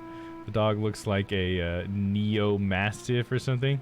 Yeah, I can definitely see Mastiff. In my limited knowledge of dogs, I can see why you say that for sure. All right, we got the alibi next. I would like to hear your alibi from 8 a.m. to 10 a.m. yesterday morning. During the animal show? I was in my humble cell the entire time. I took up whittling recently. My focus was solely on the wood and the chisel in my hands. The prisoners have free access to chisels here? Normally that's not allowed. Yeah, you could kill someone very easily with a chisel. That's a horrible thing to give a prisoner. You're just like, yeah, you want a really fucking heavy-duty shank? Here you go. Here's a fucking half dozen of them. Are you kidding me, dude? The warden is a kind soul. She has given me special permission. Kind? Ridiculous. Even 5 metal chisels would become deadly weapons in his hands. I started out by carving these Buddha statues, but I moved on to other shapes after the 674th. Really? That many? All it takes is time, which I have plenty of. Here is what I am working on now. I did not know that you played chess. Do you play as well, Mr. Edgeworth? I would like to test your wits in a game sometime. I only started playing since my arrival here, so I'm still inexperienced. What is this piece? It's a 3-headed dog. Call that a Cerberus. Dog looks like an EMS for something. Hagrid's dog from Harry Potter for reference. There you go, yep. Just for the fun of it, I carved this hound piece. Chess is a game of war, pawns, knights, and castles. Each side pushing their forces to the limits to take the life of the enemy's king. However, I have found the absence of dogs to be strange. Hounds are an indispensable part of warfare. But it is nothing more than a folly. I still play by all the normal rules of chess. Isn't it difficult for you to find opponents here in prison? I always play correspondence chess. Correspondence chess. So you play chess through the mail. Prisoners are allowed to send and receive letters, although they are subject to inspection. At the moment, I'm waiting for my opponent's next move. Hound piece data jotted down in my organizer. Dogan carved a hound piece on a whim. Played chess through the mail. So he plays chess with people outside of this prison. Seems like an interesting way to play a game, like a super slow way, but I guess I kind of used to, in a way, play the closest I've ever come to doing something like that was for a while there when I was working in the office. Me and some of my friends at work would all connect to it was actually my streaming PC before I started streaming. I used to have a game of Civilization always running on it, and we were in hot seat mode. And so what we would do is, like, I would log in and I'd do my turn, and then I would just, like, ping a chat to say, like, hey, it's your turn, dude, or, you know, whoever's next. And then they would log into the same VM, do their turn, and we would just, like, do that all day and end up playing Civ. And it was a lot of fun. It was really cool to be able to have that, you know, like, every 10, 20 minutes it was your turn again, and it was fun. It was good fun. But I can see how this could be similar to that. Obviously, way longer period of time you gotta wait, but kind of similar in a way. All right, we're gonna ask him about the victim. Do you know who was murdered? It was Horace Knightley, a most unfortunate lad. Your ears are sharp as ever. They're all I can rely on. As I thought. He has full knowledge of everything that goes on in this prison. On second thought, he might be fortunate after all. Fortunate? How so? He committed a grave crime, but he was able to avoid punishment for it. An assassination attempt on the president. What a bold man. Assassination attempt? Yeah, he didn't try to assassinate the president. What are you talking about? Hey, Mr. Edgeworth, didn't Mr. Knightley just... He may have killed his own superior, but he never attempted to take the president's life. Are they trying to conceal the fact the assassination was staged by the president? Whoa, whoa, whoa! Hold your horses. Knightley didn't attack the president. But Uncle Ray was requested to defend him in court on charges of attempted assassination. You didn't know either, Uncle Ray? So, they're trying to pin the whole thing on Mr. Knightley. Now I see why the PIC is taking action. Yeah, it does make more sense now. Okay, so that's why they want Edgeworth off the case, actually, because they're trying to save save themselves from an international incident by sort of sweeping all those, you know, unsavory details underneath the rug, is what it sounds like what we're doing here. That's interesting. So that's why DeBest has been put on the case, and DeBest is probably put on the case because he's not DeBest, and because this all is just gonna go, like, it's basically just gonna be orchestrated, it sounds like, just for the sake of, like, politics or something. That's my guess. Here we go. Aha, so that's why they removed you from the case. That DePest guy, DePest, nice one, Ray. That DePest guy was going to indict him on a charge of attempted assassination. And in doing so, they would have twisted the truth. I suspected it was a false charge. I heard about it from one of the guards. About Knightley. He kept desperately insisting I didn't assassinate anyone. But the courts are supposed to bring the truth to light. I may not be well versed in law, but I can say one thing's for certain. Some of the prisoners here were convicted on false charges. Maybe by you, Edgeworth? Question mark? That's the reality of it, right, Anubis? Right, boy? Leaving the truth in the care of the courts can be dangerous. Leaving the truth in the care of the courts is dangerous. There was someone who said the exact same thing before. That investigator from Interpol who doesn't trust prosecutors. See, that's nice. He actually just said, like, basically said it was Lang, and now we see Lang. It's not, that man had said that before, but we will mention his name. You're not twisting the truth behind those closed courtroom doors, too, are you? Fueled by those ideas, is it any wonder that courts produce nothing but falsities and lies? Rest assured, the next time we meet, I won't be so forgiving. I doubt his trust has cleared up completely. You feel the same way, don't you, Anubis? The truth of the courts and Mr. Edgeworth's reasoning both can't be trusted, right? Ah, It is nothing to be upset about. You're not the only one who suspects me. Yesterday, the other prosecutor and that judge came here too. They brought the warden along. How they despise me. Oh, it must have been those two rude people from before. Prosecutor DeBest and Judge Courtney. oh yeah, I forgot. Her name is Courtney Justice or something. Justine, Courtney Justine or something like that, because she's supposed to be like court justice, right? They thoroughly inspected my room, but left without finding a thing. Seems they were searching for the murder weapon. 'Tis a shame. They searched the other prisoners' cells too, not just mine. Yet they were still unable to find anything. All that hard work was for naught. Prison investigation notes jotted down in my organizer. Mr. DeBest and Warden Rowland searched the entire prison, but did not find the murder weapon. This is quite a problem. What should we do? Saad's testimony alone won't hold up. In order to confront him, we'll need evidence. Now, if my guests would be so kind as to leave. Right, Anubis? Show them the way out.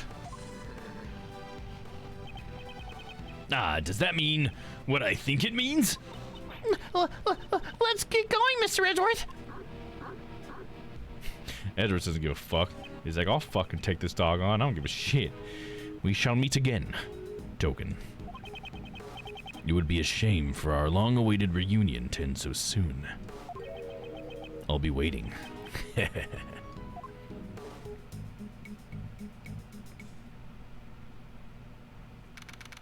March 28th, 1:12 p.m. Prison. Hallway. Now then, we still need to find that murder weapon. Mr. Edgeworth! She's on the fucking hill. Exactly what he said not to do. She went all the way up there. It's fine now, Kay. Come down from there. Where's Mr. Shields? Beats me. He just took off running like death was after him.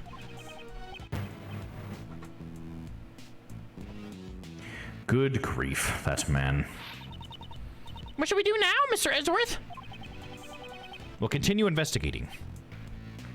First, we should start by solving that one mystery. Knightley's body was found in a workroom inside the prison. However,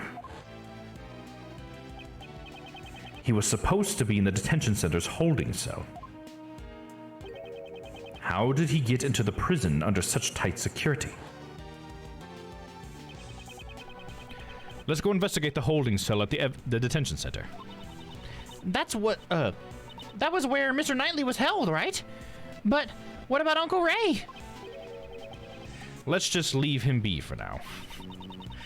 I thought we were supposed to be his assistants, though. That's what being assistants is like. Sometimes you just ditch the person that you work for. That's just how it works, Kay. Don't question me, okay? Okay, Kay. Shut up. Every time we say Uncle Ray's, for some reason it just reminds me of it would be like a food. Is there a food that's like Uncle Ray's? I think there's Sweet Baby Ray's, right? But that's not what I'm thinking of. I think that's like a sauce, right? Barbecue sauce, Sweet Baby Ray's. Is there like an Uncle Ray's something?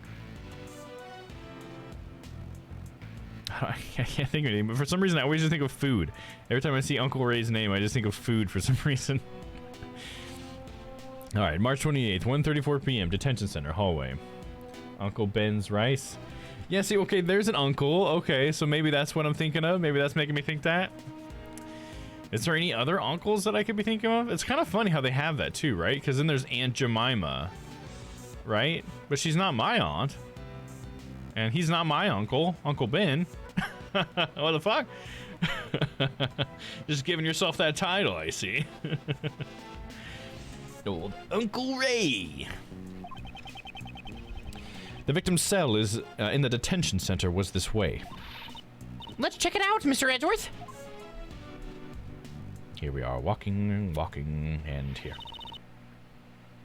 Oh, this is truly just dreadful. What happened? Oh, it's her. That's the warden, Miss Rowland. She must have come from behind that no entry sign. So, he still won't talk? Even after all the trouble you went through to get the evidence transferred from the precinct? Or from the precinct. There was no question mark there. That's right. I don't know how many times I've tried. I can't report back empty-handed. That assassin sure is one tough cookie, huh? Did he just say assassin? Oh my. Pardon me, but were you talking with Sherhan Dogan just now? Or about him? Oh, eavesdropping, were you? You naughty boy! Did you question him personally? Warden Rowland? Not just him. I try to have a heart-to-heart with all the prisoners and suspects. In my home, we're all family here. It's only fair I invite them to the warden's office. Well, oh, the warden's office. I don't know why I didn't said the offense. Is that what I said? Offense. The warden's office. Oh, have you taken an interest in my room as well? Well, you can meet me up there. Alone. If you like. It's just down this hallway, but outsiders are not allowed past this point. Down the hallway. So, around there.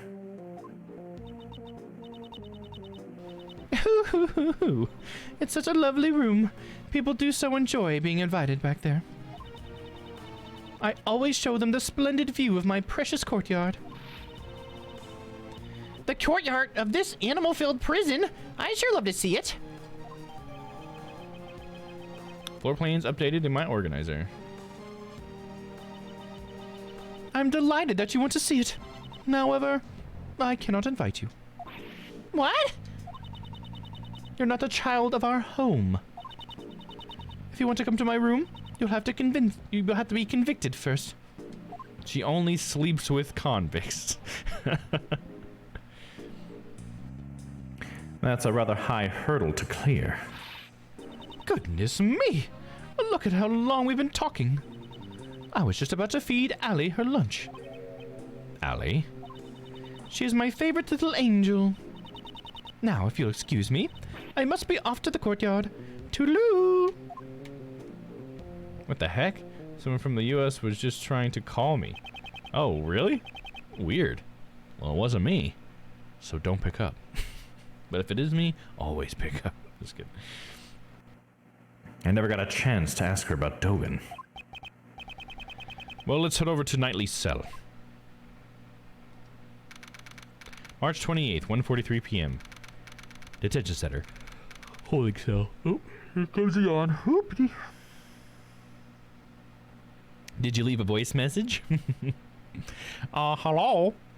This is Dom calling because we noticed that your rebate on your car warranty is still valid, and we can get you some money if you give me all of your personal information.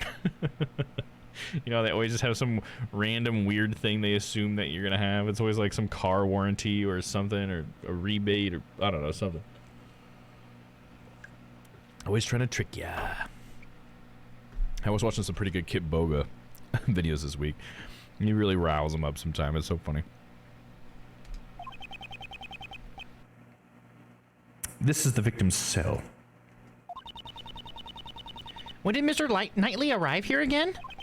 It was after the president's welcoming ceremony, on the night of March 25th.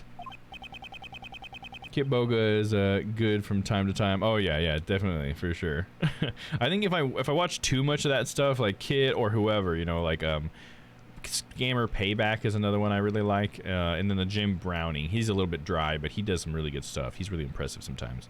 Sometimes more impressive than the other guys. But yeah, I feel like if I watch too much of it, I get bored of it. Like, it all starts to become a little bit predictable, I guess. Like, very same. But every once in a while, I like to go back and watch some Kitboga or Scammer Payback, because it's pretty funny.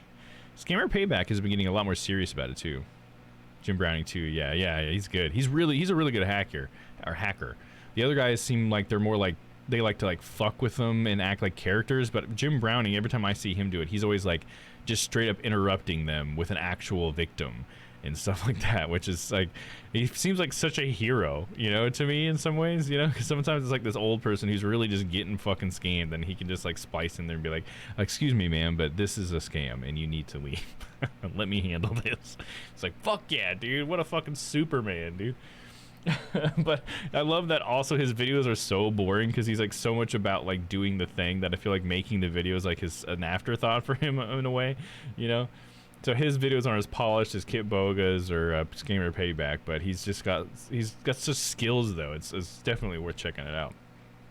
But yeah, one of the Kitboga ones I watched recently, I just remembered, was that he was trying to use this AI bot to talk to the scammer. So he had just recorded a bunch of lines, and you know, he had like some code or whatever that would try to reply like with something, but it would also be like wasting their time, and it was really interesting. It didn't work all that well, but he said he was possibly going to keep working on it, and he wasn't sure if he was, but he might. And that's like, that's definitely an interesting idea. It just made me think of like, in the future we're just going to have like a bunch of bots calling each other, and then bots are going to be answering the phone call, and sometimes they're just going to fuck with each other, and it's just going to be like a bunch of computers doing shit that's just like not useful at all.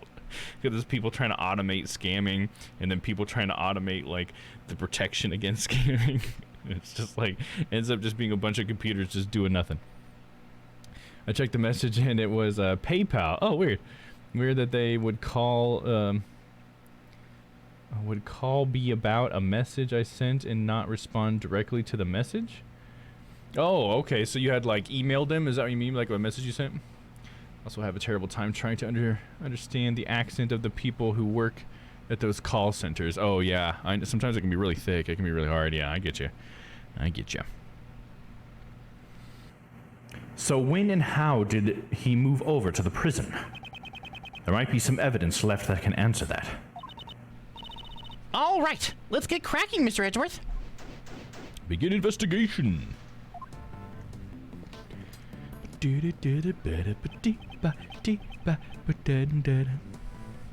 It's not as dirty as I thought it would be. And the toilet paper shows no signs of use.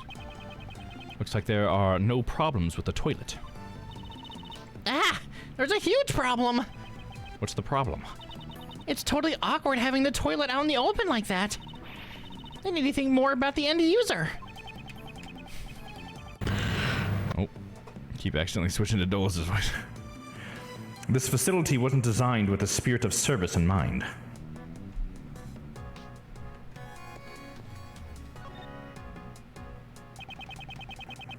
I won't rest until I've investigated every suspicious-looking nook and cranny. Boop-ba-dee-da-ba-doo-da. It's Horace Knightley's suit. According to the results of my investigation... What did you find out? A man who looks good in a suit leaves a more favorable impression with the ladies. Ah. Next time, I'll investigate men who look good in frills. Oh, yes, men who look good in frills. Please don't bother.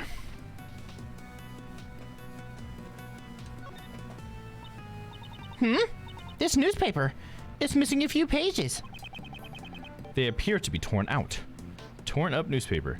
Dated the day before the murder. Several pages have been torn out. Logic. Why would someone tear out the pages from a newspaper? Maybe they use it to clean the cell instead of a rag? Clean the cell? It's quite possible. There are some, like, swipe marks all over the floor, right? Isn't that kind of what's going on here? Something seems off? The floor here is clean. Was it mopped up recently? There doesn't seem to be anything on this cell to wipe the floor with. I mean, we just did the whole note, the newspaper thing, though. It seems strange that only the area in front of the bed has been wiped clean. Why do you suppose that is? This looks like an uncomfortable bed to sleep in. But the pillow covers are clean, and not a speck of dust on them. Is this what the bed at Gummy's place looks like as well? No.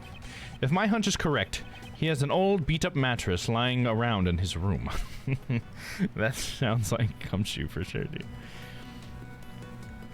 Gotta love old Gummy, dude. I think we're done in here, actually. Alright, let's take a look over here. I won't rest until I've investigated everything. Okay, we got some interesting books here. Crime and... It's hard to read what that says. Crime and... I can't even tell. It's so pixelated. There are a lot of books here. What's this? The Wonderful Warden of Hours. The Hound Whistler. The Animal Shack Redemption. The Animal Shack Redemption. Nice. Instead of the Shawshank Redemption. Are these all references to the Hound Whistler? I don't know what that one would be. Mr. Knightley. He was a surprisingly good person. No. The detention center provides these books for the visitor's own edification. These books are supposed to help you grow as a human being. Prison Life for Dummies. These books were written by model prisoners and former inmates. What does this one say? The Great Escape in 80 Days? Is that what it is? Instead of Around the World. Oh, she's reading right now. Ah, here's a helpful book. The Great Escape in 80 Days, based on a true story. That's probably supposed to be like Around the World in 80 Days, right? Isn't that what that's called? Oh, check this one out. Crime and Establishment. How to Make Money in Prison. Like Crime and Punishment. The problems with the detention center may run deeper than I thought. There's a menu, dude. Mr. Edgeworth, is this a dining menu? You can choose your daily meals in this detention center. However, unless you have the money, you won't be able to choose what you want to eat. In the end, the world revolves around money. Does this mean that the rich won't have to reflect on their crimes? Yes. Well, those who come here haven't been declared guilty yet. There are a few good people who don't need to reflect. Probably. Probably. It sounds like you're just making excuses for them, Mr. Edgeworth. Ah. Why should I have to come up with excuses for the detention center? It's like, I don't run this place. Shit. Quit asking me. Okay, here. Ah, there's something on the desk. It seems to be some kind of memo. Let me take a closer look. Next move is bishop to g2. Oh, I know what this is. Next move... Rook... No, pawn to g6?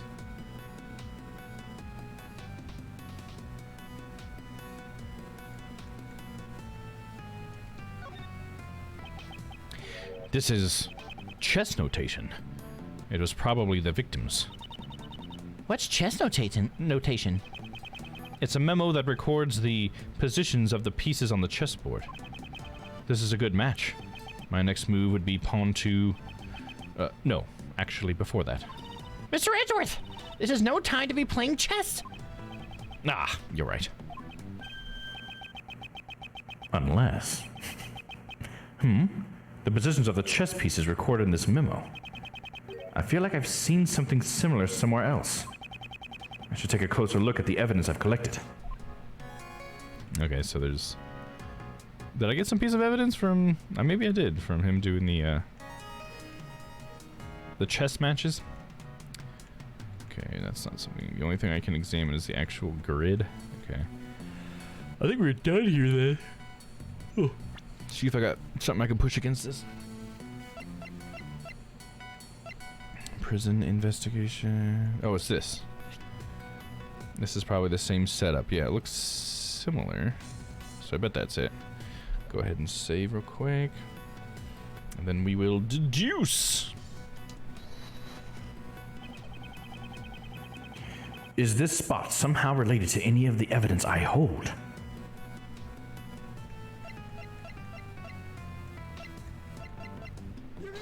Eureka! This chess notation. I've seen it before. You're still thinking about chess. Focus on the investigation. Focus. Chess is quite important to this investigation. Okay, have a look at this. Are these the chess pieces from Dogen's cell? I don't know much about the rules of chess. The rules of chess are not important here. Look at the positions of the pieces. Of the chess pieces in this memo and the pieces in Dogen's cell. Do you notice anything? Ah! I don't know anything about the different chess pieces.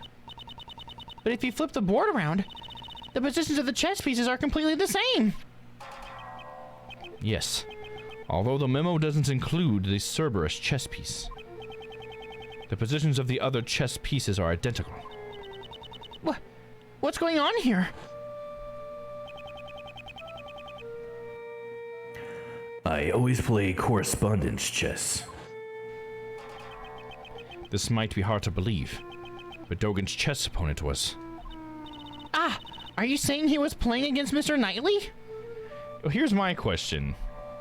If he was playing against Mr. Knightley, how did he read the memo? Like, if he plays correspondence chess in general, how does he read it? He's blind. So, you know, like, sure, the pieces on the board, he can feel the pieces or whatever. He can see those pieces. Sure, I get that. But the memo, though, it doesn't have Braille on it. So how does he read it? Right? They're about to address that. I bet they'll address that. That always happens. With this, we now have the evidence to link Dogen with the victim. Knightley's memo jotted down in the organizer. Position of the pieces match the chessboard in the Dogen's special cell.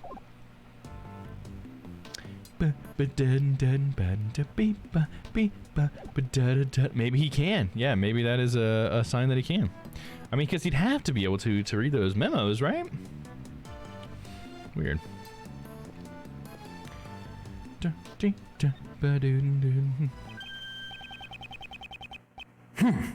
reflection in the mirror. Ah, it's a security camera. A great thief's arch enemy. I guess they don't take too kindly to thieves here. There's no reason for a detention center to be kind to thieves. Guard. I would like you to check the footage of the security camera. If you find any problems, report to me at once. Understood, sir. I feel like I tightened my jab out a little too much today. Alright, now we will logic while he's doing that. I think that's the next thing we need to do. L. It's time for logic. Torn up newspaper on the floor was wiped clean. These must be connected. They simply must.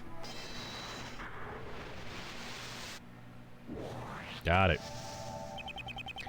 The floor here is clean. It was probably wiped down with something. Did someone spill grape juice here? It's always grape juice. Are you sure it's not wine? No, we agreed that we're just sticking with grape juice. I don't know exactly what was wiped away, but I can imagine what was used to wipe it. It's very likely it was torn up newspaper. Couldn't he have asked one of the guards if he could borrow a cleaning rag? Perhaps it was something he didn't want the guards to see. There are signs that the floor was wiped clean inside the victim's cell at the detention center. Investigation complete! We need to find a stopping point soon. We're almost at the end of the stream already. So this is what our investigation turned up. It seems we found a major connection between the victim and Dogen. This is terrible! What happened? The security camera recorded something terrible! What? Can you let me see it? Of course, sir. I have a portable playback device right here. Then let me see it right away. He's got a VHS TV combo. Hey, look, it's like a full-on 3D video going on. What the fuck? This black thing has got to be that doggy, huh? Right? Up until this point, I thought the murder took place inside the prison. But it appears I was mistaken. The place where Knightley was attacked was... Oh, come on. Do we seriously have to do this? Come on. It's the holding cell. It's the place that we're standing in that we just saw on the video. Why do you... Why even make me point this out? That's so ridiculous to me. If it's not the holding cell, I'll be so pissed. It was the picture of the holding cell. It was the detention center. And furthermore, he was attacked by Dogan's dog. This is the decisive evidence. Security footage data jotted down in my organizer.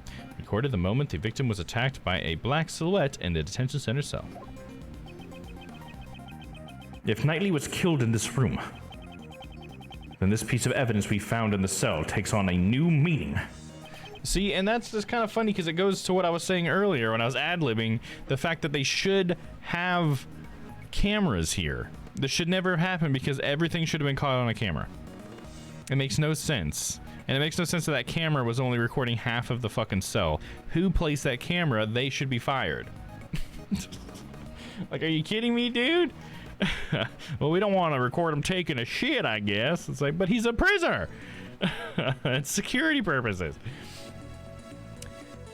Which piece of evidence takes on a new meaning if the murder occurred in the holding cell? Which evidence takes on new meaning if the murder occurred in the holding cell? The wiped floor? Oh, sorry, I forgot to show you guys what I'm looking at. Because we don't really know what the white floor is for, so maybe that would be a whole new meaning. It could be the bloody glove, I guess, because how did it end up in there and get blood on it, I guess? Could be the sheets or the rope, maybe. I don't know. I feel like it gives the most meaning to the wiped floor because we didn't really have anything for that before, right? So let's try that. Here's the real skill check. For some reason, someone wiped the floor clean. It's possible they were wiping away bloodstains. We need some luminol in here, like now. Like fucking yesterday, dude. Thank you for your hard work. While I have your attention, may I ask for one more favor? What would that be? There should be a detective by the name of Dick Gumshoe in the detention center or the prison. I would like you to give him a message. Tell him to check this room for traces of blood and give the results to me. Yes, sir. Wipe floor data updated in my organizer. Floor is wiped clean inside the victim's cell. Forensics have been asked to look for traces of blood. Blood? This should corner that old coot. No, not yet. We still don't know how Knightley and the dog moved from here to the prison. That's true. But once we figure that out, where should we check out next, Mr. Edgeworth? The guards here might know something about the murder. Let's see if we can learn. Let's see if we can learn any new details from them. Sometimes I just can't read. You know, sometimes reading's hard. I want to see how close we are to the end of this section. Hopefully we can get to a to be continued if it's not too much farther.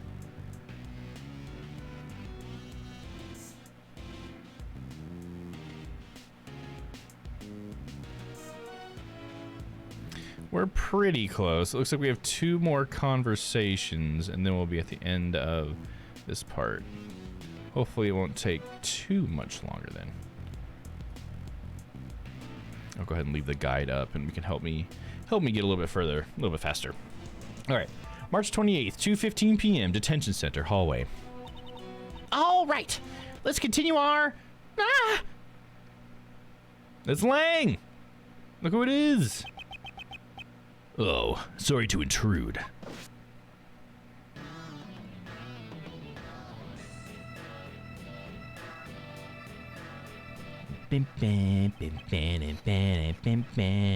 Well, if it isn't Mr. Prosecutor and the little lady. Fancy meeting you here. This man is Shilong Lang, an Interpol agent. He has a very long Shilong. About 2 weeks ago, he was in charge of investigating one of my cases. I would have thought he'd returned to his native country of Zhengfa by now. Agent Lang, what brings you here? Just some boring work. Nothing you need to know about. On top of a black dog, we met a black wolf. Huh? You came alone today, Agent Lang? No, because Sheena's not here. Sheena was in prison. Don't you remember? Oh, they're just talking about all the police. Usually he has like 100 cops with him. That's right. I was always just thinking Sheena, though. Usually he'd have a huge police force with him. Forgot about that part. Mr. Prosecutor, seems you've been busy these past few days.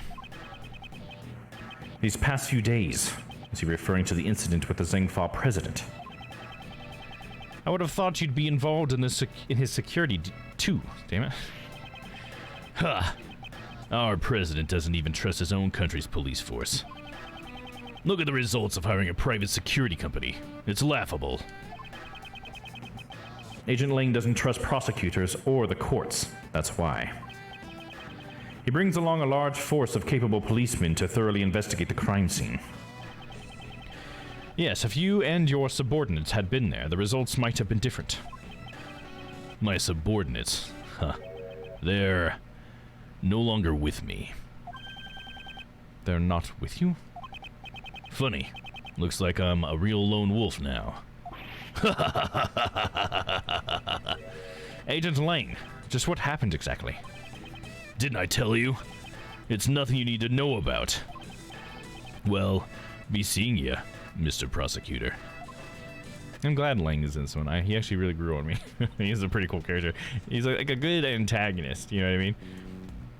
It's like, I guess, if I think about it, I guess the reason why I like Lang is sort of like why I liked Edgeworth this entire time is because Edgeworth just has so much confidence, and I think the confidence of Lang is fun to, like, voice act and stuff, and it's a nice little flavor to the story. Mr. Lang, I wonder what happened. Yes, it troubles me too, but there's nothing we can do about it for now. Okay, let us continue with our own investigation. Got it. First, let's ask those guards a few questions. You there. Have you seen a black dog around here? Of course not. If I had actually seen it, I wouldn't be standing here so carefree. Did something happen with that doggy? Okay, let's not press this matter any further. So Dogan's dog didn't come by the detention center. I like Lang in his schlang as well, Dom. Aw, hell yeah. Yeah, you know. Lang's got it where it counts. This is a difficult case. What's wrong? Is something troubling you? Sir, one of my uniforms has gone missing. But I'm certain that I placed it in this locker. Maybe the uniform grew legs and walked off somewhere? What kind of logic is that? In any case, I wish you the best in your search. I'll be rooting for you. Yes, thank you for your support. Stolen uniform. Gotta remember that one. Oh, there you are. No, I wasn't sure who it is. I was just giving a random voice. Mr. Shields, where did you go? Where indeed? I've been searching for you guys this whole time. Walking around the prison is hard work, you know. That's strange, seeing as you came from the opposite direction. I've got some new information. You want to hear it? Do you? He sure changed the subject quickly. I heard a little something from the guards. It seems Knightley caused a bit of an incident 2 days ago. An incident? You know how Simon said he came to visit Knightley, right? After the visit, when Knightley returned to his cell, naturally, a guard escorted Knightley back to his cell. While the guard was unlocking his handcuffs, all of a sudden Knightley struck the guard and knocked him out. It seems he was going to attempt a jailbreak. By the time the other guards arrived, the key to his cell had disappeared. But there's been no reports of Knightley's jailbreak attempt 2 days ago. Exactly. It's strange, isn't it? Right up until his death, he was still in his cell. What's more, Knightley claimed he never stole the key in the first place. In fact, they searched his cell, and the key was nowhere to be found. Did the guard who was struck have anything to say? No one knows. He was taken to the hospital while he was still unconscious. He's still there now, it seems. So in the end, we still don't know what happened. Knightley's cell key data jotted down in the organizer. Okay. It's you! That voice. Is it the best or something? There he is. I figured these two were going to come in the picture at some point. What are you still doing hanging around here? Well, you see, this is my assistant. Are you here to object the investigation and make me into a laughingstock? Sebastian, I believe obstruct is the word you're looking for. In a way, I think his expression was apt. A pleasure meeting you again, Judge Courtney. I am. I know. You are Simon Keyes, a defense attorney, are you not? Well then, let's skip the formalities and celebrate our happy reunion with a hug. Oh, here it comes. Extendo! Or maybe not. That is a pretty cool extendo gavel she's got. Incidentally, I heard you mention an assistant a moment ago. Yeah, we're assistants at the Edgeworth law offices. Prosecutors are civil servants. To open the side business is to betray the goddess of law. As long as profit is not our objective, there shouldn't be a problem, right? Yeah, that's it. Miles here is a volunteer worker. The purpose of my office isn't to make money. We're pro bono. What a wonderful heart you have. Defending others without demanding payment. I do have an amazing charitable heart. More importantly, I'd like you to explain your reasons for arresting Simon Keyes. There's no need to. Is that a challenge against me? No, I was speaking with Judge Courtney. It's funny that his is like that little extendo thing too. What is that supposed to be though? I guess it's just a pointer of some sort. I don't understand what that is. I guess I can't be helped. If you want to take on the best, you will fall like the rest. I haven't said anything yet, but this is convenient. Then I will hear you out. What were your reasons for arresting Mr. Keyes? I see no need to inform you, Sebastian. Just watch, Justine.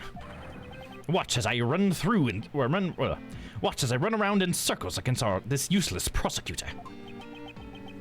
I think you mean run circles around me. Yeah, that's what I meant. Prepare yourself, Mr. Edgeworth. Is that a horse thing that they whip them with? No, I think that usually has like the little tassel. Like that's what like baby Von Karma would have. She had the like the little whip thing. I don't think they would extend either. You know what I mean? I mean, I could be wrong. It's not like I'm a horse guy. I don't know for certain or anything. But I think I would guess it's more likely like a pointer for like a Exhibit A kind of thing. You know, like they have the little extendo pointers like in the courtroom, and then they tap on like the chart or the picture or whatever that they have up. That's what I'm thinking it is. It's just funny that him and Justine have something that extends. I think is kind of a funny thing. And the fact that it's weird that there's a prosecutor and a judge working side by side. I think that's kind of a weird thing. It's like if the old judge man were to come hang out with Edgeworth. You know what I mean? Like, wouldn't that be weird? Here we go. Reasons for arrest. So, you want to know my reasons for arresting that man? The answer is simple. Yes, we found traces of that guy over there. How's that? Perfectly simple, perfectly decisive, right? Oh, he's a conductor. That's what it is. I forget he does this. It's the conductor thing. I totally forgot about this animation. That's what he's trying to do. It's a, yeah, okay. It's whatever that thing is called. I'm sure there's a very specific name for it that Noah probably knows exactly what it's called. But yeah, whatever. A little conductor's baton or whatever. I want to see him poke Edgeworth with it. Yeah, I bet he would. Either that or it probably breaks in two, like when he gets like flustered or something. There's got to be something with it though. I guess we'll see. But I could see it being something sort of like Godot and how Godot used to throw the coffee at Phoenix. So it'd be cool if he would poke Edgeworth with it. I'd be down. Of course. I was the first to notice it because I'm the best. For some reason, I stumble over his weird use of words sometimes because he like gets stuff a little bit wrong. It seems like Edgeworth has to correct him. I feel like it trips me up a little bit. How am I supposed to go about pressing that? How is that? Got nothing to say? Speechless in my presence? This guy sure talks a lot. So you're the one who arrested Mr. Keys, I take it. Mr. DeBest, do you have the right to do such a thing? Well, obviously, it was the police who carried out the arrest. There's like a knife coming out of his seat sound. But, since it was under my direction, shouldn't it also count as my arrest? As I expected.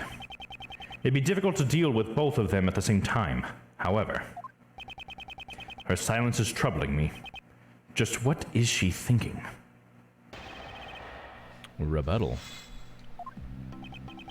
So, you want to know my reasons for arresting that man? Let's get one thing clear. You do know who you arrested, right? What? Do you take me for a fool? The one I arrested was Simon Keys, no doubt about it. I'd expected he'd at least understand that much. I'm gonna let my bangs grow like that, yeah? Like DeBest's bangs? He's got like big poofy hair in the back too. Oh, you mean Justine's bangs. Yeah, she's got like the like zigzaggy thing in front of her face. Yeah, I know what you mean. Okay, yeah. Just like the half bangs that are really long. Obviously, we had a fatal reason for arresting Simon. Really? That's quite a surprise. So, what is the fatal reason for the arrest? Are you attempting to lure information out of me through flattery? A good strategy. But I'm afraid it won't work on me. Huh? He looks like such a little kid. We have found vital evidence implicating Simon Keys. Those some sick-ass bangs, dude. That's what Sebastian was trying to say. Yes. So because of this vital evidence, I had Simon arrested. And what was that evidence? The answer is simple, yes. We found traces of that guy over there. That guy over there? That's certainly vague. Well, don't they say the best hears one thing and understands 10? You're just being lazy. Explain it more clearly. Sebastian, if it is all right with you, would you please explain it to them in more detail? I'm sure that everyone wants to hear what you have to say. All right. If you insist, Justine. We discovered that. Perhaps you didn't know, but the victim carried a chessboard with him. From it, we found that suspect's guy's... From it, we found that Simon Keys' fingerprints. Well done, Sebastian. I bless you on behalf of the goddess of law. I was like, what, is this your fucking kid, lady? It's like his fucking mom, dude. You're so good, honey. Hercules, Hercules, Hercules. That's what it seems like to me, you know what I mean?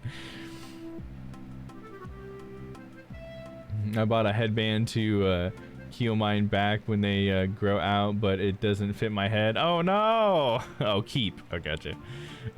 That's not good. I have to get a different headband, huh? Please amend your testimony. Are you alright with that, Prosecutor Edgeworth? Yes. The victim carried a chessboard. From it, we found Simon Key's fingerprints. Surely it wasn't you who discovered the fingerprints. Hey, I'm just a prosecutor, aren't I? I leave that stuff to the forensics team. These fingerprints could be a problem, but wasn't the chessboard originally... Maybe I should take another look at the evidence. Okay, so we needed to look at the chessboard. I don't know if you ever looked at it in great detail. TBH.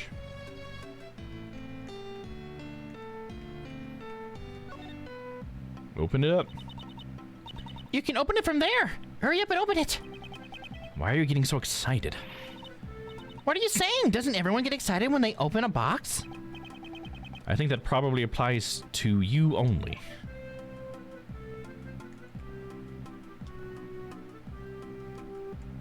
Is there something missing?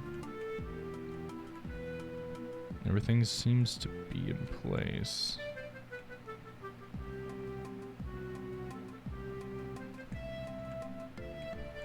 Okay, I need to rotate it better. There we go. I don't see anything missing or anything. These are chess pieces, right? I saw something similar in your office, Mr. Edgeworth. Huh? But the pieces here are black and white. Those are the correct colors. My pieces were custom made. Custom made? That sounds like treasure to me. Her eyes are sparkling. Does she intend to steal it? That bitch.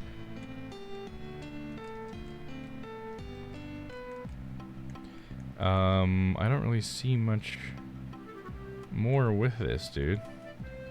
It's just a chess box. Maybe I'm supposed to look at the description. Portable folding chest belonged to Knightley. Simon brought it to him at his request.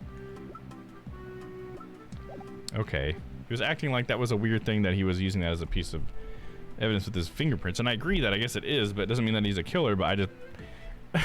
What were we supposed to see? Why were we checking again? Reminds me of that weird mom and son in Game of Thrones. Oh, yeah. You're talking about, oh, fuck. I don't remember their name. What were their name? The people with the moon door. And she had the son who was still breastfeeding even though he was like 10 or something. I can't remember what their name was. God, it's been so long since I've read or watched Game of Thrones, but I know exactly what you're talking about. With the hole in the floor, they were fucking weird. Yeah, the moon door. Yeah. I can't remember what they're... Because it was Catelyn's sister. I can't remember what... The Eyrie, right? They were in the Eyrie. I think that's what they were. But I don't remember what their family name is, but I think that's what they called their area, was the Eyrie. And yeah, I totally know what you're talking about. And I agree. I can definitely see that vibe here. Some weird... What, Oedipus complex? Is that what they call it? Like when you're obsessed with your own mother or whatever? Or, I don't remember. Whatever. Something like that. How was that? Perfectly simple, perfectly decisive, right? What's perfectly simple and decisive is how flimsy your testimony is. What are you saying? You can't keep up with my train of thought. It may be presumptuous of me, but allow me to explain. The fingerprints found at the scene belonged to the guards and the prisoners. And the only ones that should not have existed belonged to Simon Keyes. Yes, exactly. Do you get it now, Mr. Edgeworth? The real question is, do you get it? Do you get that you're jumping to conclusions? The other prints belong to the victim and the guards. Yes, only Simon's prints are unnatural. If there are other people's fingerprints, then there should be more suspects. Wahaha. I'm afraid that's not possible. And why is that? Certainly. If not for Simon Key's prints,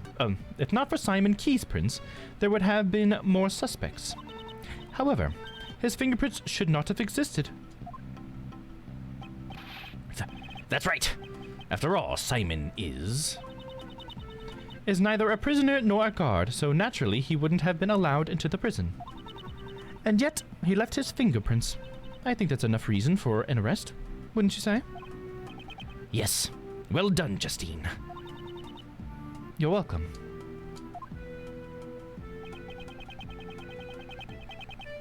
Of course, I was the first to notice it because I'm the best. First one to notice. Do you have any proof? I noticed it the very instant I saw the crime scene. Faster than the speed of light. That's the best kind of proof. And what does that prove? You still don't understand. But don't feel too bad. You're simply not the best, unlike me. I don't think I want to understand. My reasoning is faster than light. It'd take you a light year to get it. In short, I am the best. He says I'm the best like at least 3 times in this testimony. You do realize that a light year is not a measure of time, but a measure of distance. Oh? Sebastian, a light year is a unit of distance. Oh, right. What? This isn't the time for this. What is he saying? It's really vague and hard to understand. First, I'll have to teach him how to speak a language people can understand. Teach it to him, Professor Edgeworth. Alright, so I'm pretty sure it's that the fingerprints were put on there because Simon was trying to give it to him as a gift, right? We're going to point that out, but I'm just going to go straight to the guide since it's almost 10 o'clock.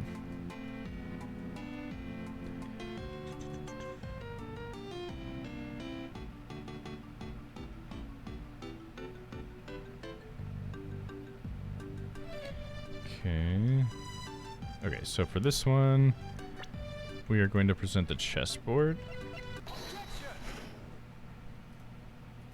Because the chessboard on ours says the detail about how it was given to him because it was originally Knightley's. And it was requested by him. Fingerprints found on the chessboard. Is that the ace up your sleeve? Ace in my sleeve? Oh, ace up my sleeve? Yes. The methods I use are always the best. The ace is my trump card. Well then, allow me to show you that it is not, in fact, a trump card at all. Simon Keyes was the one who sent the chessboard to the victim in the first place. So it's only natural some of the prints would be left on it. Ah! Now, that took way too long. These fingerprints are hardly decisive evidence. Perhaps your arrest was a little too rash. Rash. To begin with, this incident occurred in the detention center and the prison. To suspect Simon just because he isn't a prisoner or a guard is a little unreasonable. Ah! What? What's with him all of a sudden? I finally get what you're trying to say. Rash. You mean we were too quick to arrest the guy, right? He was stuck on that? Sure. I was the first to lay eyes on him. And I was the first to notice that the evidence, that was even faster. But I am not rash. Sure, Simon Keyes isn't a guard or a prisoner, but... Oh, shit, here she comes. Sebastian. Judge Courtney. What are you doing, Justine? Don't butt in like that. Pardon me, Sebastian. Yes, your words on the suspect are very interesting. However, shouldn't you get to the best part first? The best part? Why don't you tell them about your wonderful reasoning regarding the murder weapon? Good one, Justine. Nice suggestion. Mr. Edgeworth, listen to my first-rate reasoning. Will this reasoning explain why you arrested Mr. Keyes? I'm sure it will meet your expectations. Judge Courtney just changed the flow of the conversation. Just what is she planning? She's definitely like training wheelsing this dude. And it's so funny that she's like, oh yeah, he's so good, but I have to do like most of it for him and constantly step in and clarify things for him. But he's so good. It's like, Hercules. Murder weapons location. It's obvious the murder weapon was a sharp metal object. However, the prison maintains strict control over potentially lethal items. So, that's why I've reasoned that the murder weapon was brought in from the outside. Yes, it was hidden inside the chessboard. And since only the victim and the suspect's fingerprints were found on the chessboard, isn't it obvious who brought and used the murder weapon? God, he jumps to so many conclusions, dude. Oh my gosh. At least it's clearer than the last testimony. It's the best reasoning you can get from Prosecutor the Best. How do you like that? Now he's mixing up the best with his own name. I was just thinking you got those mixed around, yeah. But could someone really hide a weapon inside a gift sent to a prisoner?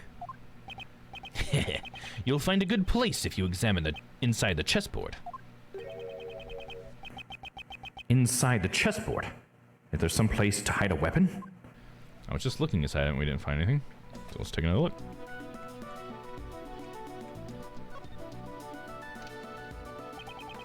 As I thought, there are only chess pieces inside. Wow, what an annoying laugh. Inside the chessboard, huh? Perhaps I should examine it a bit further. How about the top area? This is... The top panel is removable. It's quite deep. Yes. There's more than enough room to hide a small knife. Understand now. This is how the culprit smuggled in the... Yeah, that's right. Bitch. I'll go in there too. There we go. What's with the I wasn't even finished. Oh, he was like crying. I should have made him a little bit more whiny. Mr. DeBest, there is something you have forgotten. There's a gate at the entrance of the detention center. It would have been like a metal detector, right? Yeah? Well, there is, but... He means the security gates with the metal detectors, Sebastian. We had to pass through the same check when we entered the prison, remember? Yeah, that's it. I remember now. It looks like he completely forgot. It would be impossible to smuggle a sharp metal object into the detention center. Therefore, your reasoning never held, even from the very beginning. Oh shit, she's got the gavel out. Okay, she's putting it away. That gate is only used on people. In other words, packages sent to the detention center undergo a simpler check. But I'm sure they still get, like, checked thoroughly, though. I don't think that... This would have to be, like, a small caveat they're making up just for the sake of the story. So they don't use the metal detector for that. This never should have happened. It seems the guards were too careless. Yeah, let's just add assumptions on. Because, you know, fuck Occam's razor. We're just going to keep adding assumptions. Just keep assuming things until we figure it out. Make as many assumptions as we can. Based on the tiny bit of evidence we already have. And, you know, call it a day. Security gate located at the entrance of the detention center in the prison. Checks for metal objects. Right, Justine. Thanks for the assist. You're welcome. Now then, Prosecutor Edgeworth. Your cross-examination, if you please. Cross-examination? It's as if we're in a courtroom. Very well. His reasoning. Let's see how long it will hold up under pressure. Rebuttal. It's obvious the murder weapon was a sharp metal object. A sharp metal object. Do you have proof of that? Didn't you see the victim's wound? A worthless prosecutor. The fatal blow was a stab to the throat. And a knife perfectly matches up with that. There can be no other explanation. Well, you said sharp metal object, and then you said knife, so... you're being a little more specific now all of a sudden. It seems they don't know about that piece of information yet. Nothing to say. Speechless, aren't you, Mr. Edgeworth? Right, next. There is plenty more to my reasoning. However, the prison maintains strict control over potentially lethal items. Even with the strict control, there are still some items that could be used, right? Well, yeah. Things like grooming scissors. Of course, there's more to this, right? There's more to this, right, Sebastian? Exactly. At the time of the incident, only one was being borrowed. However, there was no reaction when we tested it for blood. Those would be the scissors Mr. Sawit was practicing with. So the inside of the prison was completely clear of sharp implements. So that's why I've reasoned that the murder weapon was brought in from the outside. Can you be more specific about where it came from? Of course I can. It didn't come from inside the prison. Is he trying to sound smart? Simon Keyes brought it in. That's what we meant. That's what we mean. Mr. Edgeworth, can't you even figure out that much? I'm disappointed in you. And you've disappointed me from the very start. So Simon brought the murder weapon. But how, you ask? Yes, it was hidden inside the chessboard. No weapon was found at the crime scene, not even inside the chessboard. So where did the murder weapon disappear to? I'd like to hear your answer to that. That's... Well, after the crime, the culprit must have hidden it somewhere in the prison. Is there a problem with the statement the best just made? Probably. I'm just going to say there is. We're going to save here real quick, and I'm going to say there is a problem. The murder weapon is hidden inside the prison. I don't think so. It's clear from this piece of evidence. Which shows that the murder weapon can't be inside the prison. Shit, let's just look it up.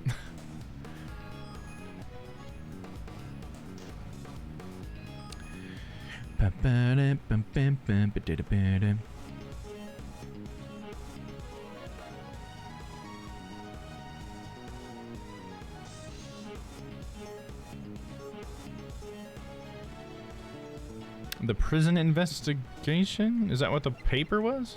Oh, okay, here it is. Okay. Mr. DeBest and Warden Rowland searched the entire prison, but did not find the murder weapon. Oh, yeah, I totally forgot about that. Sweet, yeah. That makes total sense. This should definitely be it.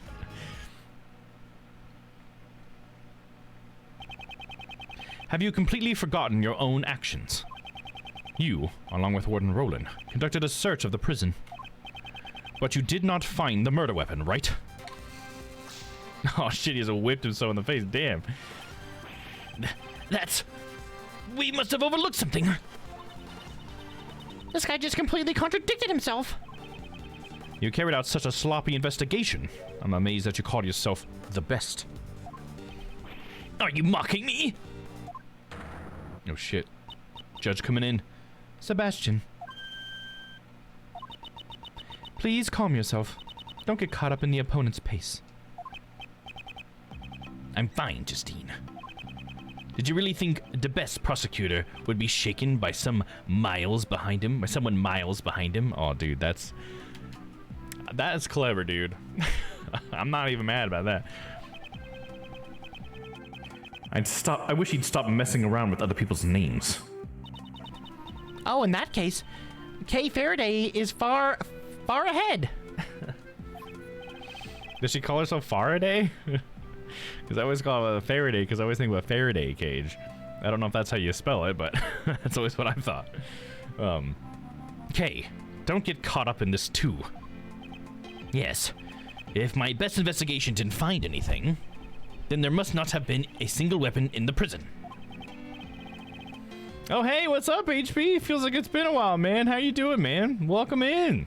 How are you, dude? How's the stream been? How's life been, dude? Been a minute. In that case, there's only one possibility. The criminal must have taken the murder weapon with him when he left the prison. So it's only natural we didn't find it there. Yeah. There was no way the culprit could have brought the weapon out of the prison.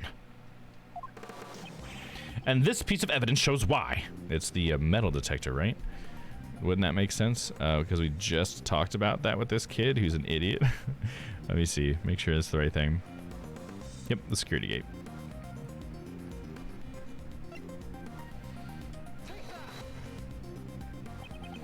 Have you completely forgotten your own testimony? You? That's twice you've insulted me. Oh, it seems you remember what I said earlier. But you do well to remember further than that. What is that? This guy, he really doesn't remember anything? It seems that way. The detention center and the prison are equipped with security gates. I'm good, man. Been crazy busy. I recently moved to a bigger place, so slowly be getting back to the stream. I see you still killing it, sir. Oh, that's awesome, man. Thanks for coming in. Yeah, dude, I'm glad to hear you got a bigger place. That's awesome. I'm actually house shopping myself right now, so hell yeah. I might be in a similar situation here pretty quick. But congrats on the bigger place, dude. That's awesome. How late does Papa stream? Pretty late. He'll usually go for at least another hour and a half. I think usually an hour and a half is when he stops. I'll probably be raiding into him here in just a minute. This is the last sequence, and we'll be wrapping up the stream. Nice, good luck, bro. Thanks, man. Thank you. I think I might need a little bit of that luck, so I appreciate it, dude.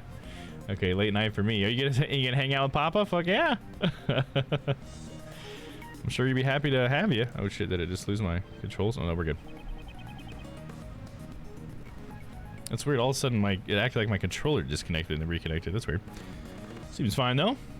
Gates equipped with metal detectors. Ah, that's what you... Looks like he remembers now. Yes, there's no way someone could have brought the murder weapon through those gates. And so the criminal could not have taken it out of the prison either. Ah! That looks so painful when you see him do that. It's like, BAM! So then, Prosecutor Edgeworth, do you know where the murder weapon went to? Perhaps the weapon is still inside the prison? But we couldn't find it anywhere in the prison. The reason you didn't find it is because you believed it would be a sharp metal object. We saw the very moment when Mr. Knightley was attacked after all. Because it could be the dog's mouth or something, right? I guess that's what they're saying. It was a dog that attacked him. They're still on that. I feel like it wouldn't have been the dog though, but we'll see. If you can say that much, then perhaps you could enlighten us. What would you say is the murder weapon in this case? From this piece of evidence, the murder weapon of this case becomes obvious. Okay, we're talking about the dog, I think. Just gonna go for it. It's totes the dog. I mean, so far, definitely looking like it. And you did guess that, Stryla, so I understand why you're pressing that way. Here is the footage from a security camera. It shows one of the cells in the detention center. See it with your own eyes. It's so crazy that they wouldn't have looked at this tape.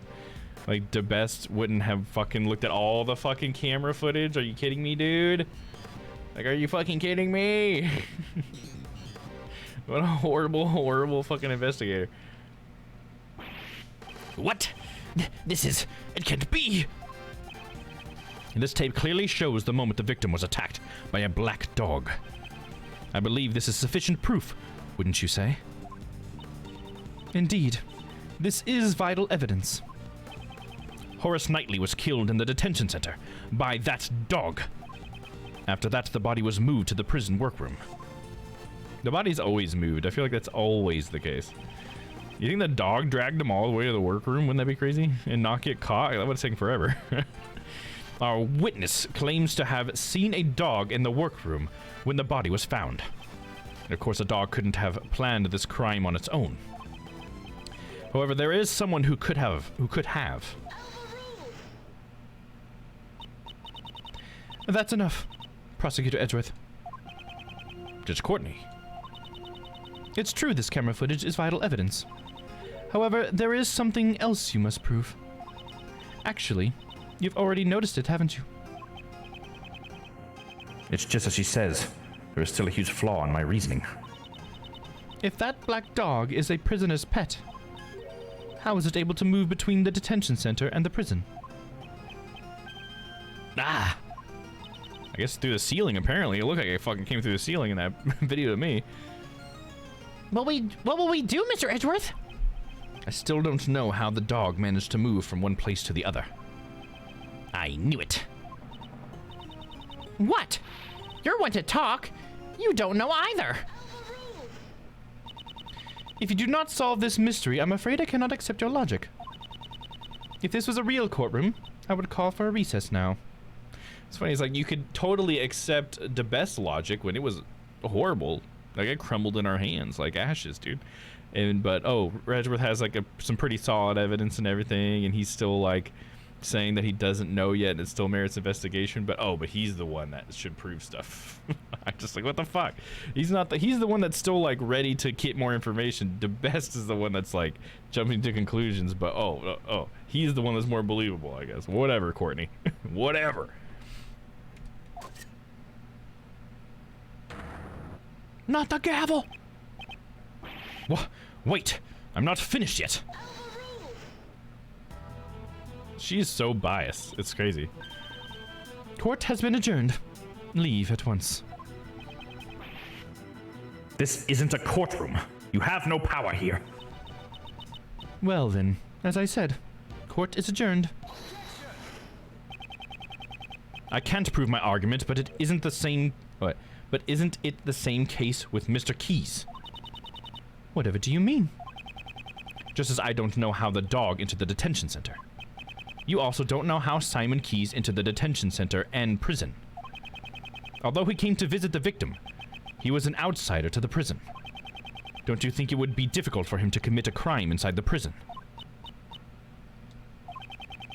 Judge Courtney, now the burden of proof lies with you. Show us evidence that Simon Keyes entered the prison. That's the first time in this entire series that they've said burden of proof. I'm really surprised by that, because that's a term that I heard so many times about. It's funny that they, in a lawyer game, that they just now talked about burden of proof.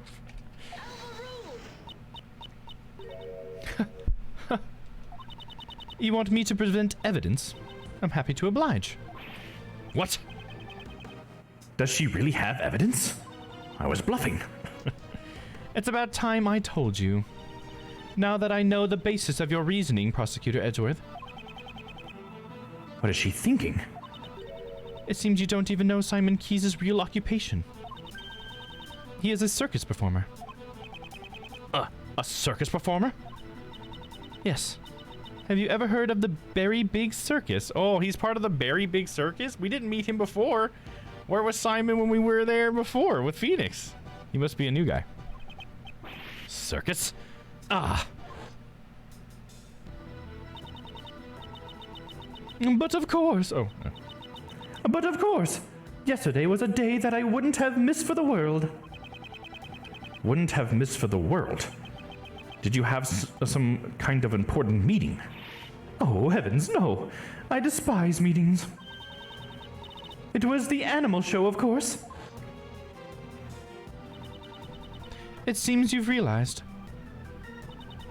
On the day of the incident, the animal show was being performed at the prison. And the show was put on by the Berry Big Circus. It's funny because I accidentally called it a circus earlier and then corrected myself to animal show, and it turns out it was a circus. It was the circus. So then? Do you mean Simon is... Simon Keyes entered the prison as a staff member of the animal show. That we know for a fact. No! This woman, she's been concealing this fact the whole time. She only planned to reveal it after hearing my reasoning. Come to think of it. What are you doing, Justine? Don't butt in like that. Pardon me, Sebastian. Yes, your words on the suspect are very interesting. However, shouldn't you get to the best part first? Mr. DeBest was going to say it then, but she stopped him. How do you like that, worthless prosecutor? You didn't do anything. Well then, now it is really time for a recess. I'll end with some advice. I had already doubted your abilities as a prosecutor, which is why I relieved you of your authority. You'd best not forget that. What are you trying to say? The PIC can still take away your badge.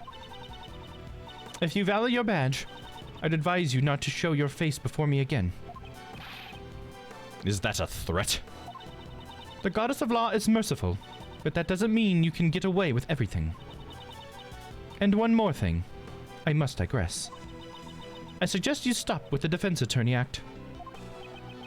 That's none of your concern. I don't intend to abandon a case I am involved in so easily. For defense attorneys, a relationship of mutual trust with their client is vital. It is very different from the way of a prosecutor. In any case, you didn't even know about your client's occupation. Well then, I must be going. May the blessings of the goddess of law be upon you. Exit stage left. Did Simon lie to us? It seems he lied to Uncle Ray too. This complicates matters. Why'd he do that? Hey, Miles! Don't tell me you've got cold feet already. Courtney Pie is quite a handful, but giving up is still uncool. A defense attorney's creed is to never give up. Remember, you're my assistant. Assistant. Of course, I don't plan on giving up either. It's just my theory that he couldn't enter the prison no longer holds. Looks like we'll have to investigate once more. To be continued. All right, there we go. That's the end of the stream, everybody. Let me save here real quick. And then we'll set our save states, and then we'll probably jump all over to Papa's stream. Here we are going to be talking to Simon start of next week. Fill all my save slots. Crispy let out a cheer. Thank you, Crispy. I know you're excited because the stream is about to end. Just kidding. Let's see here. And switch on over to the chatting screen. All right. Thanks for hanging out tonight, everybody. Hopefully you guys enjoyed the show. Seems to be gearing up to be quite the interesting case. I am liking the dynamic between Justine and DeBest. I think that they have an interesting little dynamic going. The whole mom and son thing is interesting. I don't know if she's my favorite sort of opponent. I really liked Lang, and I missed the vibe from Lang because Lang was a fun opponent. Just with the way that he did things. But I think just the way that she just has so much control over the situation just makes it she's more frustrating, which makes her a more formidable foe, which I think is kind of cool though. And I like the whole extendo thing and all that. There's definitely a lot of interesting stuff going on here, so excited to continue on next week. Why does Friday always go so fast? I know what you mean, Crispy. My Thursdays also go fast. All right, so yeah, we only got one more day this week for the old Dom schedule. So for tomorrow, we will be...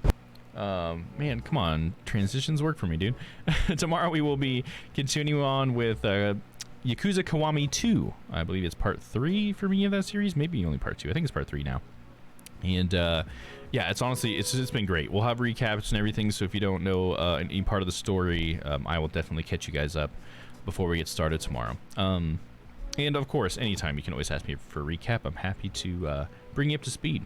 Also, we do have Strange Planet Sunday coming up on Sunday. We have decided some things for that. And so for this Sunday, what we plan on doing is playing some tabletop sim, is what we talked about earlier. So we'll be playing some tabletop board games together. And so that should be a good time. I think we'll be over on Noah's channel. I believe Noah is going to be the one hosting. So, yeah, look for that notification over on Noah's stream. If you haven't followed Noah yet, let me go ahead and get that SP command in there. Just visit our link tree over at linktree/strangeplanet. And then if you click on that, you can find everybody's links. How is Dan? Has anyone talked to him? Well, we haven't talked to him very much because Dan doesn't like us very much. He's not a part of Strange Planet anymore. He's totally divorced from us. He's said a lot of nasty things, and I don't know. That's all I got to say about that. I don't want to bring up drama on stream or whatever. But yeah, so you'll have to just message him directly, Shiloh, if you'd like to talk to him, because he's not talking to me.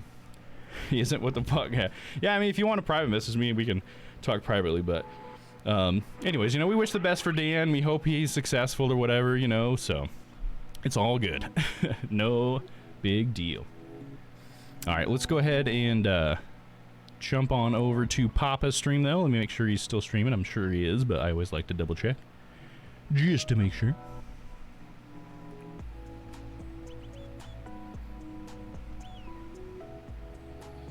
Let's see, who's all on? Okay, he's playing some Disco Elysium. That's what he ended up playing. Sweet, we're going to be jumping into that.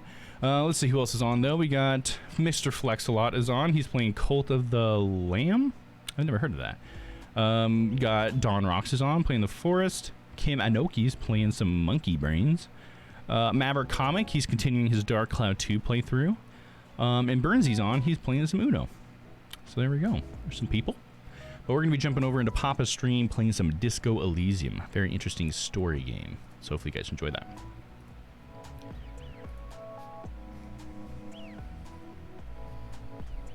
Yeah, you probably missed it, Shiloh, but he did put a message about, it was probably about a month ago, I think, is when he put his message out to everybody that he was leaving Strange Planet and stuff. But he has been streaming, I think. I've heard that he's been streaming again. He finally picked it back up because he's in his new place. I think he's living with his sister or something like that. But that's just the last I've heard. But like I said, he hasn't talked to me in a long time, so I ain't got no information for you. Sorry.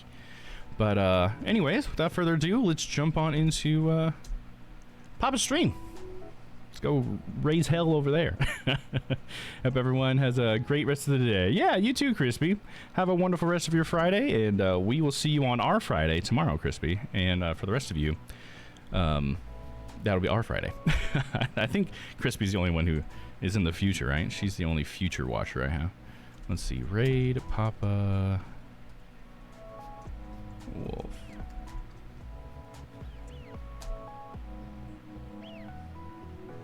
All right, raid is started.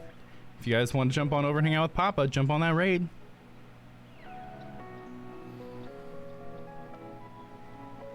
All right, thanks guys for joining the raid, and thank you for joining me today for some Ace Attorney. So until I see you guys next time, stay happy, stay healthy, because I love you, and I mean it. We'll see you tomorrow for some Yakuza Kiwami 2.